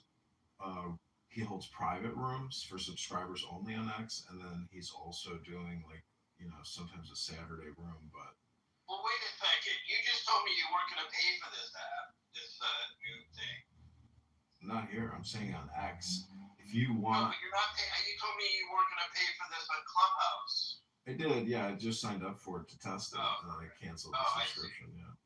I see. Yeah, it's stupid. I mean, I've had a lot of fun with this app and bouncing around, but I have they took down one of my YouTube accounts recently, which had thousands and thousands of Clown House recordings, but I don't know. I have approaching 20,000 videos on YouTube, 15,000 videos on Instagram. It'd be so nice if YouTube had a way to. What about how often you record on Twitter? I've been recording a lot of anti-Semitic, racist, low IQ pieces of shit on there in a room called JQ Radio, which is Jewish Question Radio. And all they do is talk about Adolf Hitler, his speeches, the Jews, everything and anything. And they have weird guests come in. I don't know if you know Brother Nathaniel. He's this like Russian Orthodox. He's Jewish, and he's from Brooklyn, and he's a self-hating Jew. He hates Jews, and he's a self-professed. He's insane. But the point is, these are little like hot spots of hate and extreme hate and racism, and toxic communication. Total waste of time. But I like to go in there, ring my bell, and just remind them how they're all, wasting their time and just spamming each other. So, doing that type of social audio activism, I feel like it's fun because people recognize it and they go, fuck, he's right. I'm wasting my time here. Fuck. People start questioning what they're doing in these rooms and why they're listening or talking or posting shit in the chat. I mean, so I don't know. It's just fun to like troll people who have really bad ideas and takes.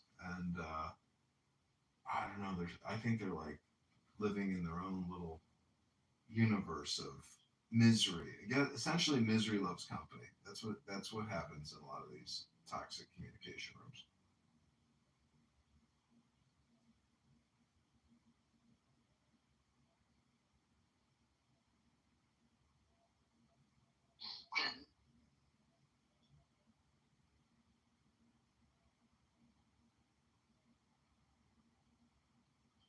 Why don't you educate people? Why don't you?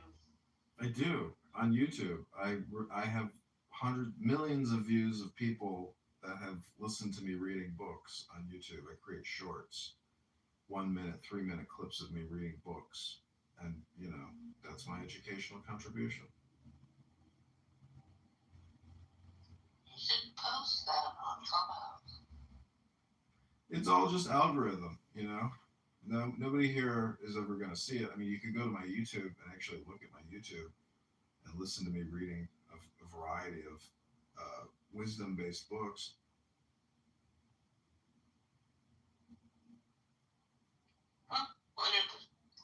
Don't take this wrong.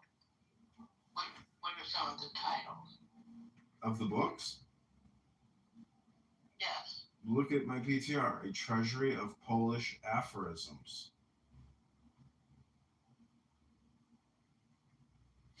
And I'm not being facetious or actually joking. I mean, this book is really pretty amazing. And I was reading it to Al Normo yesterday, and I told him that it was Jewish aphorisms. You can't tell the difference. They're just aphorisms. I don't know. They're Polish, but because they come from Polish translations, but the aphorisms. I have a couple books on aphorisms, and a lot of these things are like universal knowledge, basically. You'd get following if you would on Clubhouse. Not that you needed it. If you'd read a book like Black Rage, White Rage, racist shit. I'm sorry, racist book. Yeah, I don't know. This racist communication industry is. I saw this one African American lady give like a 4-hour seminar on structural racism and white guilt, and it was just. And I don't have the video anymore. It was like a Google talk or whatever. But basically, it's just the communication industry. I mean, all this DEI stuff and all these education scams are it's like it's toxic communication, and it's just it's political and it's business and it's sick, but it's what people do, because communication is like a commodity, and I talked to my mom today. She's like, I've heard everything. I've seen everything. So people do feel like they have, not seen anything new. And I think DEI and critical race theory and all this communication industry and the educational industrial complex is spam. And it's, you can witness it here on this app, and it's just racist, toxic communication. And yeah, but the academics eat that crap up. Well, I heard these people talking about white guilt. Well, not people, but it was Bill Maher and Tim Pool talking about the reason why, like, North Chicago voted for Brandon Johnson is because the loyal North Shore snobs of Chicago experienced white guilt. And I'm thinking, like, I don't even know if that's true. I mean, it's just another it's like another reframe. It's like talking about, you know, trans and genders or even gay. I mean, everything is political. So all communication is spam, and it's almost all political. There's very little actual wisdom ever communicated on this app. It's like, you know, 0.001%. So At least you moved away from hypnosis. That was a healthy move. yeah, but when I say hypnosis, it's more of like saying it's just propaganda. You know, that's all I'm really saying. All communication is propaganda. It's all political. It's all spam. It's all hypnosis. I mean, but it's not hypnosis. Hypnosis is, you know, it's something in a neurolinguistic programming book I read. You know, that the Society of NLP declared in 1985 that all communication is hypnosis. And what that means is the brain doesn't reject whatever it's listening to, and it's sitting there storing it, processing it. So in a way, it's like essentially giving you a program. So that's why if you read a book, it's basically a program, and you actually have to read it, you know. And that's why an app like this is like propaganda real time. I mean, imagine if Joseph Goebbels had Clown House and all of Germany came on the cell phone at the same time to listen to his messaging. Well, they did. It was called the radio. But there was no feedback. The audience can't talk back. The audience can't troll. The audience can't come in and just ring a bell. I mean, it's all push information. So it's group versus crowd, you know, communication.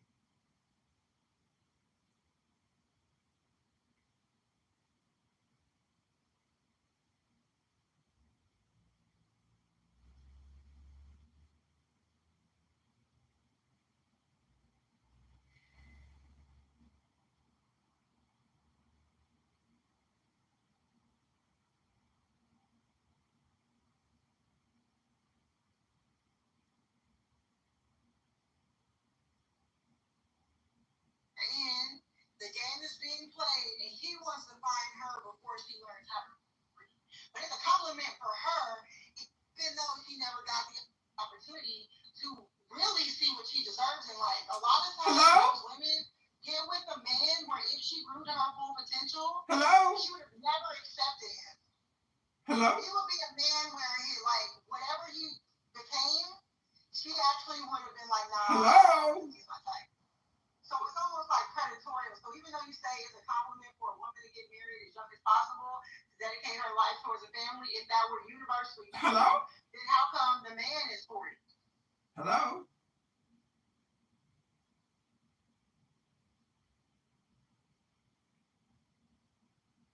Well, okay, so you said, okay. What I'm saying is, it looks like, I'm just looking, again, as an observer, looking at that dynamic, I don't see it negative. Because, again, we're talking about, So would you like to end your, are you finished up? Is it Jarl or is it Jarl? I'm sorry, Jarl. Technically it's Jarl, but whichever, yeah. You see, even the name Jarl is a little bit of a pansy name, I must say. But Mike Mood would like to finish his input. For the benefit of Doctor, I want to say that I'm pleasantly surprised by things Trump's doing in his second administration. I see him as an agent of change, a change that was necessary to the status quo of the United States of America. Whether or not you like him personally, we have been doing much of the same thing for a very long time, and increasingly so, countries, especially European countries, decide somehow that they're our fucking equals. We're not our fucking equals. We've always been their fucking daddy. We've always taken care of them. We've always been the fucking leader. We still are the fucking leader. And when we hear that America's somehow losing favor, it doesn't matter if America's not losing power. If they're losing favor, if people are going to whine more about us than they used to, they're still going to rely on us when shit hits the fan. They always have. They always fucking will, at least for the near future. And the reality is we haven't gotten weaker by standing our fucking ground, turning inward, and paying more attention to ourselves for a little bit. And there's a lot of things Trump's doing that make a lot of fucking sense to me. Taking money away from Harvard and putting it into fucking trade schools sounds like a great idea, okay? Tariffs on the movie industry to start freaking coming back to the United States, making the movies here. I live in Atlanta, right? We built giant studios for Marvel to film their shit, and then they ran off to fucking England as soon as they got 5% more royalties or paid over there, or discounts. So the reality is this: get them the fuck back, or they can go pay twice as much to go overseas. It's the same with Canada, by the way. Canada's 35% fucked up. So there's a lot of shit he's doing to basically say, listen, let's reevaluate and figure out what the fuck to do. He's doing things, okay? Now, whether or not these things pan out, whether or not these things end up being good or bad for America, a lot of this shit, I'm almost done. Congress, let this American citizen speak, you fucking dirt napper. A lot of this shit that's going on is new. Congress, you can go. Congress, I will allow you to go, but you just have to wait your turn. You can't jump the line. You can't cross the border that way. Please allow Mike Moon to finish. Please. There's a lot of shit. Yeah, I'll wrap it up here. There's a lot of shit he's doing that it remains to be seen how it's going to pan out. We don't know.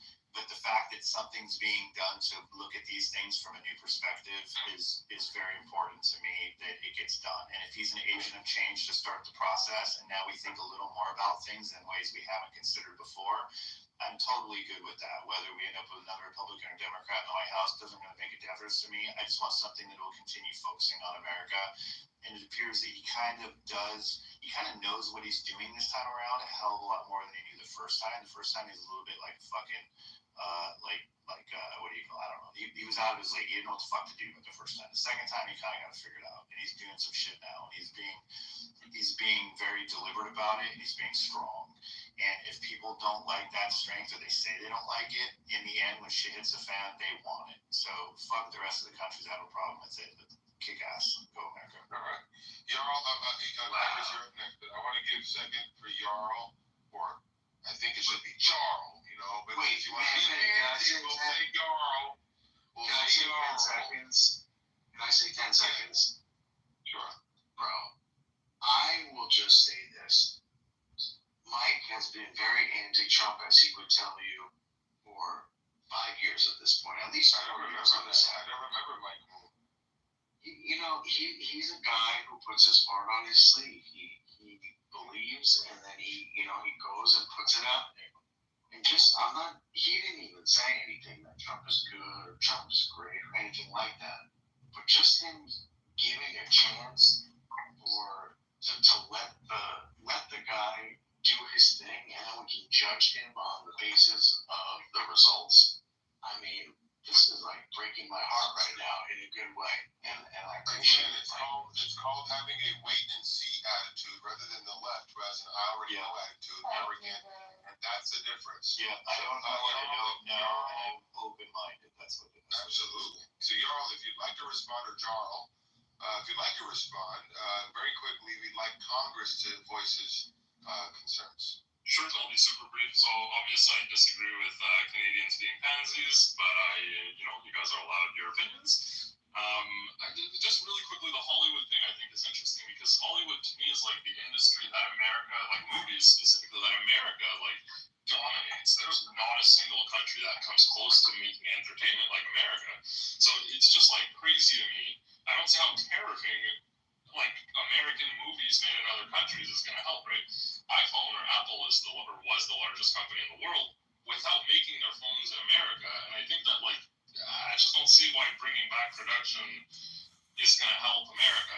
It's not like what America's strong at. America's good at innovation and technology, not manufacturing. But anyways. Thank you. I can say really quick, it's going to bring back jobs. I'm in the industry, and the jobs have been decimated here from all this shit. So it's going to bring back jobs in that case. Before we go back to Congress, Jarl, it's going to bring back. I understand you can do two things at once. You can innovate while at the same time employing your people to the point where we're not living in parts of the country were devastated when industries left. So you've got to have a balance, and I understand that you think that innovation is the only way, but it's not the only way. It's a both and approach. But let's move to Congress. Congress, you'd like to provide. I'm sorry. Please wait your turn. We have Congress up next, and then Alan, and then maybe Cry Rachel, and then Abby. Congress, what would you like to say? So, all right, thank you much, of course. Being called names here, that's absolutely right. But then when we talk about President Trump coming into the picture, when we look at his history and what he's done, see, US, of course, is a state which will poke nose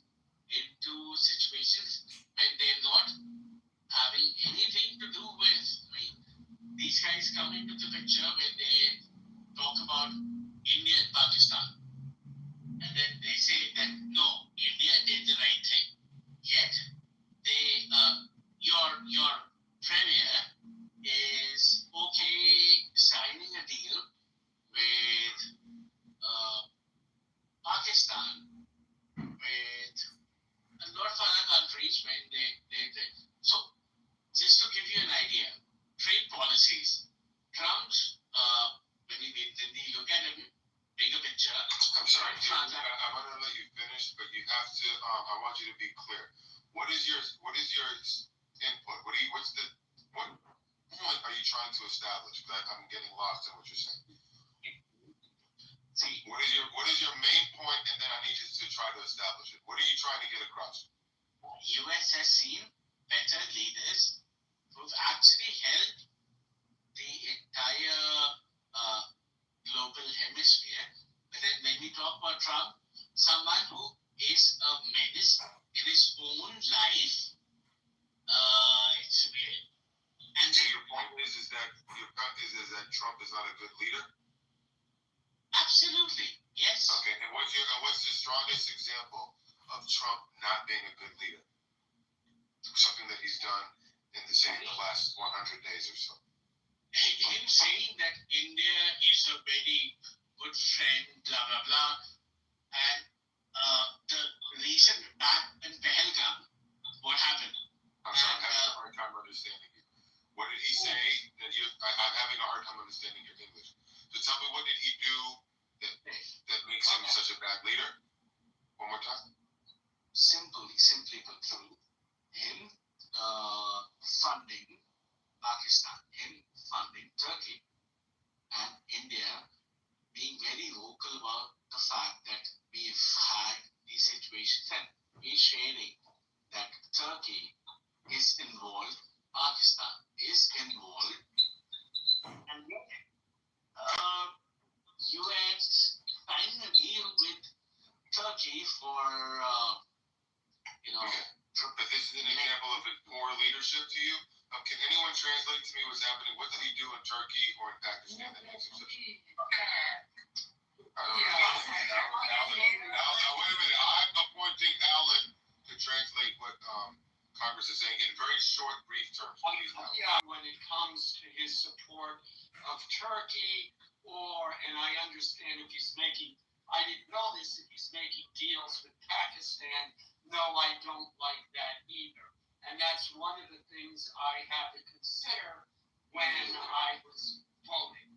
So, yeah, I mean, Turkey has been instrumental in, though it doesn't get any press, it's been instrumental in a lot of the unbalance and problems in the Middle East.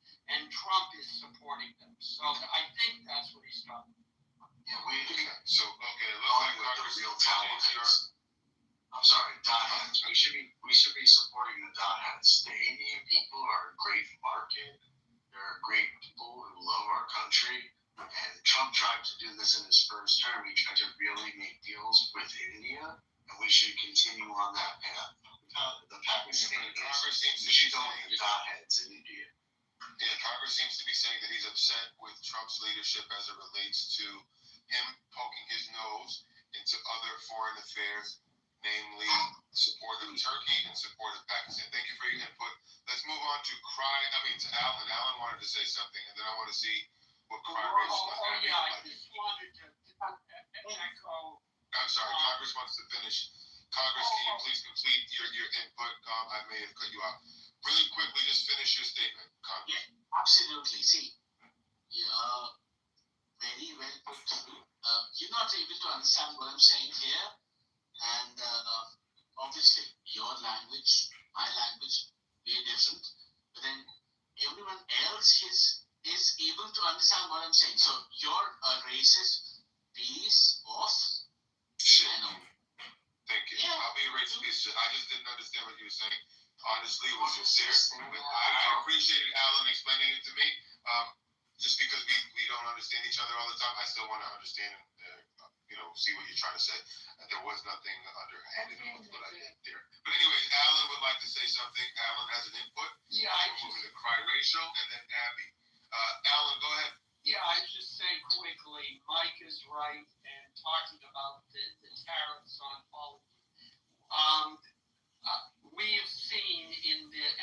entertainment industry in California. Jobs were going away since, the late 80s. And there's been a steady movement from that. And I can't tell you the number of TV shows. You look at the end credits. It says filmed in Canada. So they might hire some American actors, but everything below the line, the directors, the assistants, the sound people, the sound houses, the special effects, all of those have to be done by Canadians. And it's a problem. We've lost a lot of work in Hollywood because of it.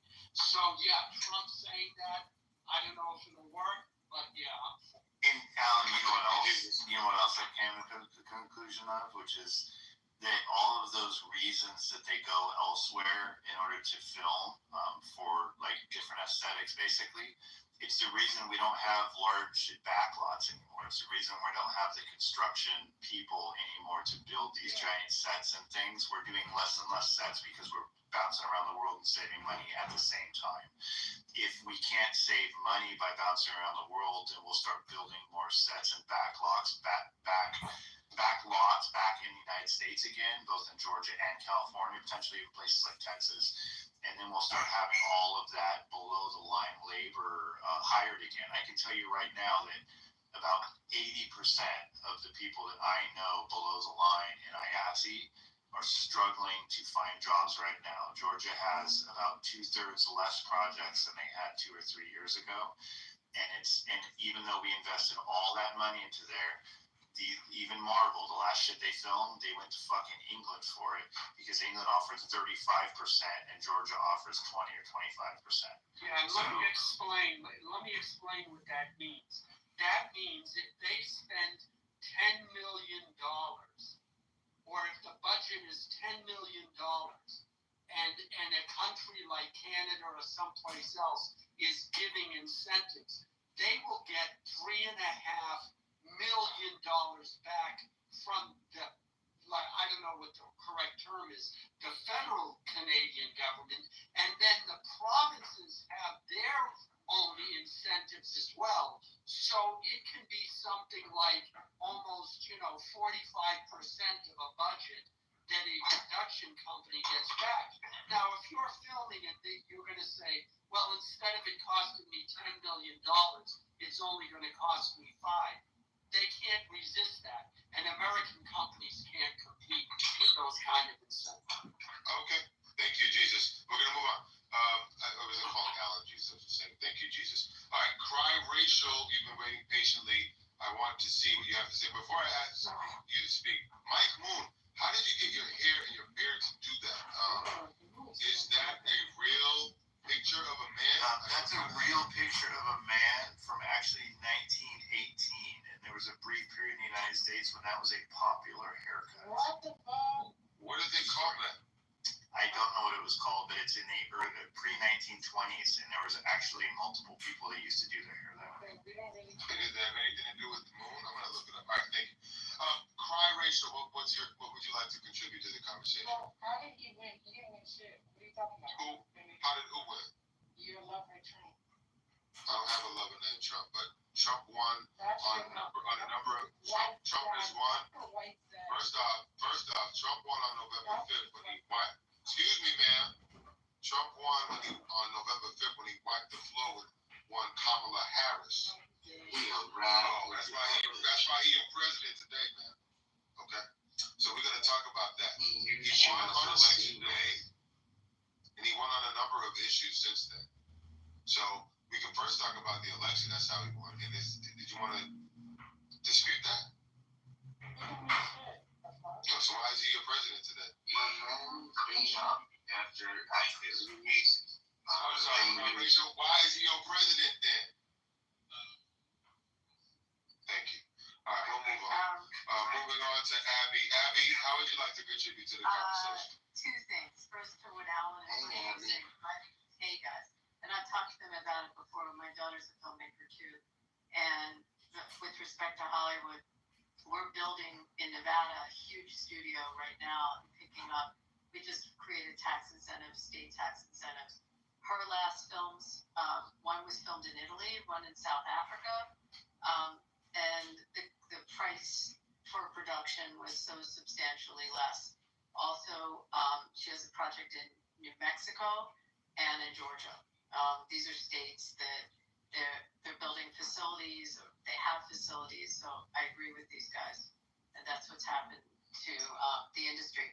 What I think is, I'm also in a state where 1 in 5 people are taxed or tipped employees. 1 in 5 are tipped, and the no tax on tip, that was his plan, which now has gone through Congress. Hopefully will clear through both chambers of Congress and get signed.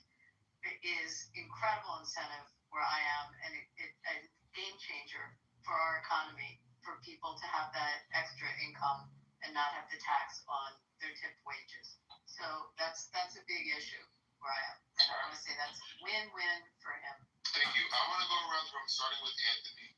I would like for you to name, since Trump has been in office, his biggest win and his biggest loss. Starting with Anthony, what would you put out there for Trump's biggest win as president since January 20th and his biggest loss in your perspective? Anthony? Let's see.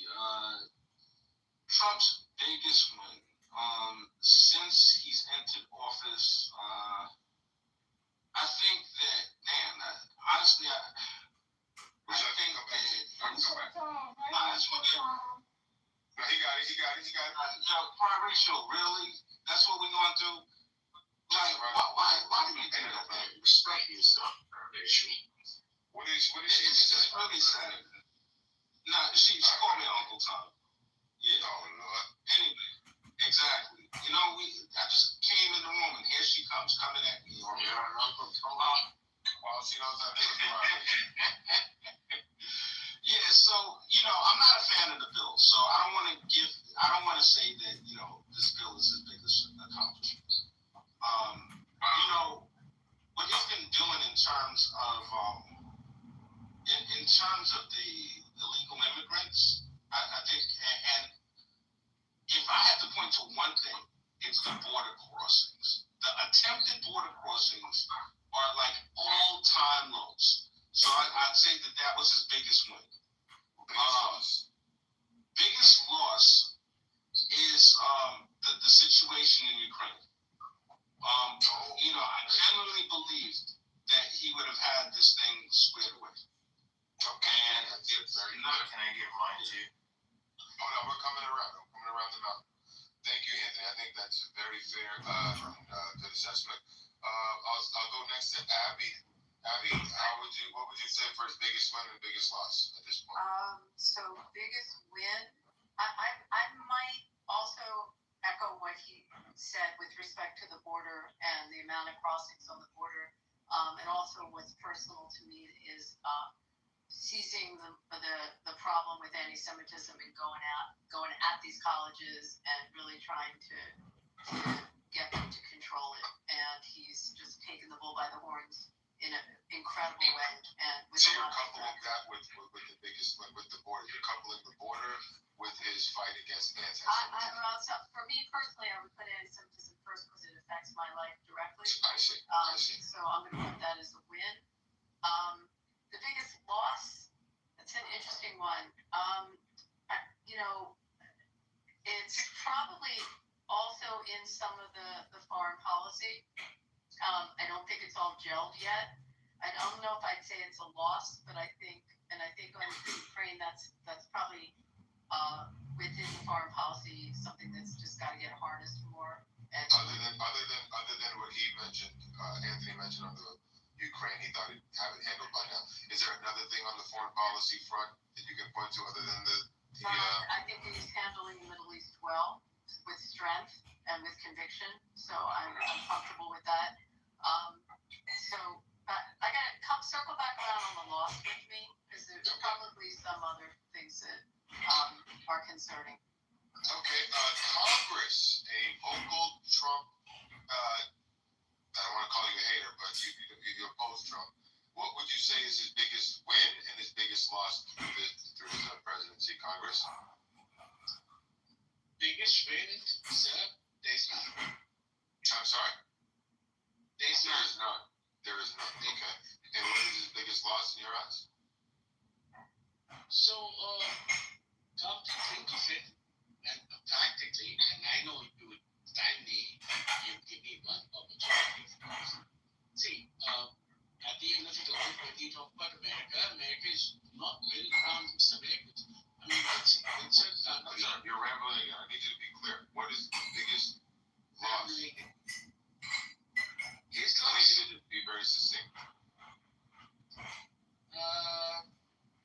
The fact that he is helping,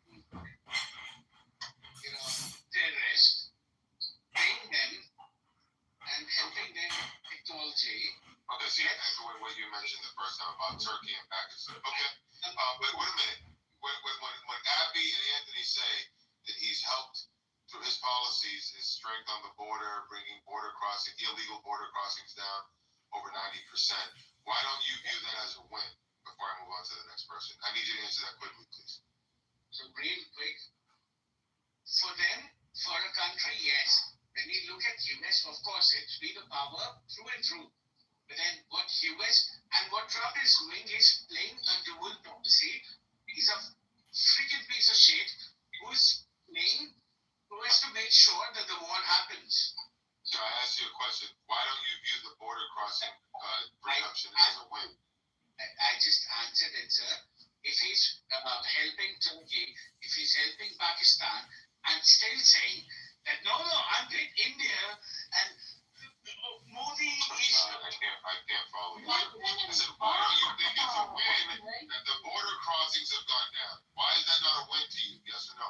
Or not yes or no, but tell me quickly why. Am I living in States? Okay, thank you. All right, so you're saying because you're not in America, that's not a win to you. Okay. Moving on to Mike Moon. What would you like to say Trump's biggest win is and his biggest loss? I like this question a lot. I like this question a lot. It's really challenging. Congress, Think about it. Congress, your turn is over, Congress. I need to move on. I'm on a second, sir. So simply put through, you're living in a particular country and so am I. Right? What's happening with your country is a different thing altogether. Yeah, so Congress, so you should listen more and have less opinions about the United States because you're clearly saying that you can't have those opinions because you're not here. So let's just listen, okay? You listen. Thank you, Congress. Now we're moving on to Mike. Moving on to Mike Moon to tell me. I like the question. It really challenged me to think. Congress. The biggest wins are DEI, attack on. Big win. Give me one big biggest win, one big loss. One big win, attack on DEI. I'm sorry, Congress. If you can't control yourself, I'm going to move you to the audience. Please go on mute. Go on mute, Congress. Congress, go on mute. Going once, going twice, going 3 times, moving to the audience. All right, go ahead, Mike. The attack on DEI across the board, transgender issues, big business, DEI programs and departments, the laying off of DEI positions in general. I think DEI has been a tremendous win for him. I'm not going to say the border has been a big win, and the reason why is that I'm not clear we even know the truth about the border. I think that there was a lot of deportations done before he was president as well, and I'm not convinced that we even fully know. The border crossing. Yeah, the border crossing is just because people are afraid of him.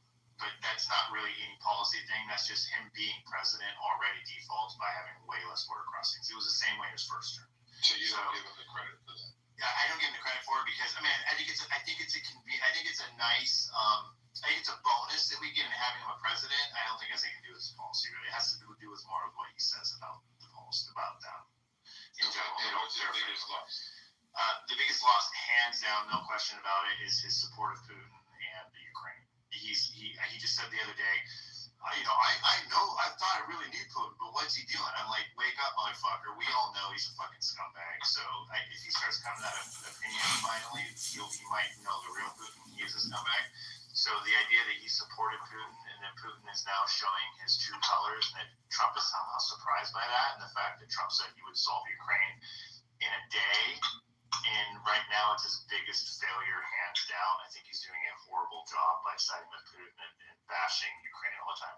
That said, I don't think we should give any more money to Ukraine. Okay, thank you. I'll come back to that. Jarl, biggest win, biggest loss for Trump?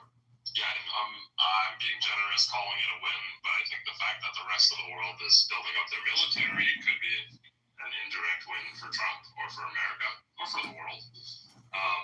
And I don't know, there's so many losses, I can't pick one. I think Ukraine is definitely, yeah. Okay, Ukraine. Alan? Well, people have echoed a lot of what I think are wins and losses, so I'll just say, yeah, I agree. His biggest loss is probably Ukraine and Russia in that he didn't solve it as quickly as he wanted. And his biggest win is Ukraine in that if we're not sending money to Ukraine the way we did, then I'm okay with that. Let Ukraine and Russia work it out. Let Europe work it out. And they can solve their own problems. So, thank you. Dr. Responsible. Dr. Responsible going once. Dr. Responsible going twice. Welcome back. Cry ratio. Can you tell me what you believe Trump's biggest win and his biggest losses so far? His biggest win was saying that people relate to black men. That one shot saying, yeah, he has a black experience. That's his biggest win? Yeah, he said he's a criminal like y'all. Okay. Now, what's his biggest loss so far? Having sex with a porn star, yeah. Okay. You are exposing your Trump derangement on full display. And we're moving on to Bill, I don't even know how to say your last Asian name. But Bill, are you within the sound of my voice? I am here. Yeah, I would agree with Anthony and Abby that was actually immigration is his biggest win.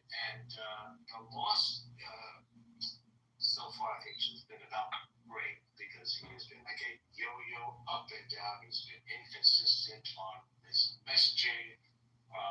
Inconsistent on what front is he inconsistent? The tariffs. So all good about bringing manufacturing back to the States. Absolutely correct. But just the gamesmanship on trade and tariffs has been inconsistent and it's caused a lot of chaos, especially not even for big businesses, but for small businesses, which we all know employ most Americans in this country. So that's my input. Thanks. And inconsistent about that too. Yeah. The tariffs. So I did the research, and you can tell me if I'm wrong. I'm pretty sure I'm not wrong because I did do the research. Not many people can answer this question. The question is, what were the tariffs on China and U.S.? How did they compare to one another before, like for the last basically, 15 years? And what are they now today, as of now, in this 90-day period initially? And I looked it up, and it's pretty shocking. And so it sounds like he's going all over with tariffs, and he is, by saying, 130, 145%. But what he did is he successfully scared the Chinese, right? And when he went back and settled with them for this 90-day period initially, and it might extend, hopefully it will, the before and after numbers, I wish that people talked about them, because I don't hear anybody talking about them, but it's a win. Before, it was 2019. We were getting 19%, they were getting 20%. Now, it's 10-30. We're getting 30%, they're getting 10%. So he literally flipped it around and cut ours in half and cut theirs by 2/3 and made us the leader in the equation. And those numbers, I'm not hearing anybody talk about it. They talk about the flip-flop, but that's his MO. He goes out there and he says something bombastic, huge, to freaking stir the pot, make it real extreme, and then he's hoping that they're going to back down and get scared, which China apparently did. And I think that's a win too, by the way. But I just want to say the numbers themselves, it's fair. He should be given more credit for that. Thanks. Any reaction from anyone? What you just said? It's good to know those numbers. I didn't know that. Thank you. So it's nice to hear you laugh.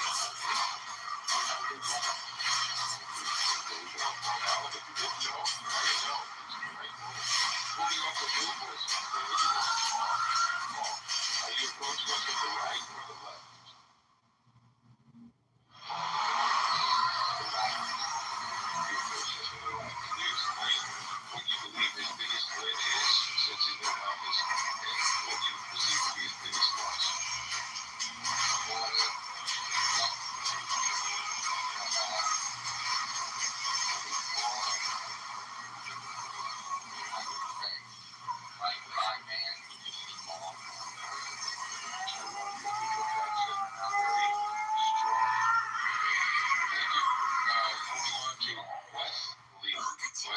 Are you within the sound of my voice? Hey, what's up, guys? Thank you, sir. Are you approaching us today from the right or the left of the police? Sir, are you approaching us today from the right or the left? I'm getting a quick basis.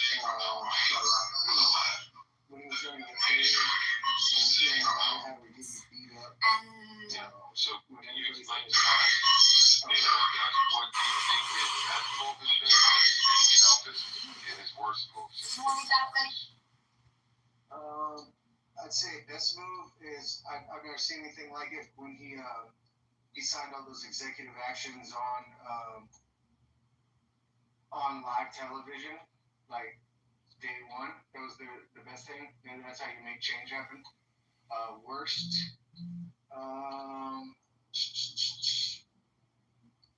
Well, I mean, nothing really comes to mind right off the top of my brain. Maybe I can get back to you when you write my brain. I need your critical thinking. I suppose his dependence or his aversion to calling out is really influencing American politics. That's a meaty issue that we can get to, especially with some of the people we have on stage. I'm sorry. Yeah, I'd like to be, you guys, maybe once we get through this round robin, maybe Abby and Wesley can engage on that a little bit. But moving on, thank you for your info, Wesley. Moving on to comedian, I want to get the last name if I can find it. Comedian, comedy. Can you share with us, first off, if you're approaching us from the right or the left of the political spectrum, Mr. Comedian?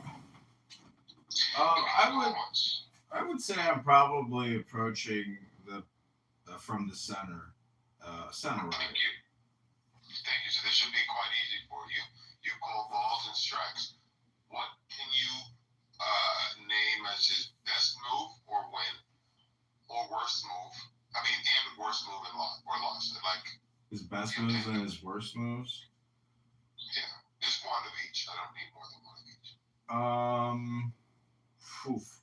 I'd say his best move is not being hyper reactionary, meaning that there's so much communication every day generated by the media and him also, but his response has been, I think, great, meaning he hasn't been vitriolic.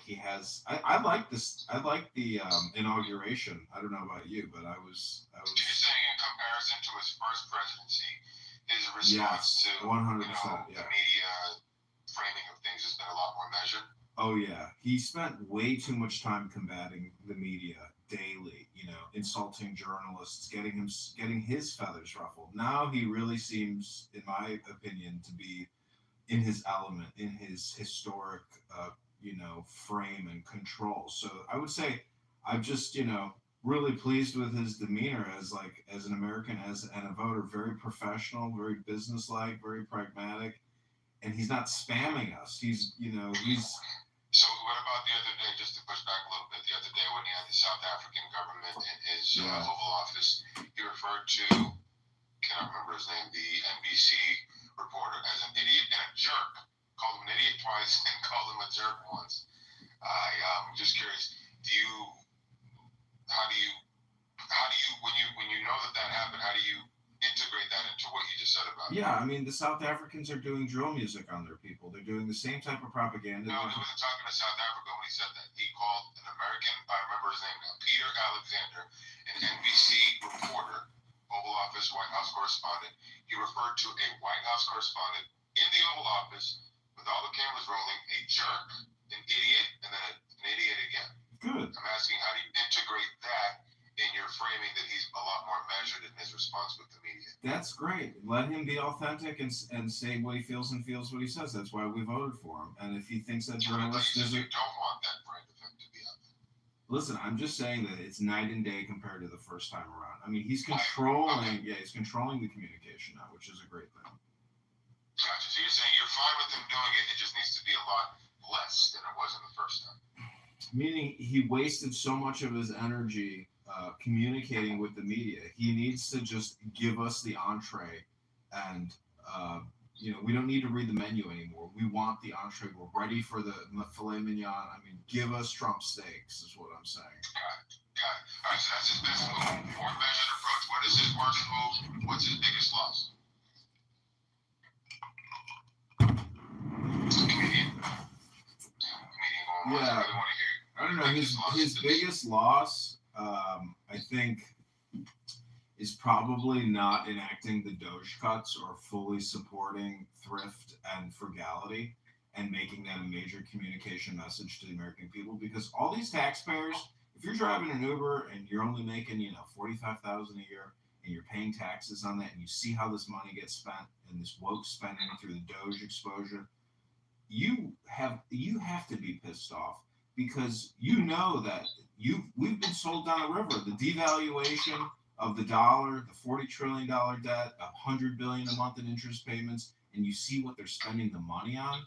And there's so much coming out with Doge with regards to even government money printing computers. I mean, these things sound ridiculous, but they're not. We know that they're wasting money and shipping it overseas for all types of waste, fraud, and abuse. So, as a taxpayer, as an American, I mean, this has to be the uniting issue, that this uniparty Democrat-Republican bullshit, the spending and what they're spending it on is so egregious and so stupid. We should all be sick to our stomach that no senator, no congressman even exposed any of this shit prior to Elon Musk having the ability to actually technically even go in and do this type of auditing. So I'm complete. Comedian was still finishing his input. Now we can move on. He's almost there. Comedian, I know you're rounding the. Just need you to land. Yeah, I'm just saying that the X platform. So his biggest win is new and improved demeanor, and his biggest loss is the fact that he's not fully embracing a uniting issue, which is this being more thrifty in government spending. Meaning that we're borrowing all this money when we should be cutting spending, lowering taxes, raising tariffs, and really just doing pragmatic things. For people who depend on it to survive. Listen, I'm on the treadmill next to a doctor. He's talking about how to scam Medicaid Advantage. So these doctors aren't doctors. They don't provide medical services. Maybe a therapist is what a lot of people need, but I'm talking physical therapy. Going to the gym, reading books, eating right. Stop getting vaccinated with 2 vaccines and triple boosters and eating Pfizer for dinner. I mean, we all know that the COVID-19 and the vaccine. I want to stop there and get some more voices involved. I do want to just say, excuse me. Can I get my worst? I didn't do that. You want to do what? I gave you my best. I didn't give you my worst. Can I give you the loss? Yeah, give me a quick, before you give me a quick loss, I just want to say, is there anyone who's been, before Abby gives us her loss, was there anyone, I wish I had reached for a pen to write these things down, because I'd like to review them after. Has anyone been keeping note? I'm just curious. Can I do my thing? Before you go, ladies, baby, I'm just curious. Has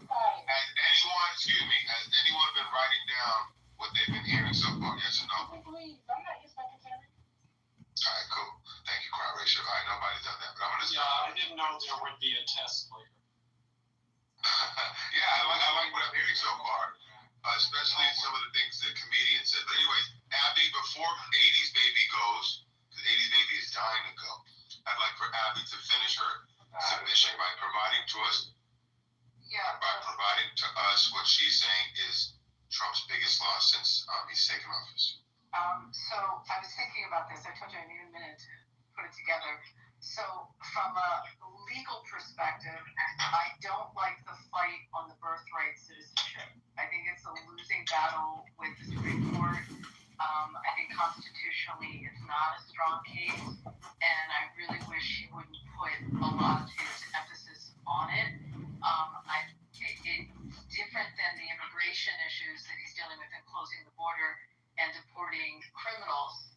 But I think that the birthright one probably loses in the high court and with SCOTUS, and I just think it's probably not a good use of the energy. That's my loss. I do want to push back a little bit on that. So why wouldn't you want to try to close a loophole where right now the status quo is that people are coming here with their status being questionable or illegal and they marry a citizen or whatever they're doing? Why not try to force the courts or force the Supreme Court to clarify what they mean, what does birthright citizen truly mean, and let's clarify that. Even if he doesn't get everything that he wants, at least there'll be more clarity around the issue, because right now you have women who are coming in pregnant taking advantage of a loophole.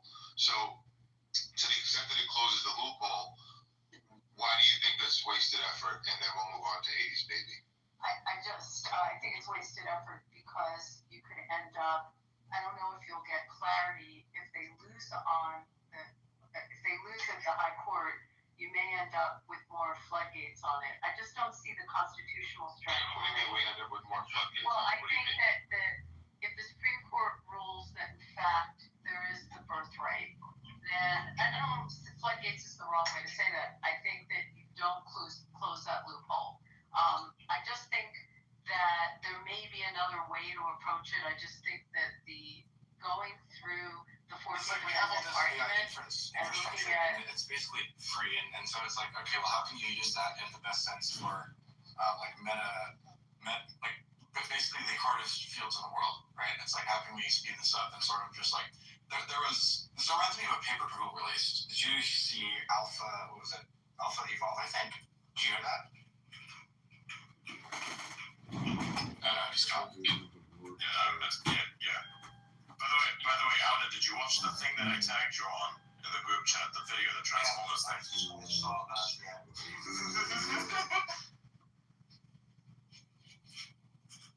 Was that the sound of Elliot learning how to drive a manual? No, that's the sound of me sitting inside of my car and it just beeping for no fucking reason, because it's like it's on and the door is open, right? It's like it's on, but not entirely on. It's like on before the engine on, because I have like one of those, those cars, the ones that you just like, you press the button, you don't even like to have to insert the key or anything, you just like press the button and it goes, and it's an automatic. So yeah, you have to like turn it on, leave it there. The aesthetic of like having a car where you have to physically keep the key inside of it, like that was nice. I don't know about you, but there's like something about that I quite enjoy. Like an old little fucking like a manual what are those things called? Ignition switch. No. Fucking, there's a company, the Toyota. There's not a Land Cruiser, it's the other one. It's a Hilux. Yeah, those little guys with a fucking manual turnable key and like the manual fucking transmission, manual everything, fully fucking almost entirely analog, save for the fact that you got like this thing that's at the center there with like where you put the disc in, but you can't put the disc in there, because if you do that, the disc is fucked and the internals are fucked, because it's a work machine, which means that all the dust gets in there, so you're cooked by default. That's why they decided, hey, we're gonna have these little latches that we can like open up, so we put the disc inside of it. You have to like hold it as the disc goes in, and it's like, yes, nice. And then sometimes they moved away from that. They said, hey, we're just gonna like put the USB and Bluetooth, and then you can be satisfied. And then you have the most retarded innovation of all kinds, which is you have this like physical thing that you put inside of the car, this like center screen thing, which then can connect to the internet. I'm like, why the fuck would I want my car having proprietary ass technology like this connect to the internet when I don't know its security? Like with Tesla, I can kind of understand that one does work, but like with this, no, fuck that shit, man. Absolutely fuck that shit. I don't want internet inside of my car, save for the phone. That's bad enough. Oh, and you know what the latest thing is that people have done? They're starting to like get those batteries that have like these little electronic regulators on top of them, and it operates by Bluetooth. Who the fuck? Like, huh? Why?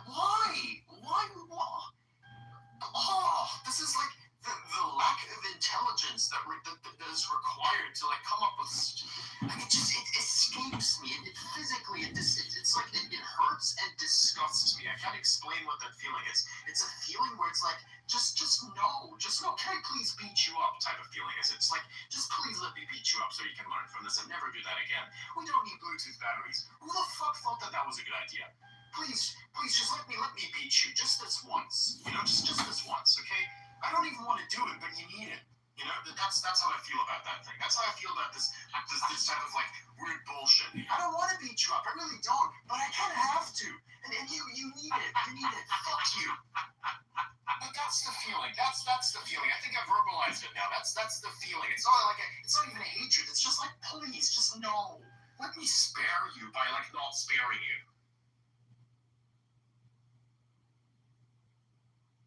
Parenting 101. Let's fucking go. Bruh. Learn to verbalize your feelings by listening to Adrian Denman.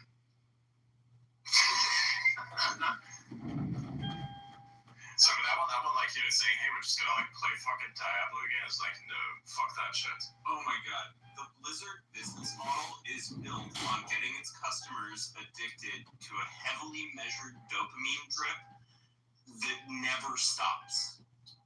They always force you to go for the next slight incremental upgrade.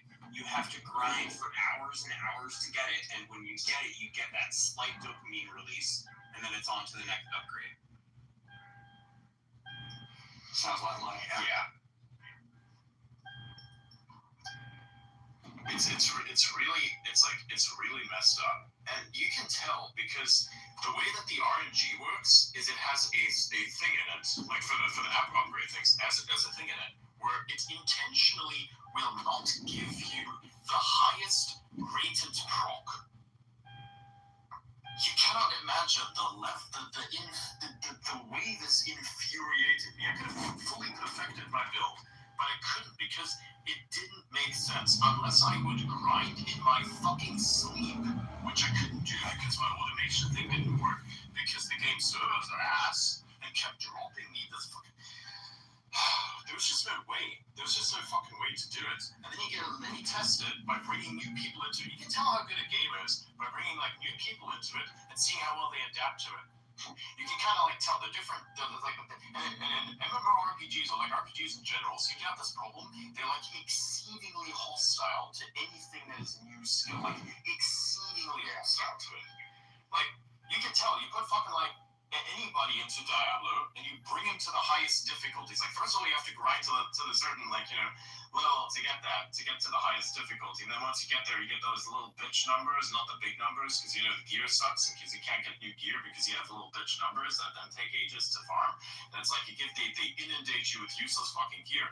Oh, and just to make it more efficient, because I realized that the servers were lagging from all the objects on the ground, they decided, hey, we're just gonna make less things drop per boss, which then led to people figuring out that they didn't have to leave the cover because they adjusted that feature. So basically they solved one problem just to like accommodate for the actual problem that was that the gear drops were ass. So now you wouldn't reset the fucking room, you would stay inside the room and drop these little piece of shit items all over the ground until the screen started fucking glitching.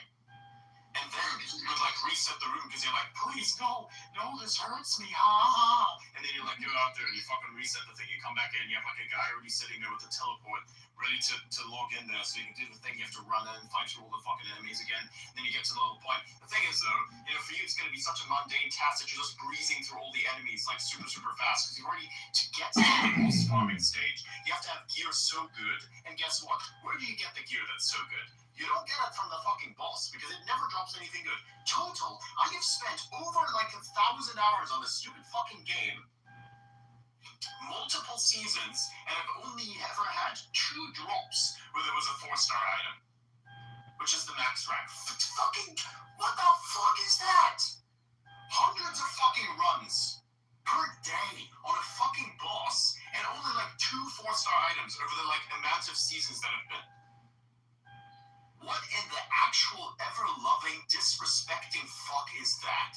Please, what? Look at this. Lost Forge for Incinerator. Absolute Incinerator deal double damage, bro. Let's go.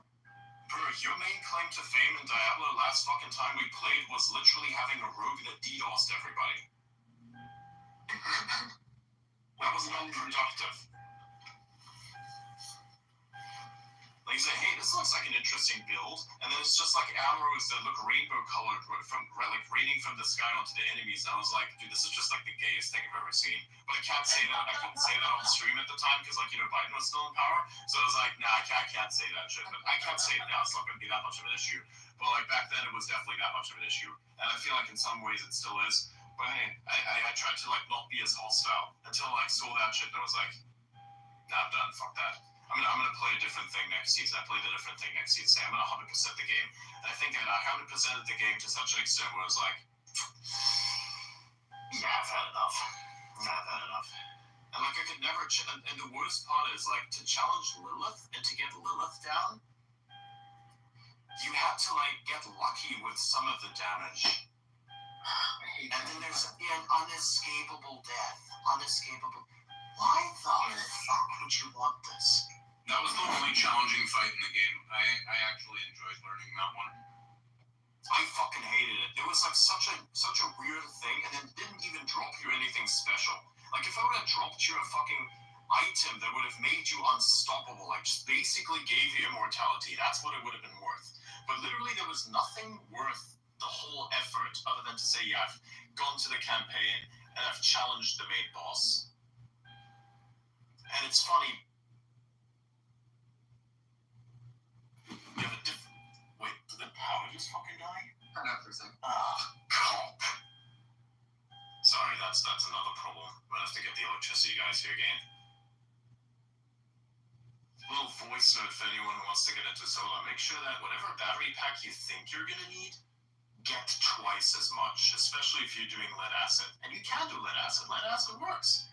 Yeah, because the cycles are great. Like the newly advanced like versions of the fucking lead acid are great. But like this shit is ass. Do you guys still hear me by the way? Yeah. Oh no, it's works. Okay, cool. Because I have to like switch over the internet real quick because everything dead now. Oh, brilliant. By the way, Steve was raising his hand for one. You want to say something? Sorry, say again? No, Zeus, the other guy in the speaker panel, he was raising his hand for one. His fan? He said he was raising his fan. And, sorry, does anyone remember the horse armor from Oblivion? The 08? I've never played Oblivion myself, to be honest. I played it, but I wasn't like super into it, but it's a fun game. Just that horse armor DLC ruined the video game industry, in my opinion. How is that? What is that? They made people pay for horse armor. Yeah, it was super cheap. First microtransaction, and then everything. Oh, so it was a thing that definitely upgraded your game. Like, was it a thing that gave you an item of power? Like, actually just changed the game, and you could get it without that? No, it was just a paid cosmetic. Oh. They introduced the Celestial Steed, and that was like the first MTS in the game, and it allowed everybody to fly on low-level characters, which was kind of imba at the time. It was imbalanced. Yeah, for $20 or whatever you paid. I don't know whether after like the, it's great if you have a broken feature in a game like that, you should like allow it to just stay so people can abuse it more for money in the future. Yeah, the Lizard Tower was fucking dope. I'm not gonna lie. And like I don't understand, like don't nerf, buff more, nerf less, always nerf less, buff harder. I think if you have to pay for the video game, microtransactions for cosmetics are kind of an insult to the player. Not really. I think it's I think you can so like this, right?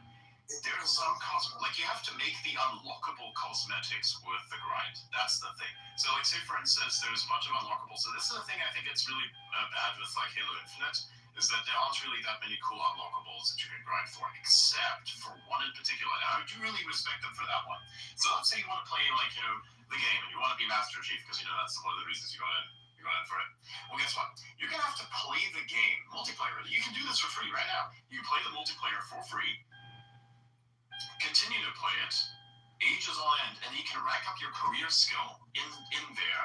And then once you reach the max rank, you get and by the way, this is cool because it's a career path, which means it doesn't reset. You can literally just do this over the course of years if you wanted to. Like say, oh, you don't have the time to log on every single day. Doesn't matter. It's never gonna reset. You're gonna indefinitely fucking progress forward until you get to the very end. And then at the end, you get the Master Chief suit. which is like as customizable as you want it to be. That's really fucking good. Hang on, am I still here? Okay. Yeah. So it says the connection is also reconnecting. I don't know why it says that. Anyways, but yeah, that's nice. That's the only unlockable, grindable thing that you can get in Halo Infinite, which is really good. There's some that you can get via the battle passes, but you kind of like have to get. You can get some good stuff. Like there's some effects that they put in now, so you can just grind your way through some stuff, and you can still have a decent suit that you can have in the game. You just need to grind a bit, and that's it. So I think that if you genuinely put some really good item that you just can't buy into like the game that you have to grind for, that's cool. Like that specific cosmetic, you cannot buy the Master Chief. You can't fucking buy it. You can't fucking buy it. You have to grind for it. That's great. I fucking love that shit.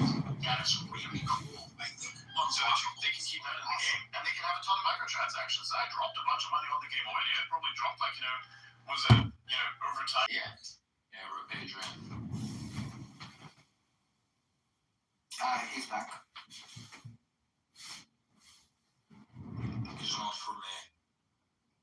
I mean, back in the listeners. Oh, I see. A bunch of people are thumbing down because he's no longer in here. Yeah, I just invited him to speak.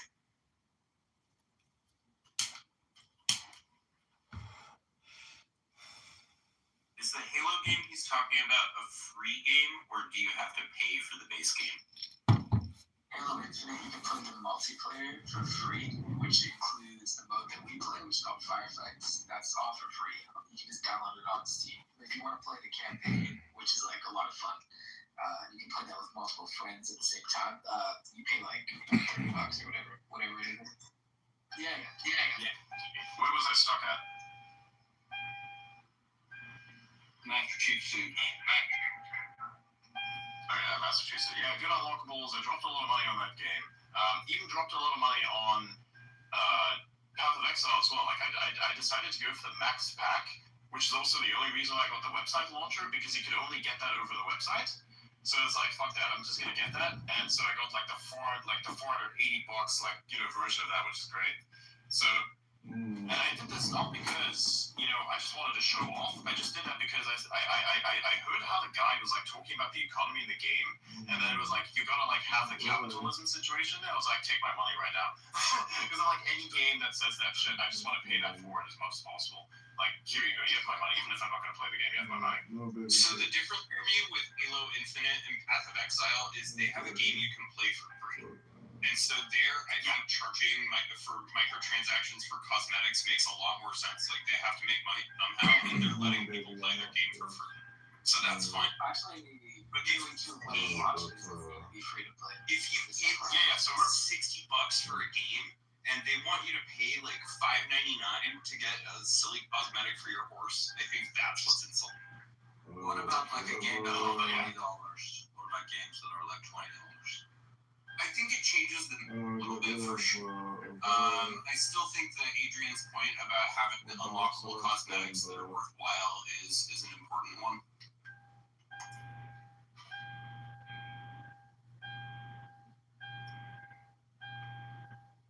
Yeah, exactly. When PoE2 launches, it's going to be free to play, actually. So if you want to have like early access, ironically enough, you're doing literal beta testing, you have to pay money. I think it's funny in a sense, but it's also clever. So if you want to be like, you want to have that super cool cosmetic, and you want to be like, have a supporter pack badge next to your shit, well, there you go, you have a supporter pack. And I'm like, okay, well, I like supporting something that sounds good to play, so I'm like, I'm going to do it. The only thing is, I don't have a computer that I can play this thing on that's actually good enough to like deal with the stuff that I want to do. Like, I have to be able to zoom around with super high frame rates and no computer lag, and doing things that have a lot of objects drop on the ground on graphics that are high, so I can actually enjoy what I'm doing. Because at some point there's like a question you have to ask yourself: are you playing something because it's a thing that's expected of you and it makes you like look good if you stream it, or are you playing it because you actually want to have fun? And when I look at something like Halo, with the computer that I have at the moment, I can play that thing and actually have fun. Like I can sit there and like I'm idling at about 100 150 frames and I'm having fun. And that's why I also decided to like buy the campaign. to actually play that because I was like, you know what, I have never played the campaign. There's some achievements I want to unlock. So I decided to get the campaign and do that as well. Because I don't really care about the politics of the company behind that. And actually, as a matter of fact, if you look into how that game was developed, you'll really feel for the struggles that it took to create that game, especially that campaign, because they had like people working on 18-month contracts. They kept cycling them out so they didn't have to like pay them the benefits. It was so fucking retarded. Microsoft ass fucking company. You giga racist global fucking piece of shit corporation. Fuck you. I don't want to hear anything about your weird inclusivity if you're literally geographically racist. That's like a level of racist that I don't even think I've seen anywhere in the most racist circles of any app or any place on the fucking internet. You are really topping it. Like, I'm sorry, Giga Racist Corporation. I was not familiar with your game of discrimination. You're fucking like literally just cooking everybody for no reason at all. And it's not even regions where you think, oh, these guys are going to create a lot of problems for you. Not even that. That I would understand. Like, if you wanted to limit, some, exactly what I'm talking about. If you wanted to limit some connections to some countries for some reason, it's like, I can understand that. I really do understand that. But purchase limitations? Why? I don't know. But they're like very greedy, and they throw a lot of money at everything because they realize that their relevancy is like at an almost end. That's why they have to like keep putting out new types of technology because otherwise they're going to get cooked. And that's also why Microsoft is OpenAI, because if they didn't like do an AI bit, their whole thing would go to shit. I mean, look at what they tried to attempt. Remember when Cortana was a thing? You have the Halo IP and everything. You get to say, I have a little voice assistant. We're gonna call her Cortana. Ooh, sexy simulated boobs woman is gonna like answer your requests. Epic, amazing. It was a huge fucking like thing that everybody was anticipating. Then it came out, and it was just like this weird circle in the background there that really didn't do anything, and everybody was like just instantly deflated in their expectations. Definitely met expectations, of course.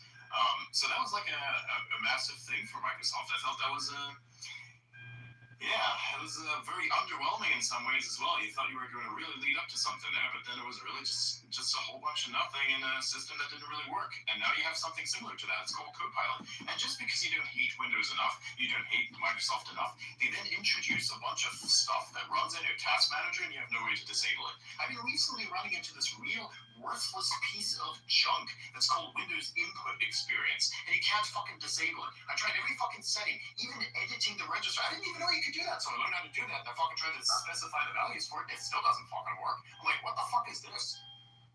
Right? So even editing the register, like, what am I going to do next? Delete it? I really am tempted to, but then come next update, it's going to be put back in again, or like whatever they're going to try and do. So it's like, the real problem was Microsoft and not the people behind the game. It's like the people behind the game that actually did the building part, they were fucking rinsed, my man. That shit was fucked up. Because like, imagine this, for instance, right? You get like, let's imagine that you get 5 years to work on this game, and you hire a bunch of people, and you have like little, 18-month contracts. Guess what's gonna happen? After 18 months, that motherfucker gets fired, so you don't have to pay the benefits, greedy piece of shit. Anyways, they then hire a new cycle of people. They don't know what the fuck the other guys built, so they have to learn it over probably the period of 5 to 9 months. So now you have like a very large chunk of their contract time that's effectively missing. So now you're dealing dev time with fucking like overlaps of like 10 to 9 months each per contract. That's 18-month contracts. And then you keep leveling that up. At some point, you are literally running out of 5 years worth of fucking time because you can only repeat the cycle like probably 1.5 times. And that's it. So it's like, okay, cool. Well, then you cooked yourself. You need 2 to 3 cycles for this kind of shit, but you don't have enough time to do that. So you're just like, let's scrap a third. Let's scrap 2/3 of the fucking game. I'm like, whoa. Anyways, they did that shit.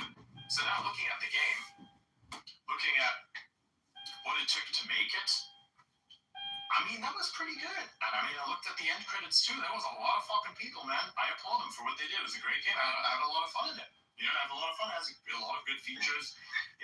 Does the multiplayer sometimes piss me off because the fucking grunts have like grenade aimbot? Like, it's fucking wild. Those guys got the long throw of like a dude who is like putting his fists into like a bag of rice and twisting them for fucking 6 hours a day. These motherfuckers gotta have arms that are so fucking thick and muscular. They're putting this weird ass fucking dude to shame that eats a ton of spinach. What was that fucker's name again?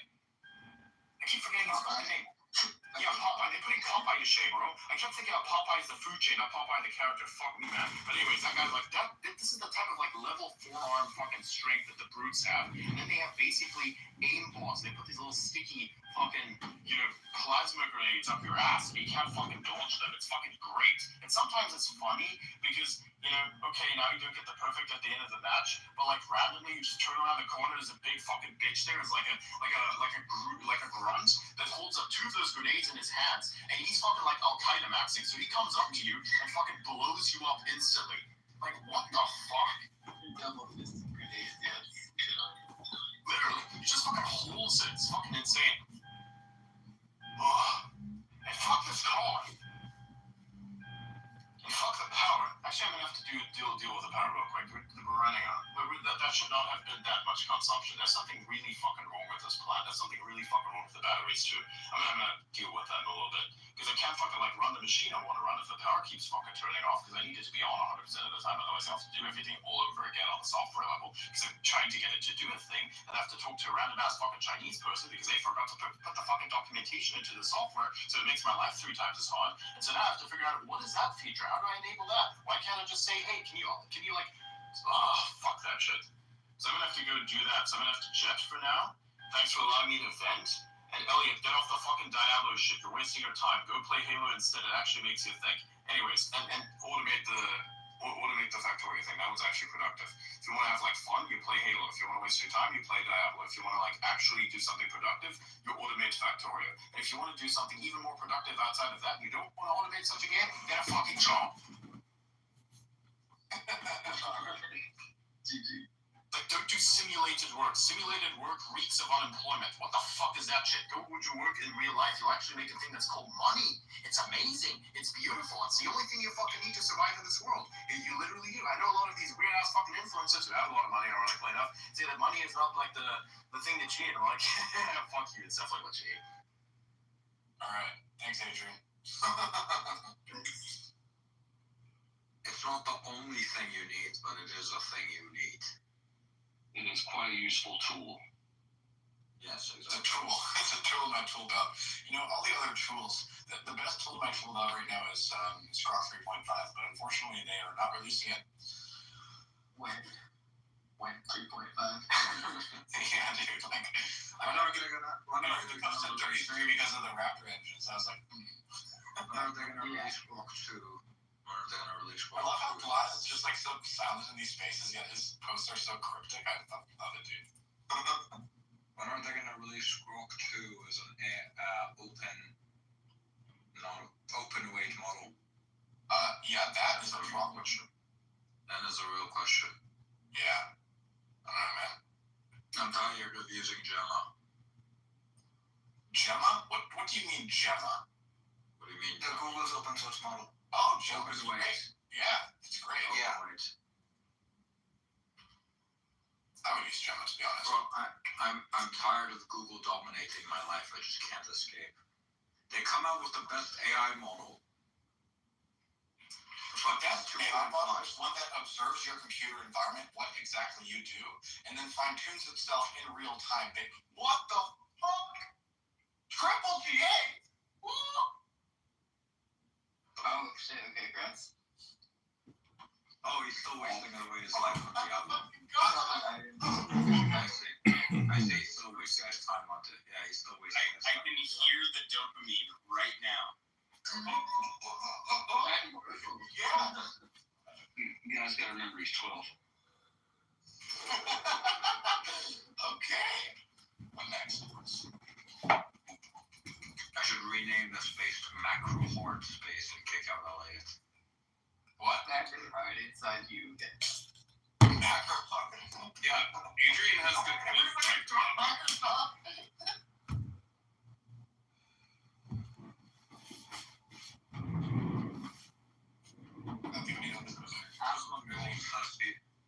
Asmongold says he's been in contact with people at Twitter/X streaming. He's willing to help them change their entire UI platform.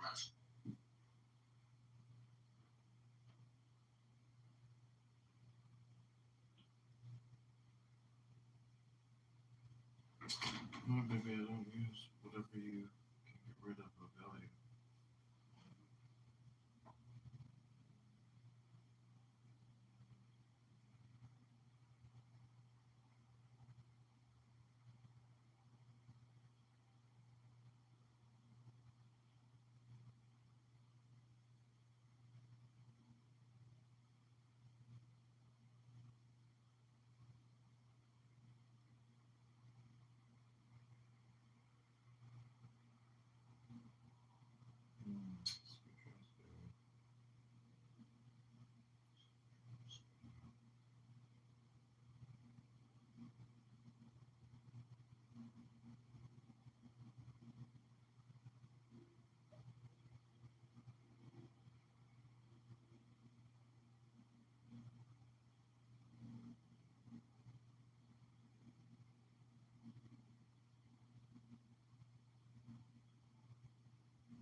this very big website, and he's not insulting your mother, or he's not like harassing. The prophet is dearer to us than the mother and the sister and the father. Yes. You have to understand our position. A mental virus you guys have. Yeah.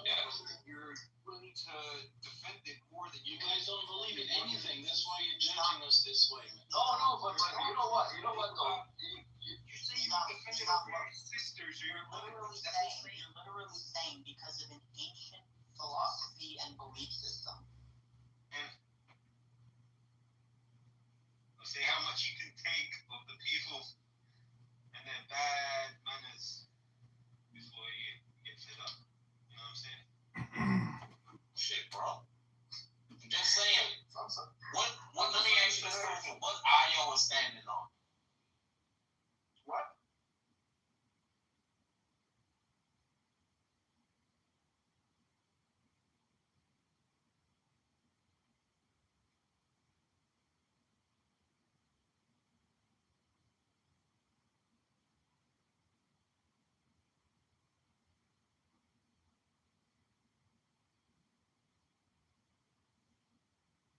Looking at life in a very similar way and doing the same kinds of things and praying to the same God. Despite, obviously we're a tribe, so I'm not just saying like genetically, but we are a continual tribal nation. So I'm going to push back on that and say we are significantly older than Christianity, but you could say that Rabbinic Judaism is a newer advent because it came after the destruction of the temple. We had to figure out how to continue doing what we needed to do while not having a temple and not having control of our own land. So we put Rabbinic Judaism is the suitcase packed version of Old Temple Judaism. We can't do that Old Temple Judaism without a temple. We don't have a temple. So that's the summation. Yes, aspects of our evolution came after, because even in the past 10 years we've had revelations on certain things and be like, oh, you know what, it'd be better if we did stuff like this, or this is a smarter way of doing things. We are always growing and changing and adapting. It doesn't, being adaptive, having an adaptive culture does not mean that it isn't an ancient culture. It's just adaptive. We have old and we have new. We get rid of stuff that's bad, we take on stuff that's good, and we keep growing and learning, and that's a good thing, I think. Because I think getting stuck in the Stone Ages would be bad for us, and everybody on Earth should not be stuck in the Stone Ages. So. And that is the end of my spiel. I feel very strongly about that. And that's why your name is Ola, which means rising up, because you're always going up a higher level than the previous. Thank you. Dziękuję bardzo. Well, okay, so now I get all that, but let's go back to this idea of it's all good. This idea of whatever you said. The I take all that into consideration. I appreciate it, because I never would have thought. I totally contract with the idea that I think he said something like Judaism. I actually had the rooms about a year ago or 2 years ago. I actually had titles about the same question. That's good. But here's still my lingering question is this. About the idea that as far as what Moses received, call it Judaism or whatever you want to call it, Moses received some word from Hashem. I think we can agree on this. Okay, no problem. Hold on. The third Judaism didn't exist at all. Well, here's my point, especially in these rooms and conversations, when people talk about like this is thousands of years old, and you hear these kind of conversations like way back. Okay, 3,000 years ago, whatever. But here's my point.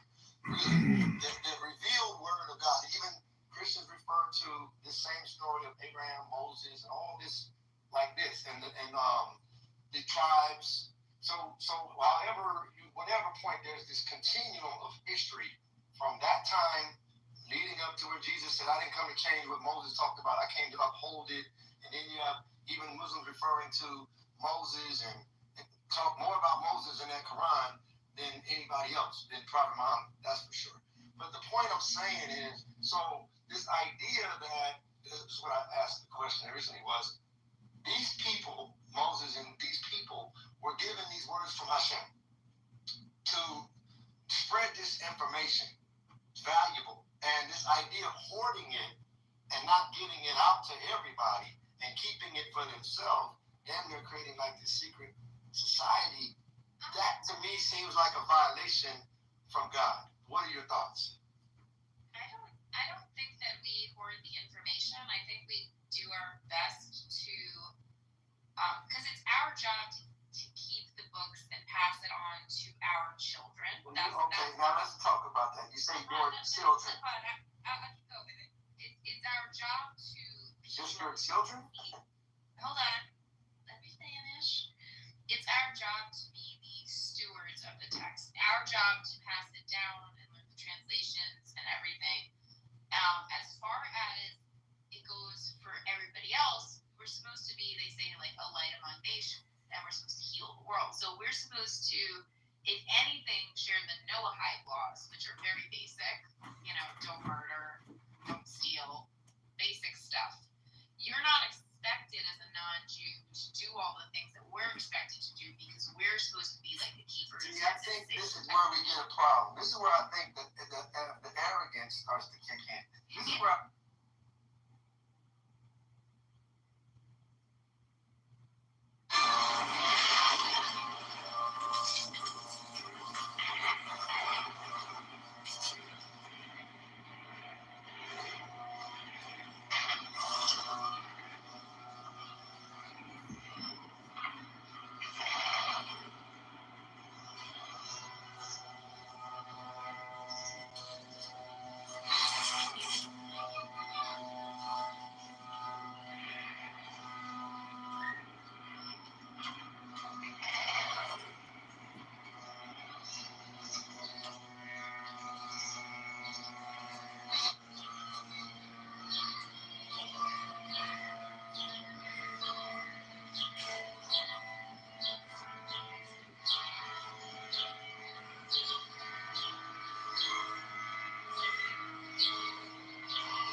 Please don't scroll.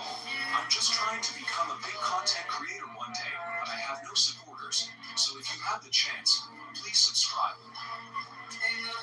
Please don't scroll. I'm just trying.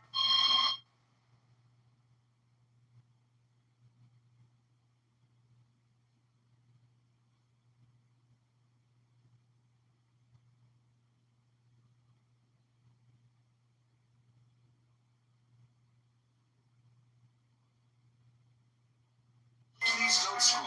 I'm just trying to become a big content creator one day, but I have no supporters. So if you have the chance, please subscribe. And I looked up and there was a yellow roach.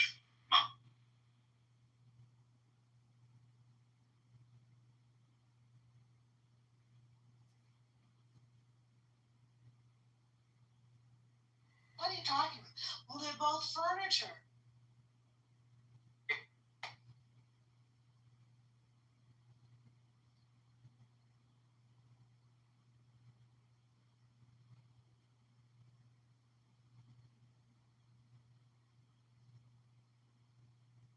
especially since January, the big thing has been about Doge and efficiency. Man, tax cuts aren't free. Let's keep it a buck. Tax cuts are not free. Adding $5 trillion to the debt ceiling isn't about efficiency. Like this is it's just a bad deal. And when you have enough Republicans who are speaking out, even the ones who are doing it anonymous, if it feels like you're seeing a lot of people who have been pretty staunch Trump guys speak against this bill. So it's like it's a bad move. He could have broke this up. They haven't got anything passed. Everything has been done through executive order.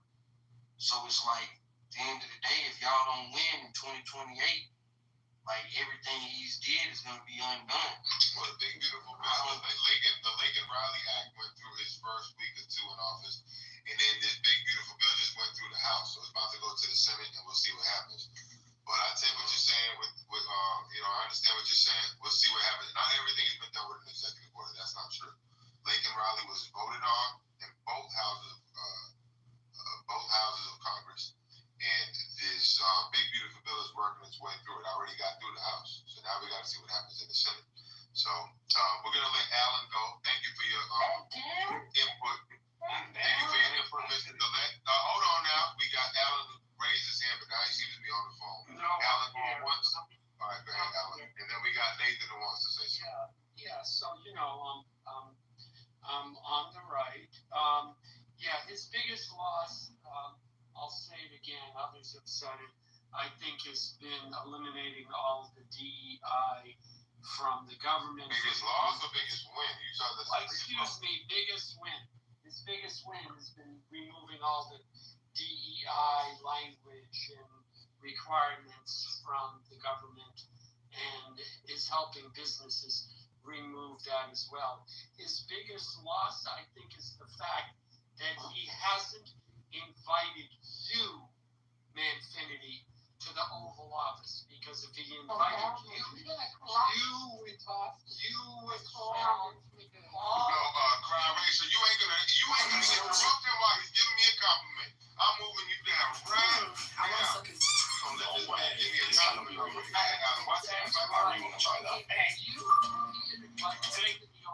When President Trump threats to annex Canada and make it the 51st state. Today, Canada faces another critical moment. Democracy, pluralism, the rule of law, self-determination, and freedom are values which Canadians hold dear, and ones which the government is determined to protect. The King is the head of state in which Canada is a member of the Commonwealth. For partake in a briefing of faith leaders across the country. Honorable senators, members of the House of Commons, a few others. I mean, it wasn't the most riveting day, but it was very much. It was a memorable experience to be in the White House again for a momentous occasion. So, Alan, I'm just trying to become a few more invites away. That's great. Anyway, can I just ask you, Manfinity, how many people were there? Can we talk a little bit? That's very cool. Alan, thank you so much. Yeah, I'll give you more about that. Alan, thank you so much. You're always appreciated in my rooms. Me and you go back so far, and I just appreciate your voice. So thank you for joining us for the time that you did. You too. Thank you. To answer your question, Abby, I would say the room was full of about 100 or more faith leaders across the country. Most of the people happen to be black, which is a little, I don't like to be pandered to, so I was a little, taken aback by that. Most of them happen to be black, because then I saw a similar event the week after with mostly white pastors. So that's just, I'm not a pastor. I don't even consider myself a faith leader, but whatever. I'm definitely. Was Hagee there? Okay, Hagee. Yeah, Pastor Hagee. Chris Kufi. He's out of San Antonio. Pastor Hagee. You know who I'm talking about? I did not. Maybe if I look at a picture. Kufi's Christian United. But I can tell you, the faith office was very much about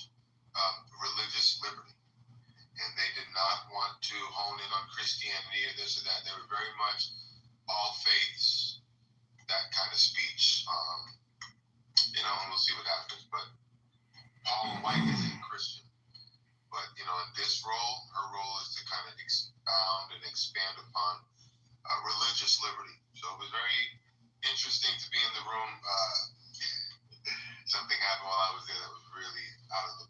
I mean, I was sitting next to a black woman who I went with, and she had the nerve. One of these very plain Jane white ladies were up there talking about this and that, and then the girl that I was sitting next to, as the woman was getting an applause line, raised their hand and said, "Excuse me, that's all fine and good. You got all these black people here. That's all well and good, but there's no black men in the home."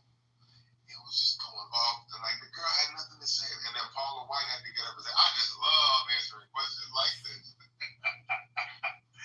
And she had to basically save the speaker because the speaker didn't know what to say or where to go. But it was an interesting exchange. But basically, religious liberty and the various initiatives they're doing to, you know, bring about better outcomes for families across the country. So it was very interesting, and I appreciated being there. They wrote down some notes. But yeah, I just wanted to share that. Yeah. Abby. Hold on. One more follow up about Abby. I'm gonna let you go, Nathan. But Abby at the scene. Nathan, chill. This is very cool thing that you went to. Well, at some point, I'd love to dialogue. I'm curious how they approach the choice issues and, you know, what initiatives with respect to parochial schools, etc. But we can talk. We're going to talk about that, and I can tell you Leo Terrell was one of the speakers. Phenomenal. Leo Terrell was very much on the anti-Semitism tip. That was the main theme of his speech. So I think you'd have been interested with Leo Terrell. I follow him. But go ahead. I'm sorry, you love him, you said? I love him. I think he's fabulous. Yeah, he was very much on the anti-Semitism. Nathan, you were raising your hand. Yeah, man, I had to take a phone call earlier, but I was thinking about what he failed on, failing on, and continuing to fail on. It is a situation with Ukraine and Russia. You know. So you don't think that he's moving the needle forward on the things in terms of getting Putin and Zelensky to talk directly? You don't think that's a major move? No, a little bit, but he's failing on this part, right? He's underestimating Russia. He's underestimating Europeans, their fascination and hatred of Russia, right? And what happened, I don't even think this was reported in the news. I had to double check this tonight, that Putin almost got killed in a helicopter attack. When he was in his helicopter, Ukraine launched multiple drones at his helicopter fleet when he was on the way to a city like close to Ukraine. And what's happening is that it's getting real hot. Like, just imagine if Putin got injured. He has some nuclear codes in the helicopter. I don't think a lot of people understand that. He has a briefcase with the nuclear codes. Like, this is getting real hot. Yeah, I was trying to ask you a question about moving the needle forward. You said Trump, he got Zelensky and Putin to talk, direct talks. You don't think that's moving the needle forward on the Ukraine-Russia conflict? No, because he don't understand how many. He understands it, but not fully. When you don't understand what? Trump. He doesn't don't understand what? How the Russian people feel about tens and thousands of Russian soldiers dead on the battlefield at the hands of our weapons and NATO weapons, right? Putin is not going to be like, okay, I'm going to call it a deal and I'm going to walk away. He's not going to do that. You know what I'm saying?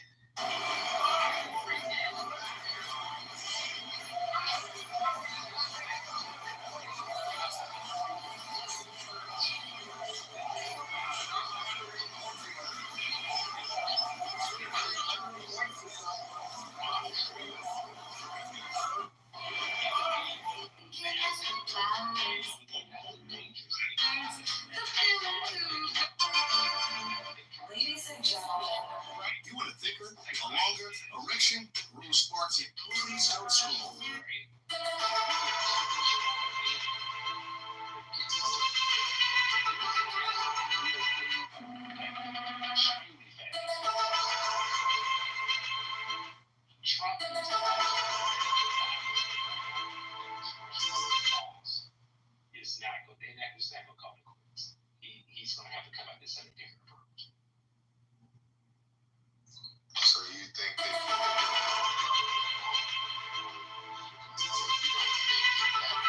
moving the needle for that's all for sure.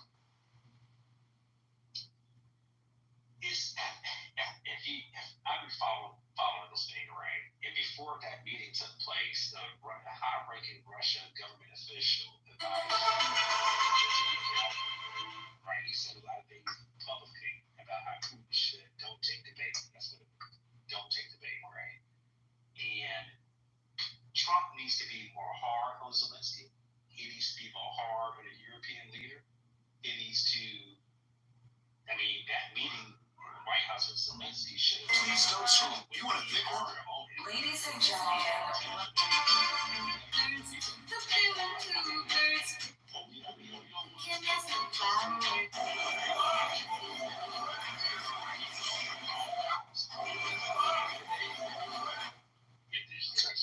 We have a disagreement. Let's see what Hector's saying. Hector seems to be disagreeing with what you have to say. If I'm hearing correctly, is Nathan saying that Trump should have went harder on Zelensky? Yes. Oh my God, man, get your bit. You don't understand how it got started. It got started because Zelensky failed in the first place. You know what I mean? He's a failure, number one. He's a loser, you know what I mean? And he got his people killed. And he's trying to throw us and the NATO involved in it just because before that meeting took place, I was in it to get us killed because he would have never,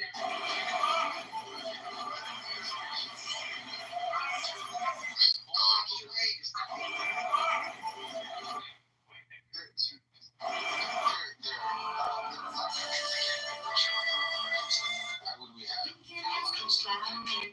So I don't really think that that's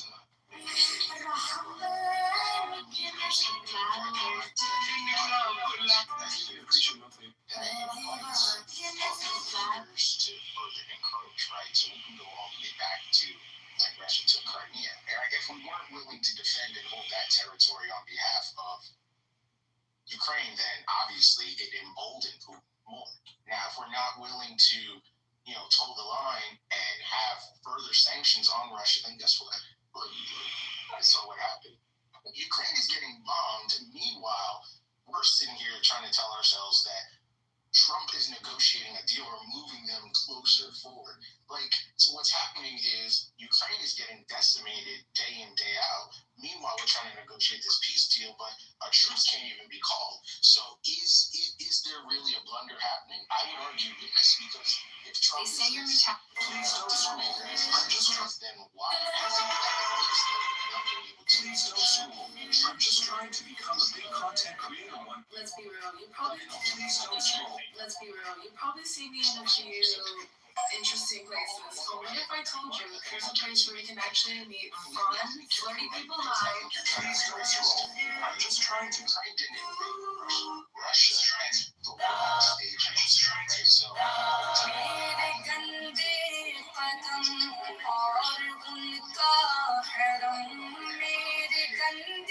putting pressure on sanctions, we need to hold the red lines that we're putting out there, because if we do not, then guess what's going to happen? You're going to keep emboldening a lot of these dictators, a lot of these autocrats, a lot of these despots, because no one is willing to say, hey, this is where we draw the line, we're drawing it here, and if we need to further sanctions, militarily or otherwise, then that's what we're prepared to do. And I think Trump's rhetoric has been that, but has he actually acted upon that?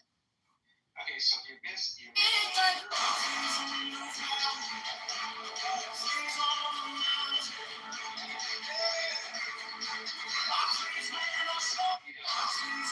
It's 20 million Russians. People have died fighting Hitler and Nazism, right? They did fight. 20 million of them died. They have commencement every single year, right? Yeah, I forgot the official name,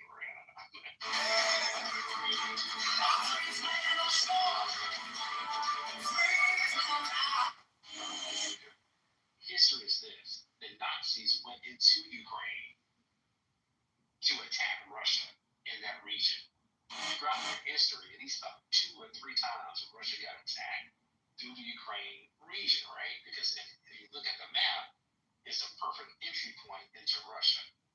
So when Ukraine, with the Azov battalion and the rise of neocons, anti-Russian, They're giving away affordable It's one of life's greatest experiences.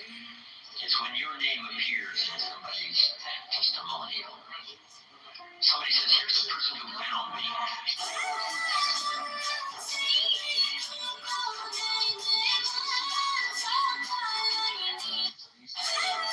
Ukrainians had. They killed a lot of people, threw out the mayor. Then it's videos of them going around to Russian-speaking casino shops, breaking in, smashing everything, and saying, hey, you got to speak Ukrainian now. We don't want you here.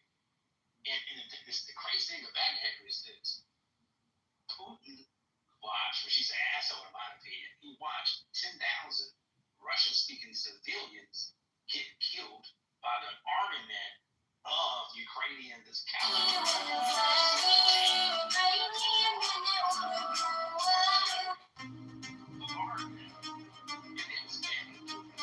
I've never been able to blink better in my life.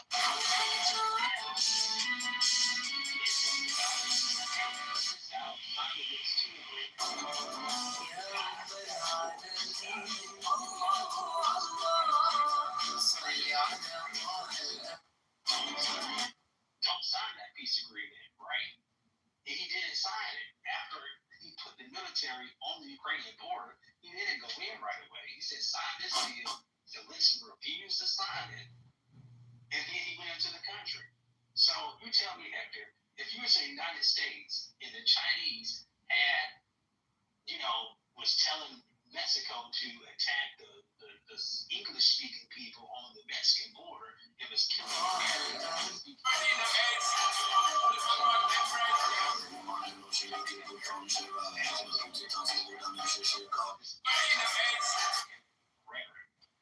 Russians see Nathan, I have a question. areas. Go ahead. Do you really think Ukraine should be part of NATO? Do you think that should be America's problem at this point?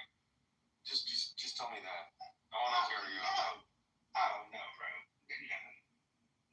That Jerry, no. Hell no.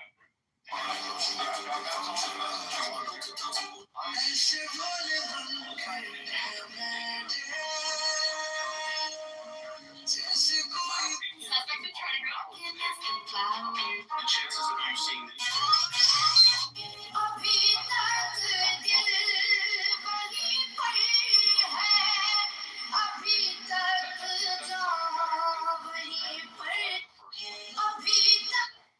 But we did involve ourselves in 2014 and before. Hold on, Nathan, because I understand what you just said. And at first I didn't understand, now I understand. Right? The United States, via members of NATO in Europe, because this really doesn't mean shit to us. As Trump said, we have two beautiful oceans that separate ourselves from this shit. And that's why we're allowed to talk shit and act a fool, etc., etc. We have geographic privilege. We do. And that's the truth. And let's not deny it. Let's accept it for what it is. Privilege isn't a problem. Yeah. But people who talk about privilege are retarded. I gotta get this out there. Privilege, not one of you, including myself, would say, oh, you know what? Personally, I believe that white privilege exists. It's about 5 to 70% of the equation, but I believe it exists. So for us to not say that we have geographical privilege is insane.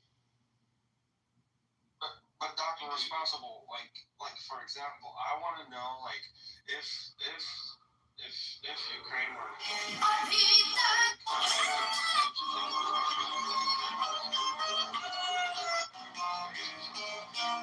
do you think that that's not going to happen, or do you think that's going to happen once they're part of NATO? And why do you think Russia would entertain that idea? Yes and yes.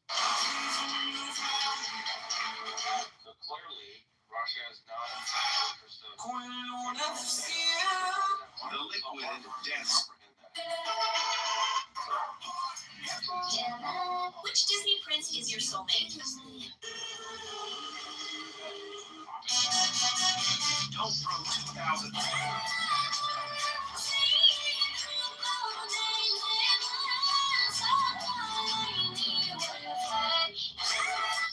Same thing, like it's unprovoked. It might be if like little kids you stood a cookie at a cookie jar and the parent come down and say, "Hey, did you take a cookie?" They go, "Oh, I didn't take a cookie." No, absolutely not. I mean, that's the thing. What's happening? They all say it's unprovoked across our media, across European media, right? And it was all bullshit because this is part of the CIA propaganda machine. That's what's really happening. That's why people like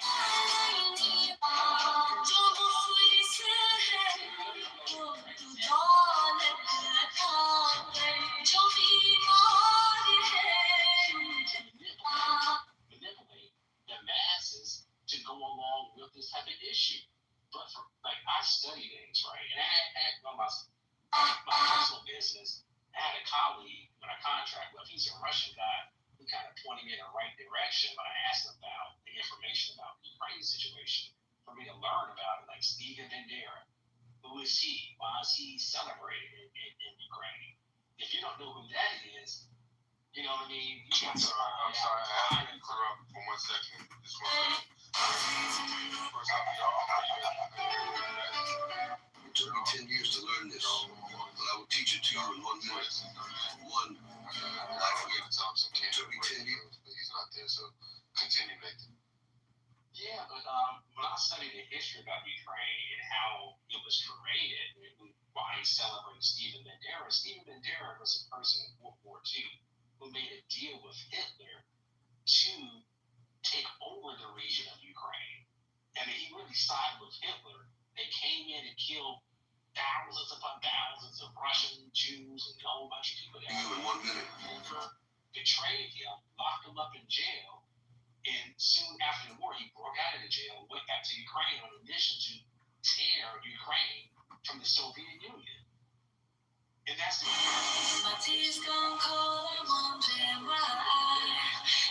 Ukraine to this day. To it. History, I believe history, present, and the future it all lines up, right? You have to understand how Ukraine has got to this point that they have to rebuild their own people. And that's really what we're talking about. It's like California breaking off from America. Like, no, you were Americans. Please don't scroll. That's what's happening in Ukraine. They all speak Russian. They have Russian named streets all over the place. Russian statues, Russian books in Ukraine and Kyiv, right? So it's like a civil war was happening. And most of us frankly stayed, out of it. And also too, I think the first time in history we had American tanks going on the Russian border and killing Russians. We had American long-range missiles flying into Russia in their territory. Like, have you not forgotten about what the Cold War is about? This is insane. This is past Cold War level type of crap that was going on. When your parents had to take drills going underneath the table because they was afraid of a nuclear bomb. This has been really a crazy situation. You know, it's really wild.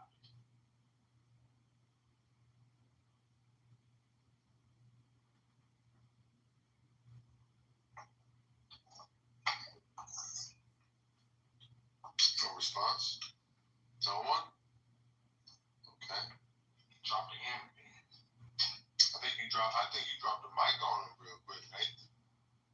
It could be a double standard if you look at it. So within your faith, Nizam, Jesus is just merely a man, a prophet, a very extraordinary man, but nonetheless just a man. But don't you think that it would be offensive for you to refer to God as just a mere man to a Christian? And wouldn't they have the right to just, right? 100%. So, you know what? Like, this is really good, Daniel.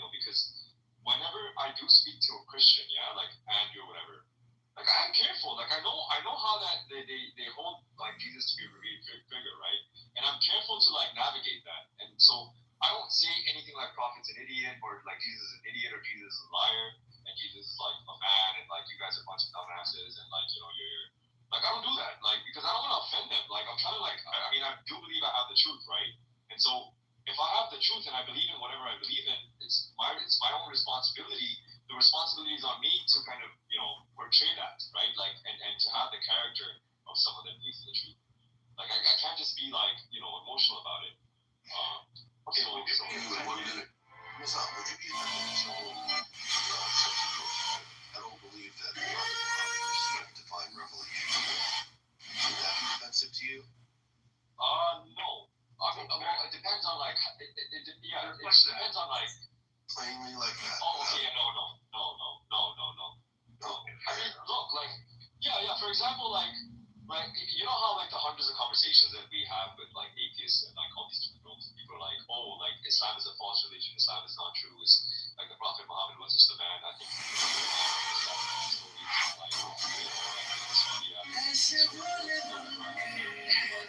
all these things are claims, right, that people can make. The main cause of stroke is diabetes. It's important to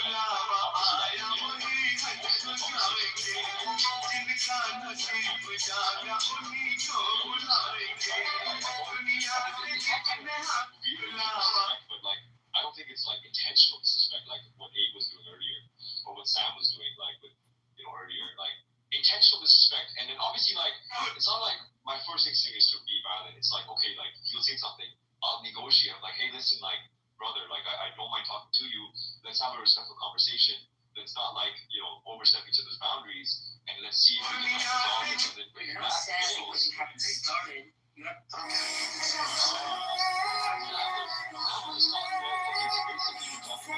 right? Sasha was like having that picture of the prophet.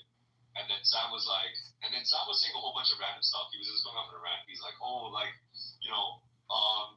like I have a picture up and I'm not part of your religion, so I don't know why you're trying to superimpose like, your beliefs on top of me. And I'm like, bro, it's not about me superimposing my beliefs on top of you. It's about the fact that like if you want to have a conversation with me, right?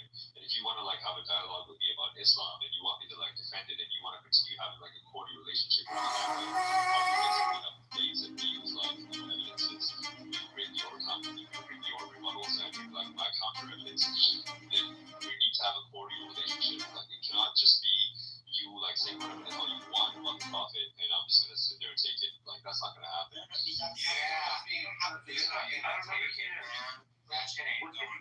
say?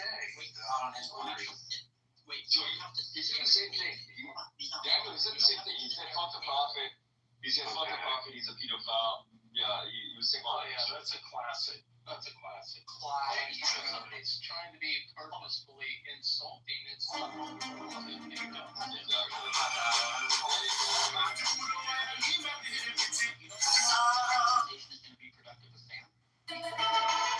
listen carefully.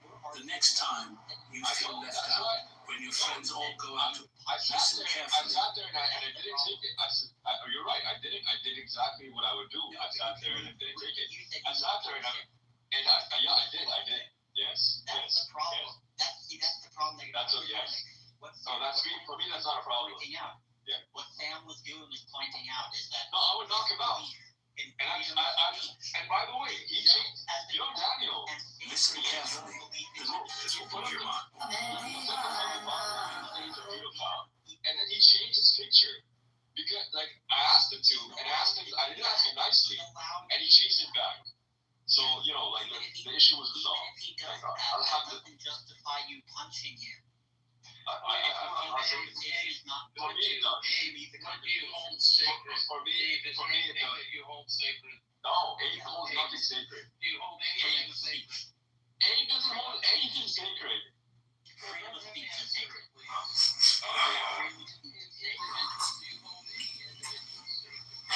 Freedom of speech. You're no individual. Freedom of speech. No, Bill. To practice freedom of speech. Bill, Abe wouldn't even fight for freedom of speech. I'm telling you, Abe doesn't even hold freedom of speech sacred. I'll prove that to you right now. That's fine. As long as is No, but he doesn't. You know. He doesn't even hold freedom of speech sacred because he wouldn't fight about it. He wouldn't fight someone else to protect it. Okay, That's well, the problem. I'll tell you what. You know, Sam could say that. That's an old trope. Muhammad's a pedophile. That's an old trope. I mean, you know, I've discussed Sam being a Khazarian. Like, your people weren't really with Moses in the desert. You guys came from Khazaria and you were swept into Europe by the Mongol horde in the 1300s. So he found that really offensive. You know,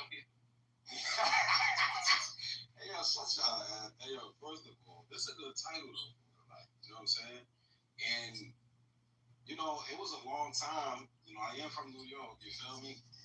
I felt like if he wasn't, like, toxic and shit, I just felt like he ain't really fuck with me like that. You know what I'm saying? And this shit is kind of sick, you know what I'm saying? I'm a grown ass man at this point, and I literally had to break that shit. And it's this approach to debate where he's rhetorical, very, very rhetorically effective, right? So, in that particular dynamic where you have people like Concrete or even sometimes Lion participating in that game altogether, like it's a different game, right? They're not trying to be scored purely on logic. That's actually the very, this is why I feel knowledge is wrong. That was actually my very, very first mistake ever. Whenever I came to chillism and whenever Nathan decided to put me up in a debate, where I realized that this is not like strict debate and logic and good faith type rules.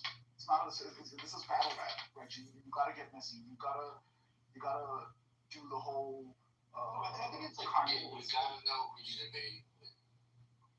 Well, I mean, like, I think you could just be a complete logician here. I still think you recognize your skills. Respectfully, AWOC, I don't think that's why people recognize your skills. If you were just pure, like, because it's funny what we were talking about just now, but part of what you do is participate in the rhetorical games. You're effective enough rhetorically, right, every now and then to participate in the back and forth, to have a little bit of wit, and like, you know, not slack with the banter, right? And you can throw that in at the right appropriate time when you feel like somebody. And this is my just analysis. I've noticed that like if a point is ad nauseum passed 2 times for you, you'll pivot to that. You'll pivot to rhetoric almost immediately. Like you won't repeat something. You won't allow like a dialectic to loop more than twice before you start participating. Yeah. So, but that's not something that like can. It's just, like in this space, it's not just purely logic. It's not just purely addressing points. Like there are other games to play. Wait, you want to hear when I demolished AWOC? Oh man, this was. Listen carefully. The next time you feel left out, when your friends all. Listen carefully. On a rampage for 3 days. Our fucking baby growing.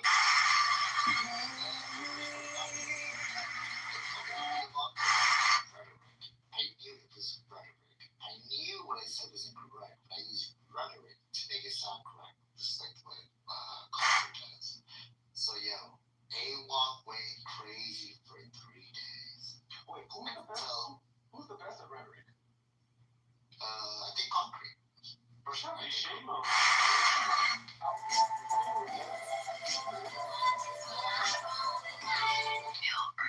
Today is the very first day of the conclave. The cardinal. You want to think of? Here's what I think of your Olympics, Jimmy. Let me tell you why we have. Here's what I think. So on the 3rd day, AWOC risen, and he came for me, pause, and I was like, AWOC, look, it's not that serious. I said, AWOC, I can repeat, I can still man your proposition, I can still man it. I know what you're gonna say. He goes, go ahead. And I repeated it. He was like, yeah, that's it. He's like, then why'd you say? Here's what I think of your Olympics, Jimmy.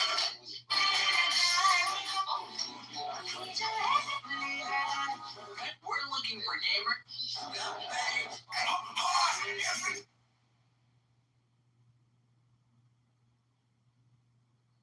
Huey, you don't think that Samoa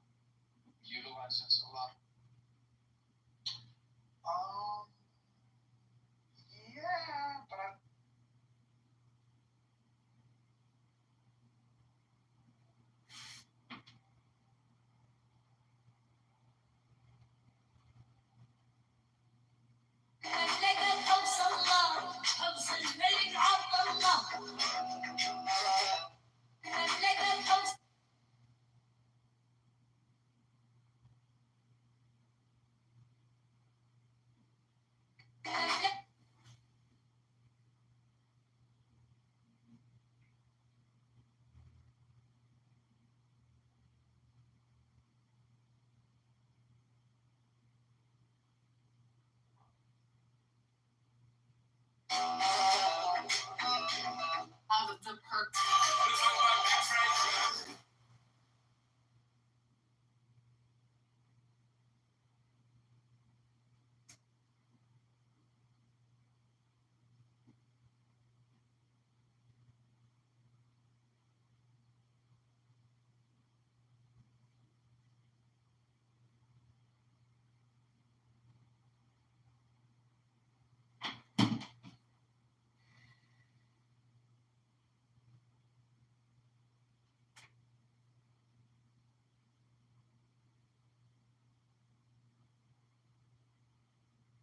That she would have done a better job. So let's talk about Justice Gorsuch. What are your issues about him and his credentials to sit as a justice? I don't think it is. Kavanaugh and his credentials, how many cases he heard, how he was in as he sat on lower courts. They have an issue with his credential. Amy Coney Barrett not being credentialed enough and not being bright enough and not being able to serve as a justice. No, they're very well qualified. That's not the argument. So to say that she would do a better job, Biden put in Ketanji Brown. Tell me if you think she's a better justice than who Biden put in than the three that Trump put in terms of credentials and ability to. I mean, does she know what a woman is? We could talk about that. But can you tell me why you think Kamala, who, by the way, didn't do such a great job as a state attorney general or as a U.S. senator, can you please tell me why you think she would put better justices in than the three that Trump put in based on credentials alone? Well, see, I'm not going to take that argument because I think your argument supposes that I'm saying they're not qualified. It's not that they're not qualified. I think there's philosophical differences, right? And I think that happens on both sides. That's what I mean by I think the justices that Kamala probably would have appointed would have maybe more aligned with you. Yeah, your interpretation of the Constitution. But let's pause here just to set the stage. You had to jump in on that. No, I appreciate that. Let's just stop to set the stage of what you're saying, Hector. Seems like regardless of all that was happening in the world of politics prior to Election Day, you honed in on a single issue, which is the Supreme Court.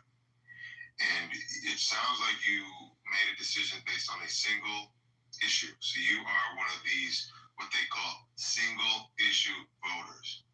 And because you have this understanding that the 9 justices of the Supreme Court have this, not undue, but they have this oversized or a heavy amount of influence over how the country operates. You thought that Donald Trump's appointees were less in line with your view of the Constitution. And you think that seems to be, you probably think that's dangerous. And so I just want to understand, like, what did the justices do or say prior to November 5th, 2024 to make you feel that Donald Trump's appointees were just completely out of step with what makes sense? One more time, say that again. I'm sorry, that was very convoluted. What did the 3 justices that he appointed, can you articulate what threat that you thought that they posed and give me like 1 or 2 examples of what they did that really made you feel like they posed a threat to this country? Well, again, right, so listen, are they qualified? Yes. I think both sides are going to put forth qualified candidates. So that's not an issue. What's at issue is the philosophical difference of how some may read the Constitution as an originalist, right? Or that the Constitution is a living, breathing document that, things in the Constitution may need to evolve over time, and it's the interpretation of it that we're looking for justices to do so. Now, hold on. So I think, right, we're talking about big money in politics. So we saw Citizens United was a very, very, I think, case that, it could have, went a different way, right? So I think when you look at who we're pointing to these positions, these lifelong positions.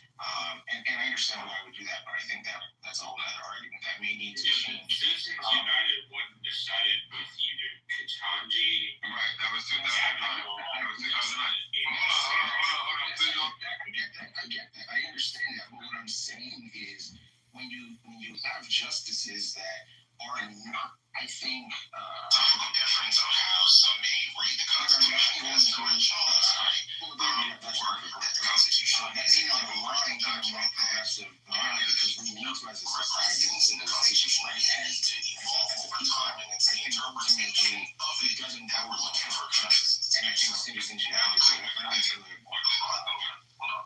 So I think, right. So you just say it's not that they decided to Citizens United was at first very rising. Actually, my main computer is just saying that because Donald Trump is inclined to appoint originalists, and you think the originalist interpretation of Trump is a threat that's all to our country.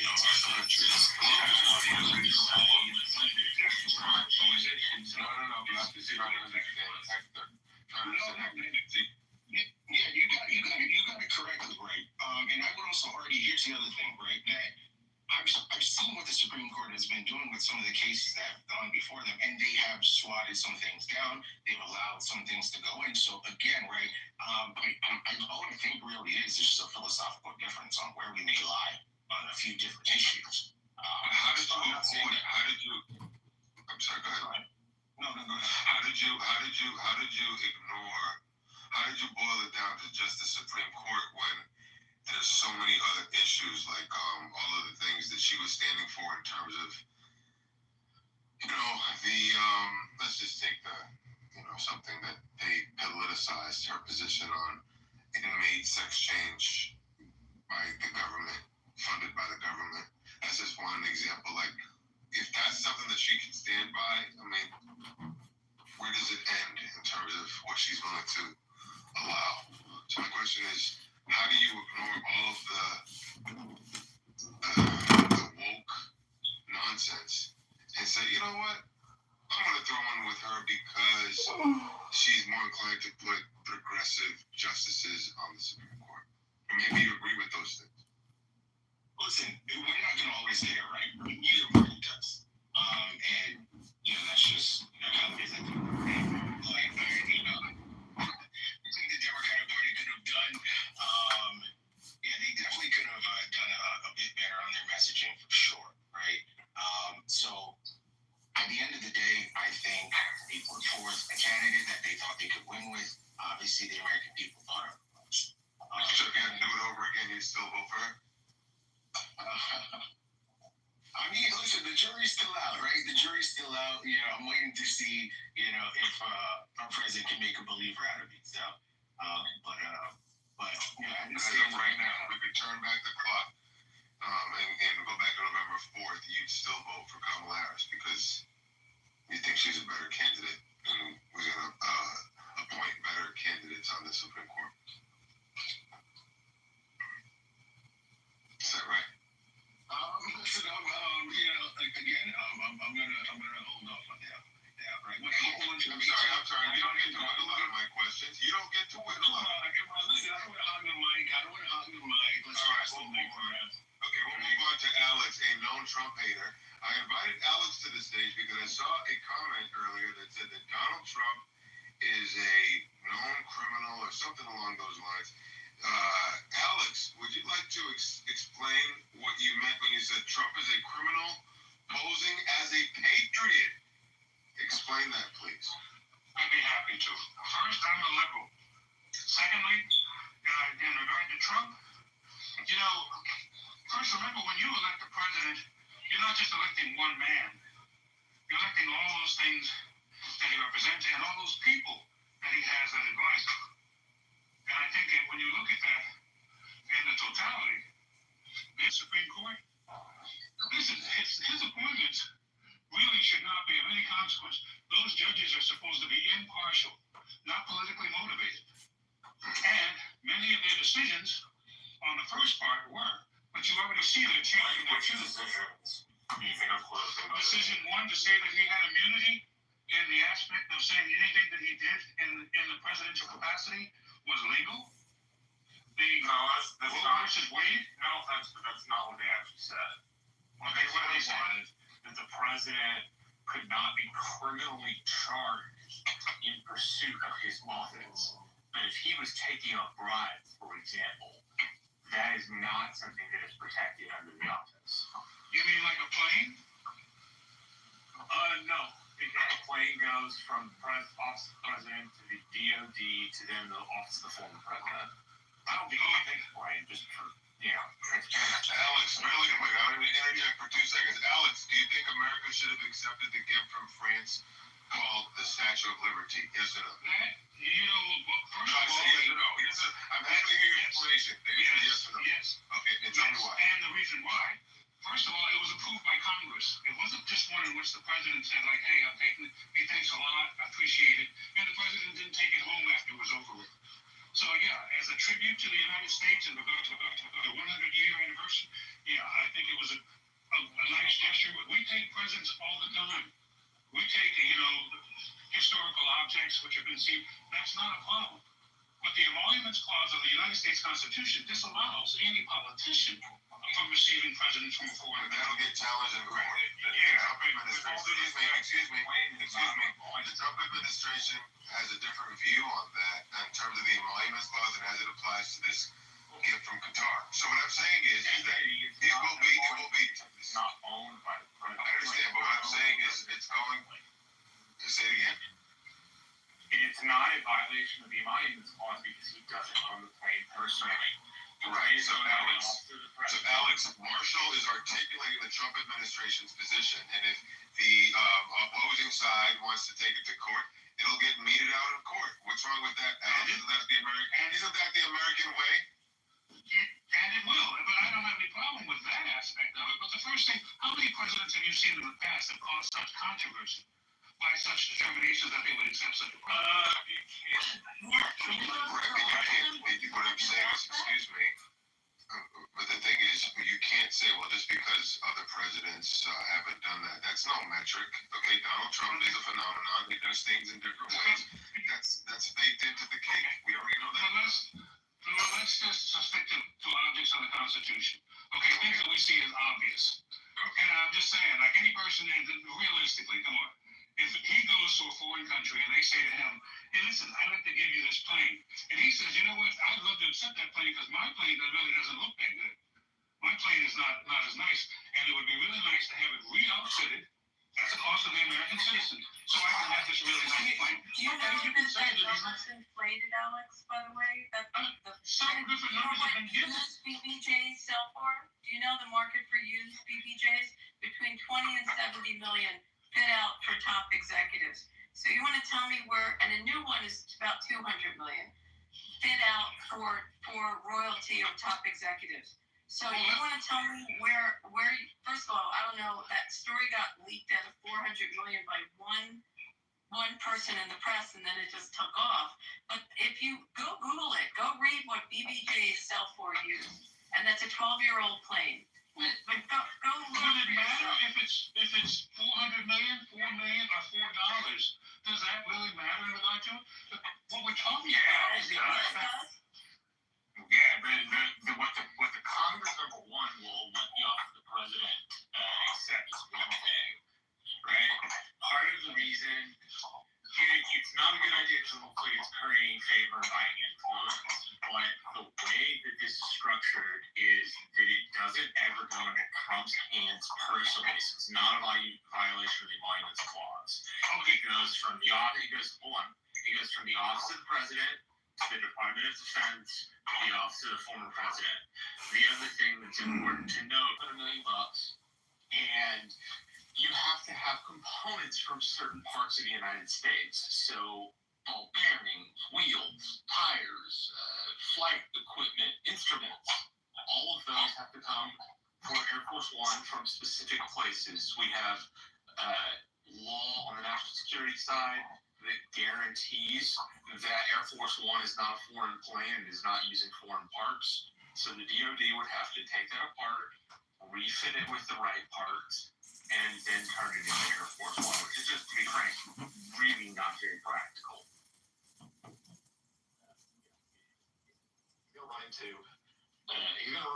into laws regarding national security and what you're allowed to do with Air Force One, and he can't do the kind of stuff he wants to do. They already have 2 new Air Force Ones already being built. Yeah. So it's not about being built. My point was that there are laws against the retrofitting of that plane. Right. All right. So let's get off the plane for a minute. I'd like to get back to Alex. Alex, please establish why Trump is a criminal posing as a patriot. Second issue forward, and okay, I won't concede in regard to the airplane issue, but let's move. I don't want you to concede, but it's going round and round. I would like to move forward. How about the issue with Bitcoin? How about the issue of debtors, in hosting other individuals from other countries in regard to obtaining influence? That's not an issue that you have any objections to? Isn't holding dinners with foreign powers literally part of the fucking job, Alex? Not as a fundraiser for him and his family. Not for himself. Are you talking about the Bitcoin stuff? Yes. Yeah, dude, that was like, that's a violation of the emolument clause for sure. For those who are unaware, emoluments are essentially the president making money off of his business while in office. And it's a specific part of the Constitution. He was sued for a violation of the emoluments clause under his first administration. And it's, if I recall correctly, Abby, maybe you can correct me, but I don't think it's even seen a court desk. I don't even think it's seen a judge's desk yet. It's because he is not the leader of his company anymore. He has signed that off the moment he became president the first time to John Jr. or Eric Trump. I forget which one. Yeah, so, James, I think we're done, but you also have to take into account that one of these dudes, one of these tax cheats, the mother went to the crypto thing, $1 million. Trump's company should not be using the platform of the president to make money privately. Well, you say that, but he's not using it in the White House. He's meetings are in Mar-a-Lago, and they're led by the company leadership, and not by Donald Trump. Emoluments clause to make money like that. It's against the law. Did you hear what These are not held in an official White House. Did you hear what James said? I'd like for you to contend specifically with what James just put forth. Go ahead, James. Yeah, these are held at the private residence, Mar-a-Lago, or other places such as Trump Tower. These are not held at the White House or inside of an official government office. Marshall, and they're held at the leadership of the government, literally at the White House. I'm sorry, James.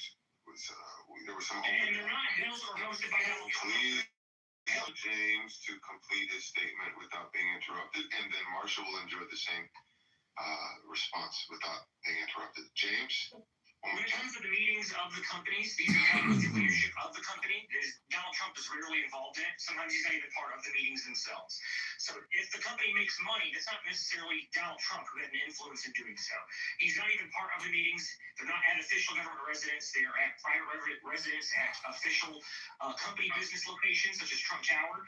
And that is where official business for the Trump company has happened for long before the president ever existed. Thank you. Marshall, how do you respond without being interrupted? So for the stuff that he hands off in a blind trust, fine, you're following the law. Arranging stuff at the White House where you tell people you're not going to use the presidential podium, and then you make comments on meme coins for yourself using the presidential podium. That is using the office of the presidency to raise money for personal causes. That's illegal. It's a violation of the emolument clause, and it certainly is acting corrupt. There was a gentleman whose mother donated $1 million. He was a tax cheat. And what do you know? Donates $1 million, and the son comes out, gets pardoned. Now, maybe the president did not do this in exchange for that $1 million, but it certainly looks like he accepted $1 million for his business, for his meme coin, and in return had a private meeting with the mother and ended up pardoning the son. That is something that is definitely illegal, something that should not be done. I'd like to hear James's response. James, you have the final word on this issue, and then we're moving on to the next topic. James, how do you respond to what Marshall just said, and then we're moving on? So when he's talking about the podium stuff that Donald Trump said, Donald Trump did not just come out onto the podium and start talking about meme coins. He was asked by the press and the press pool specifically a question on the meme coin, in which he responded. That is not using the office of president to do so. That is responding to the press's question. So I would say that is not legally what you call it. Okay, this is interesting. We'll just see what happens when it gets challenged. Alex, you said that Donald Trump is a criminal posing as a patriot. Okay, why do you have such harsh conclusions about our commander-in-chief? The next issue, which pertains the Supreme Court, the recognition we have three branches of government, correct? And since we do, all three branches are, equal but separate in regard to what their powers.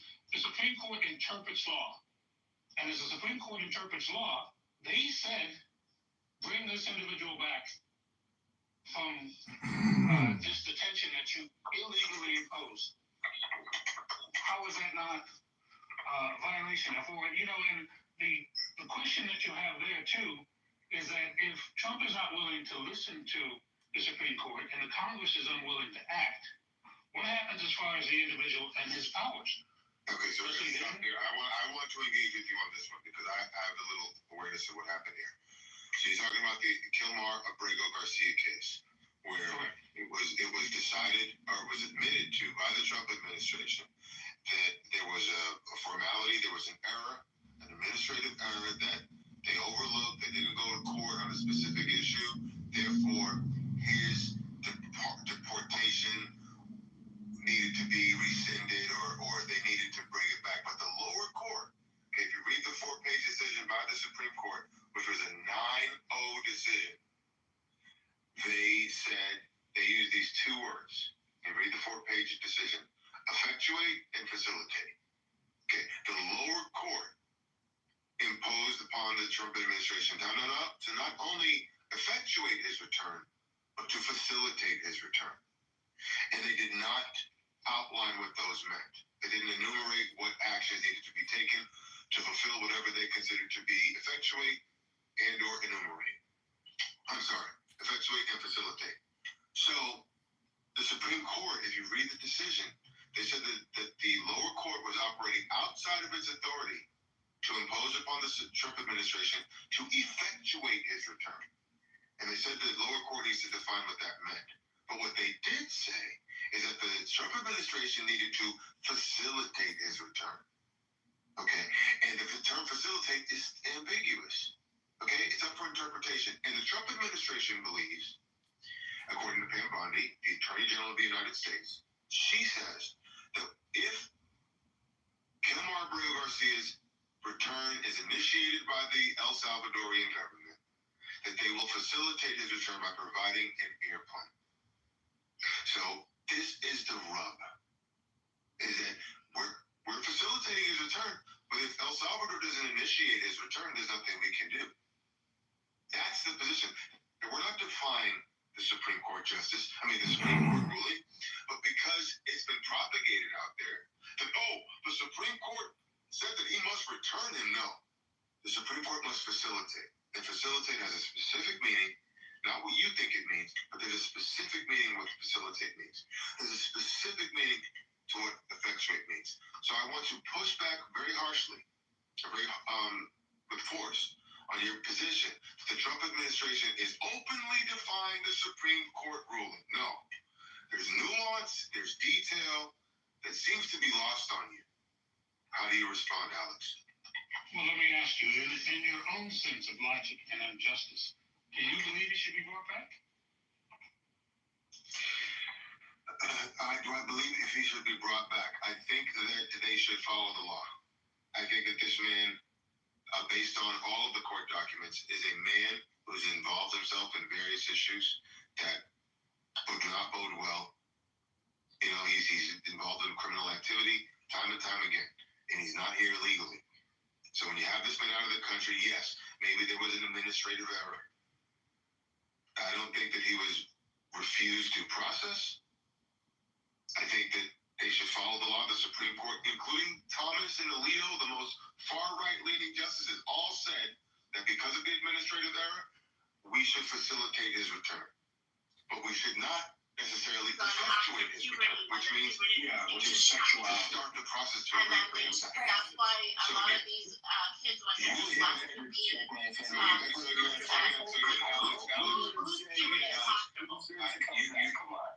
So again, Alex, you reduced the issue with, oh, he's defying it. No, he's not.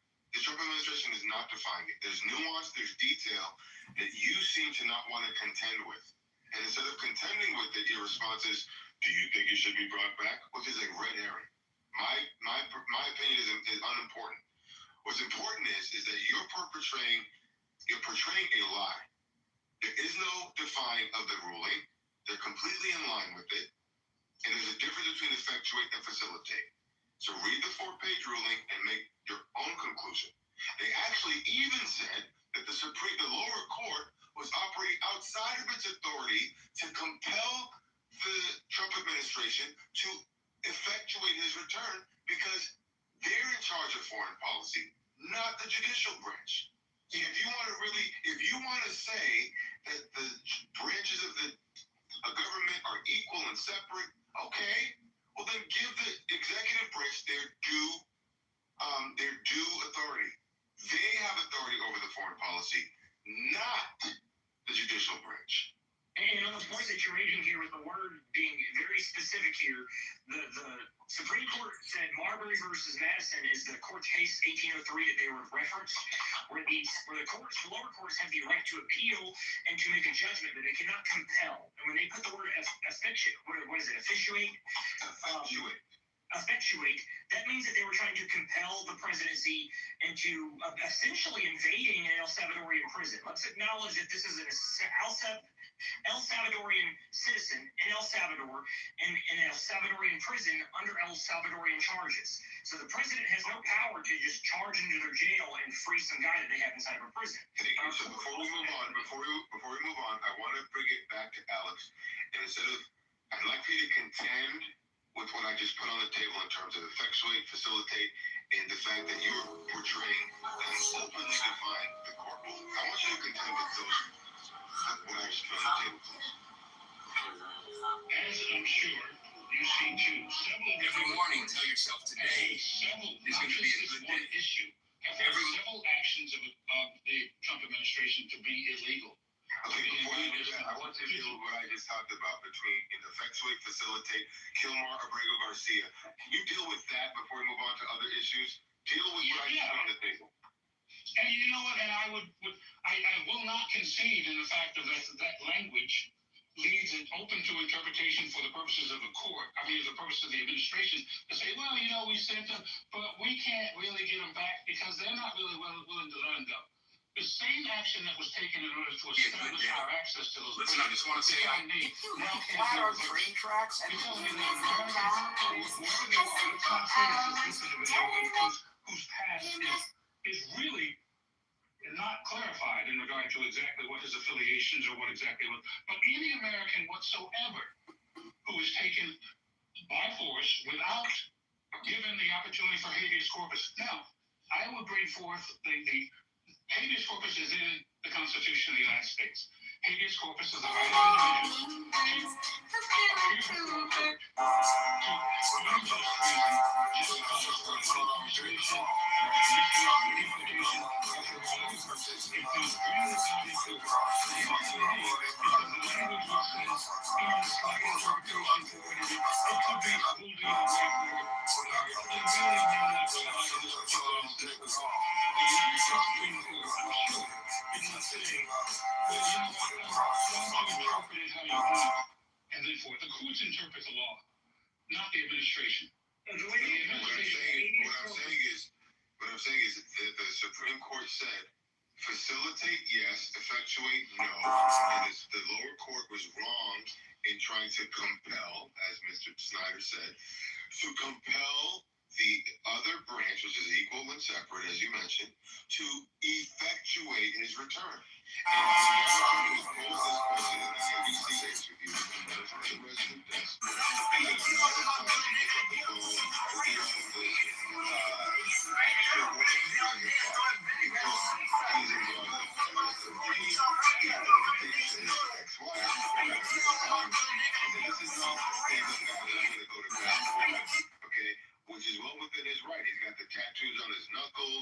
He's got this, he's got that. What I'm saying is, why should we go above and beyond to bring this man back? Just because there was an administrative error, no one's claiming that didn't happen.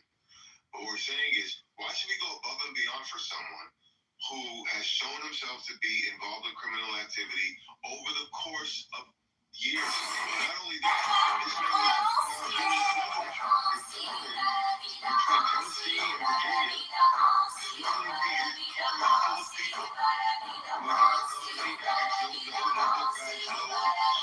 The police, the cam video came out.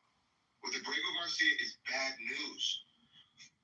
So yes, there was this technicality of the administrative error that didn't go back to court on this particular issue.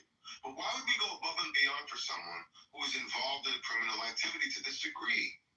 And this is where the left loses. This is where the left loses so many Americans. Because to the point where you lose sight of what's right, common sense. Okay, this habeas corpus thing is just you're using it as a tool to just say, oh, the Trump administration is wrong. They're overstepping their bounds. You're not seeing the forest of the tree, sir. No, they say in rebuttal for you're making all of these assertions in regard to an individual who was never, we don't have clear convictions in regard to it, but yet the president you have has 34 felony convictions. We can talk about those convictions. We can talk about. Well, I'm just saying. Well, wasn't he given his day in court? Wasn't he given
Make it clear. So agree with me. He was not convicted of a sex crime.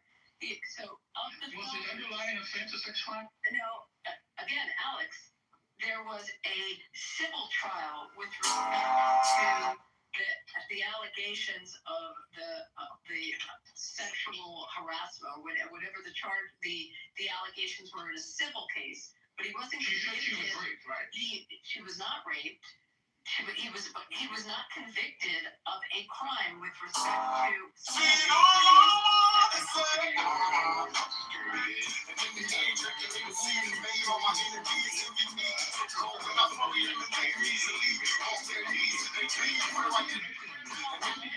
Alex, there was no criminal conviction. That was a civil case. I repeat, a civil case. Okay? So for you saying there was a criminal conviction of a sexual act, whether it was an offense of touching or it was a rape, there is no criminal conviction. So on the felonies that he did get convicted, could you tell me what the underlying crime was of those felonies? What was his underlying crime? Some action against this woman. Well, you need to go back and. Okay, so yeah, so please educate me. happens for a reason. He found liable for sexual assault with the E.G. and Carroll case because remember the preponderance of evidence is much lower.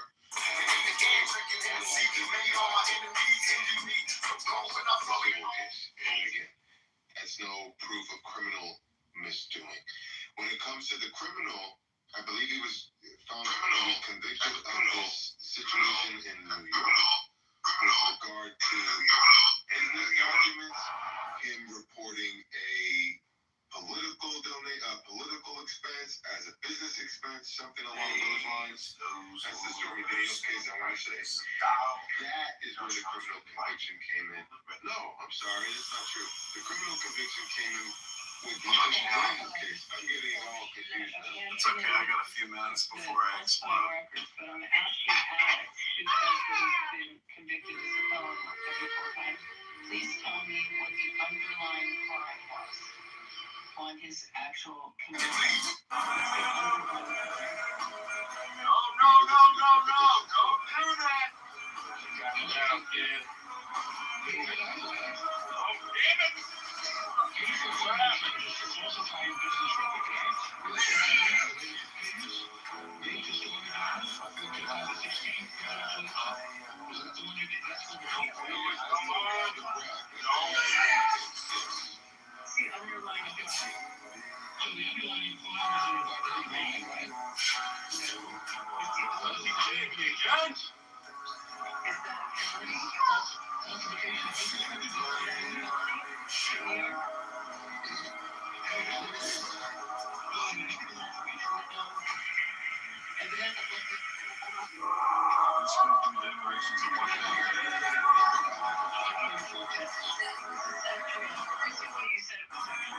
Now you're not understanding that the actual acts are misdemeanors under New York law.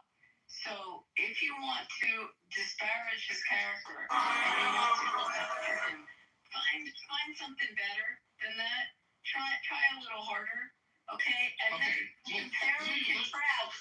You can compare and contrast what we're now dealing with the last administration and the cover-up, which is a lot more significant, okay? And maybe you ought to think about that and think your energy is going to be focused on what can happen to our country.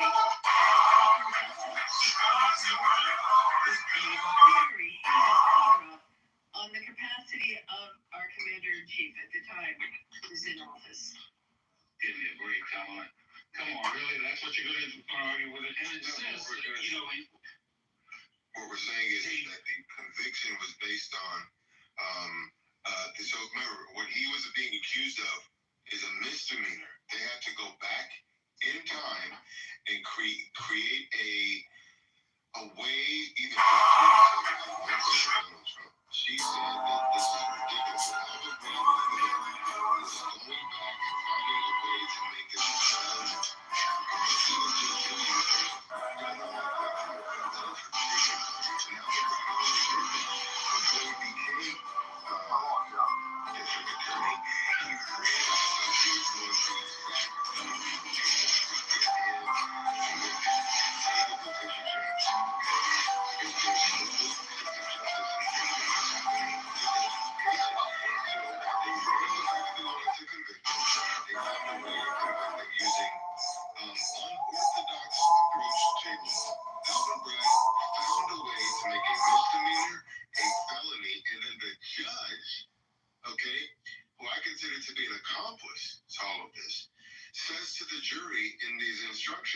you don't have to agree on what the underlying crime is. All I want you to do is look at these charges or look at these what we're charging him with and say if he's guilty or not. They in an unprecedented move.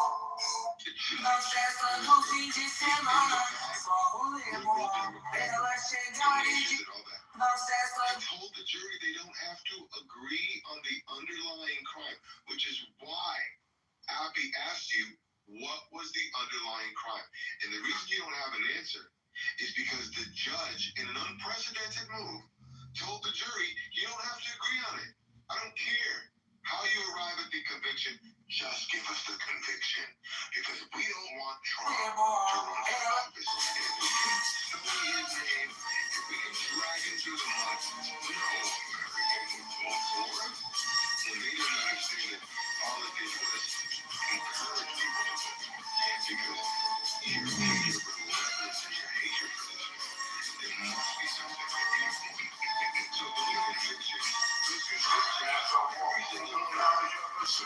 Don't throw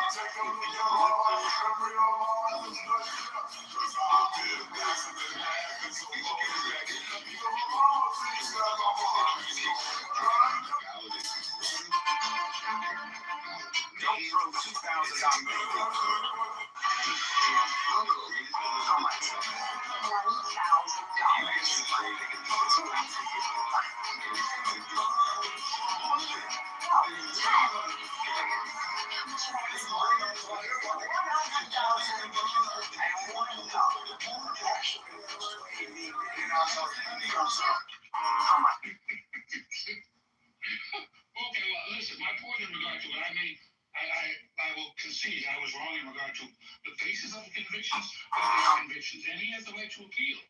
He has the right to go to a higher court in order to see. If you say that all of these injustices took place in the court, I'm sure that another court will be more than willing to review them. Okay, now, in regard to the basis to say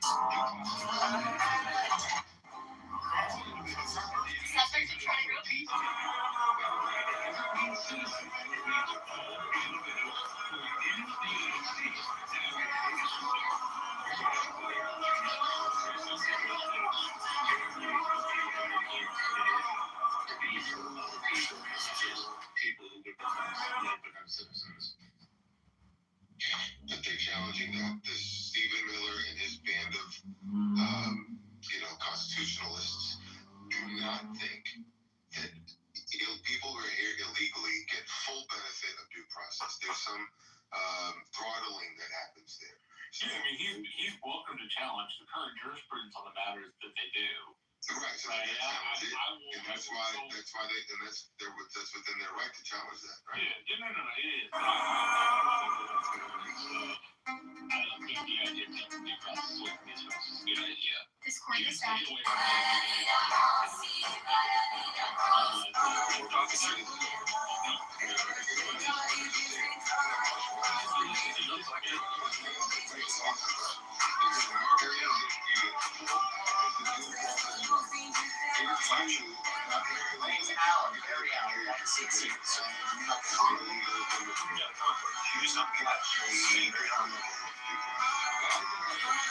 Now get this.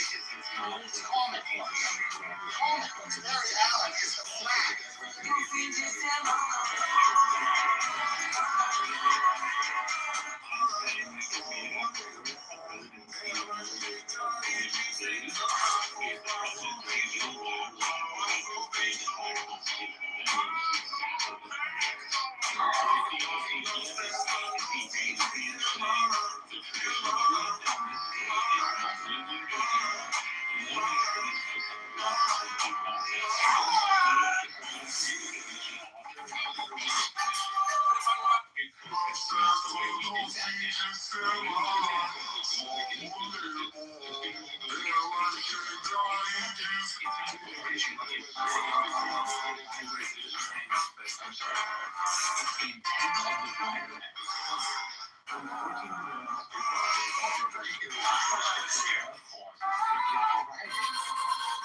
Intended it to focus and bestow rights on non-citizens. Those citizens could be legal or illegal.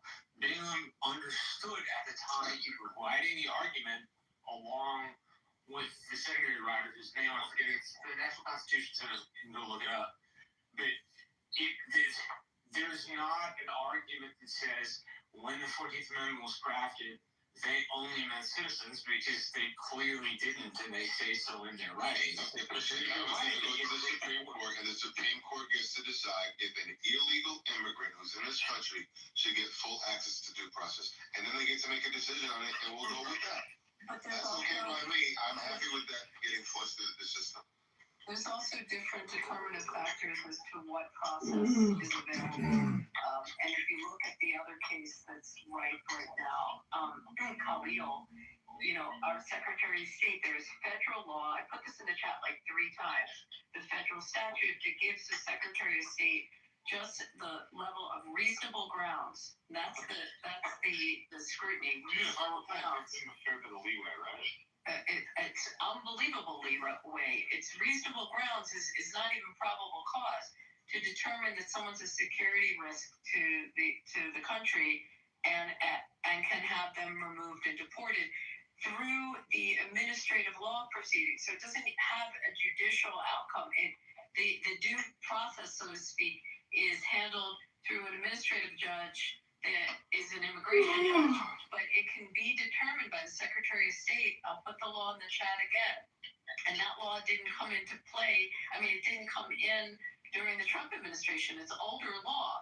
So the fact that, you can define a process or what you want to call due process, but there are limitations, and someone who is a non-citizen and someone that in some way can be determined on reasonable grounds by our State Department to be threatening to the nation or to our security can be removed.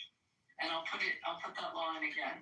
And that's not, Trump didn't invent that law. That was on the books. Yeah, but if that law had effect, then well, how did it get to the court? I'm trying to tell you.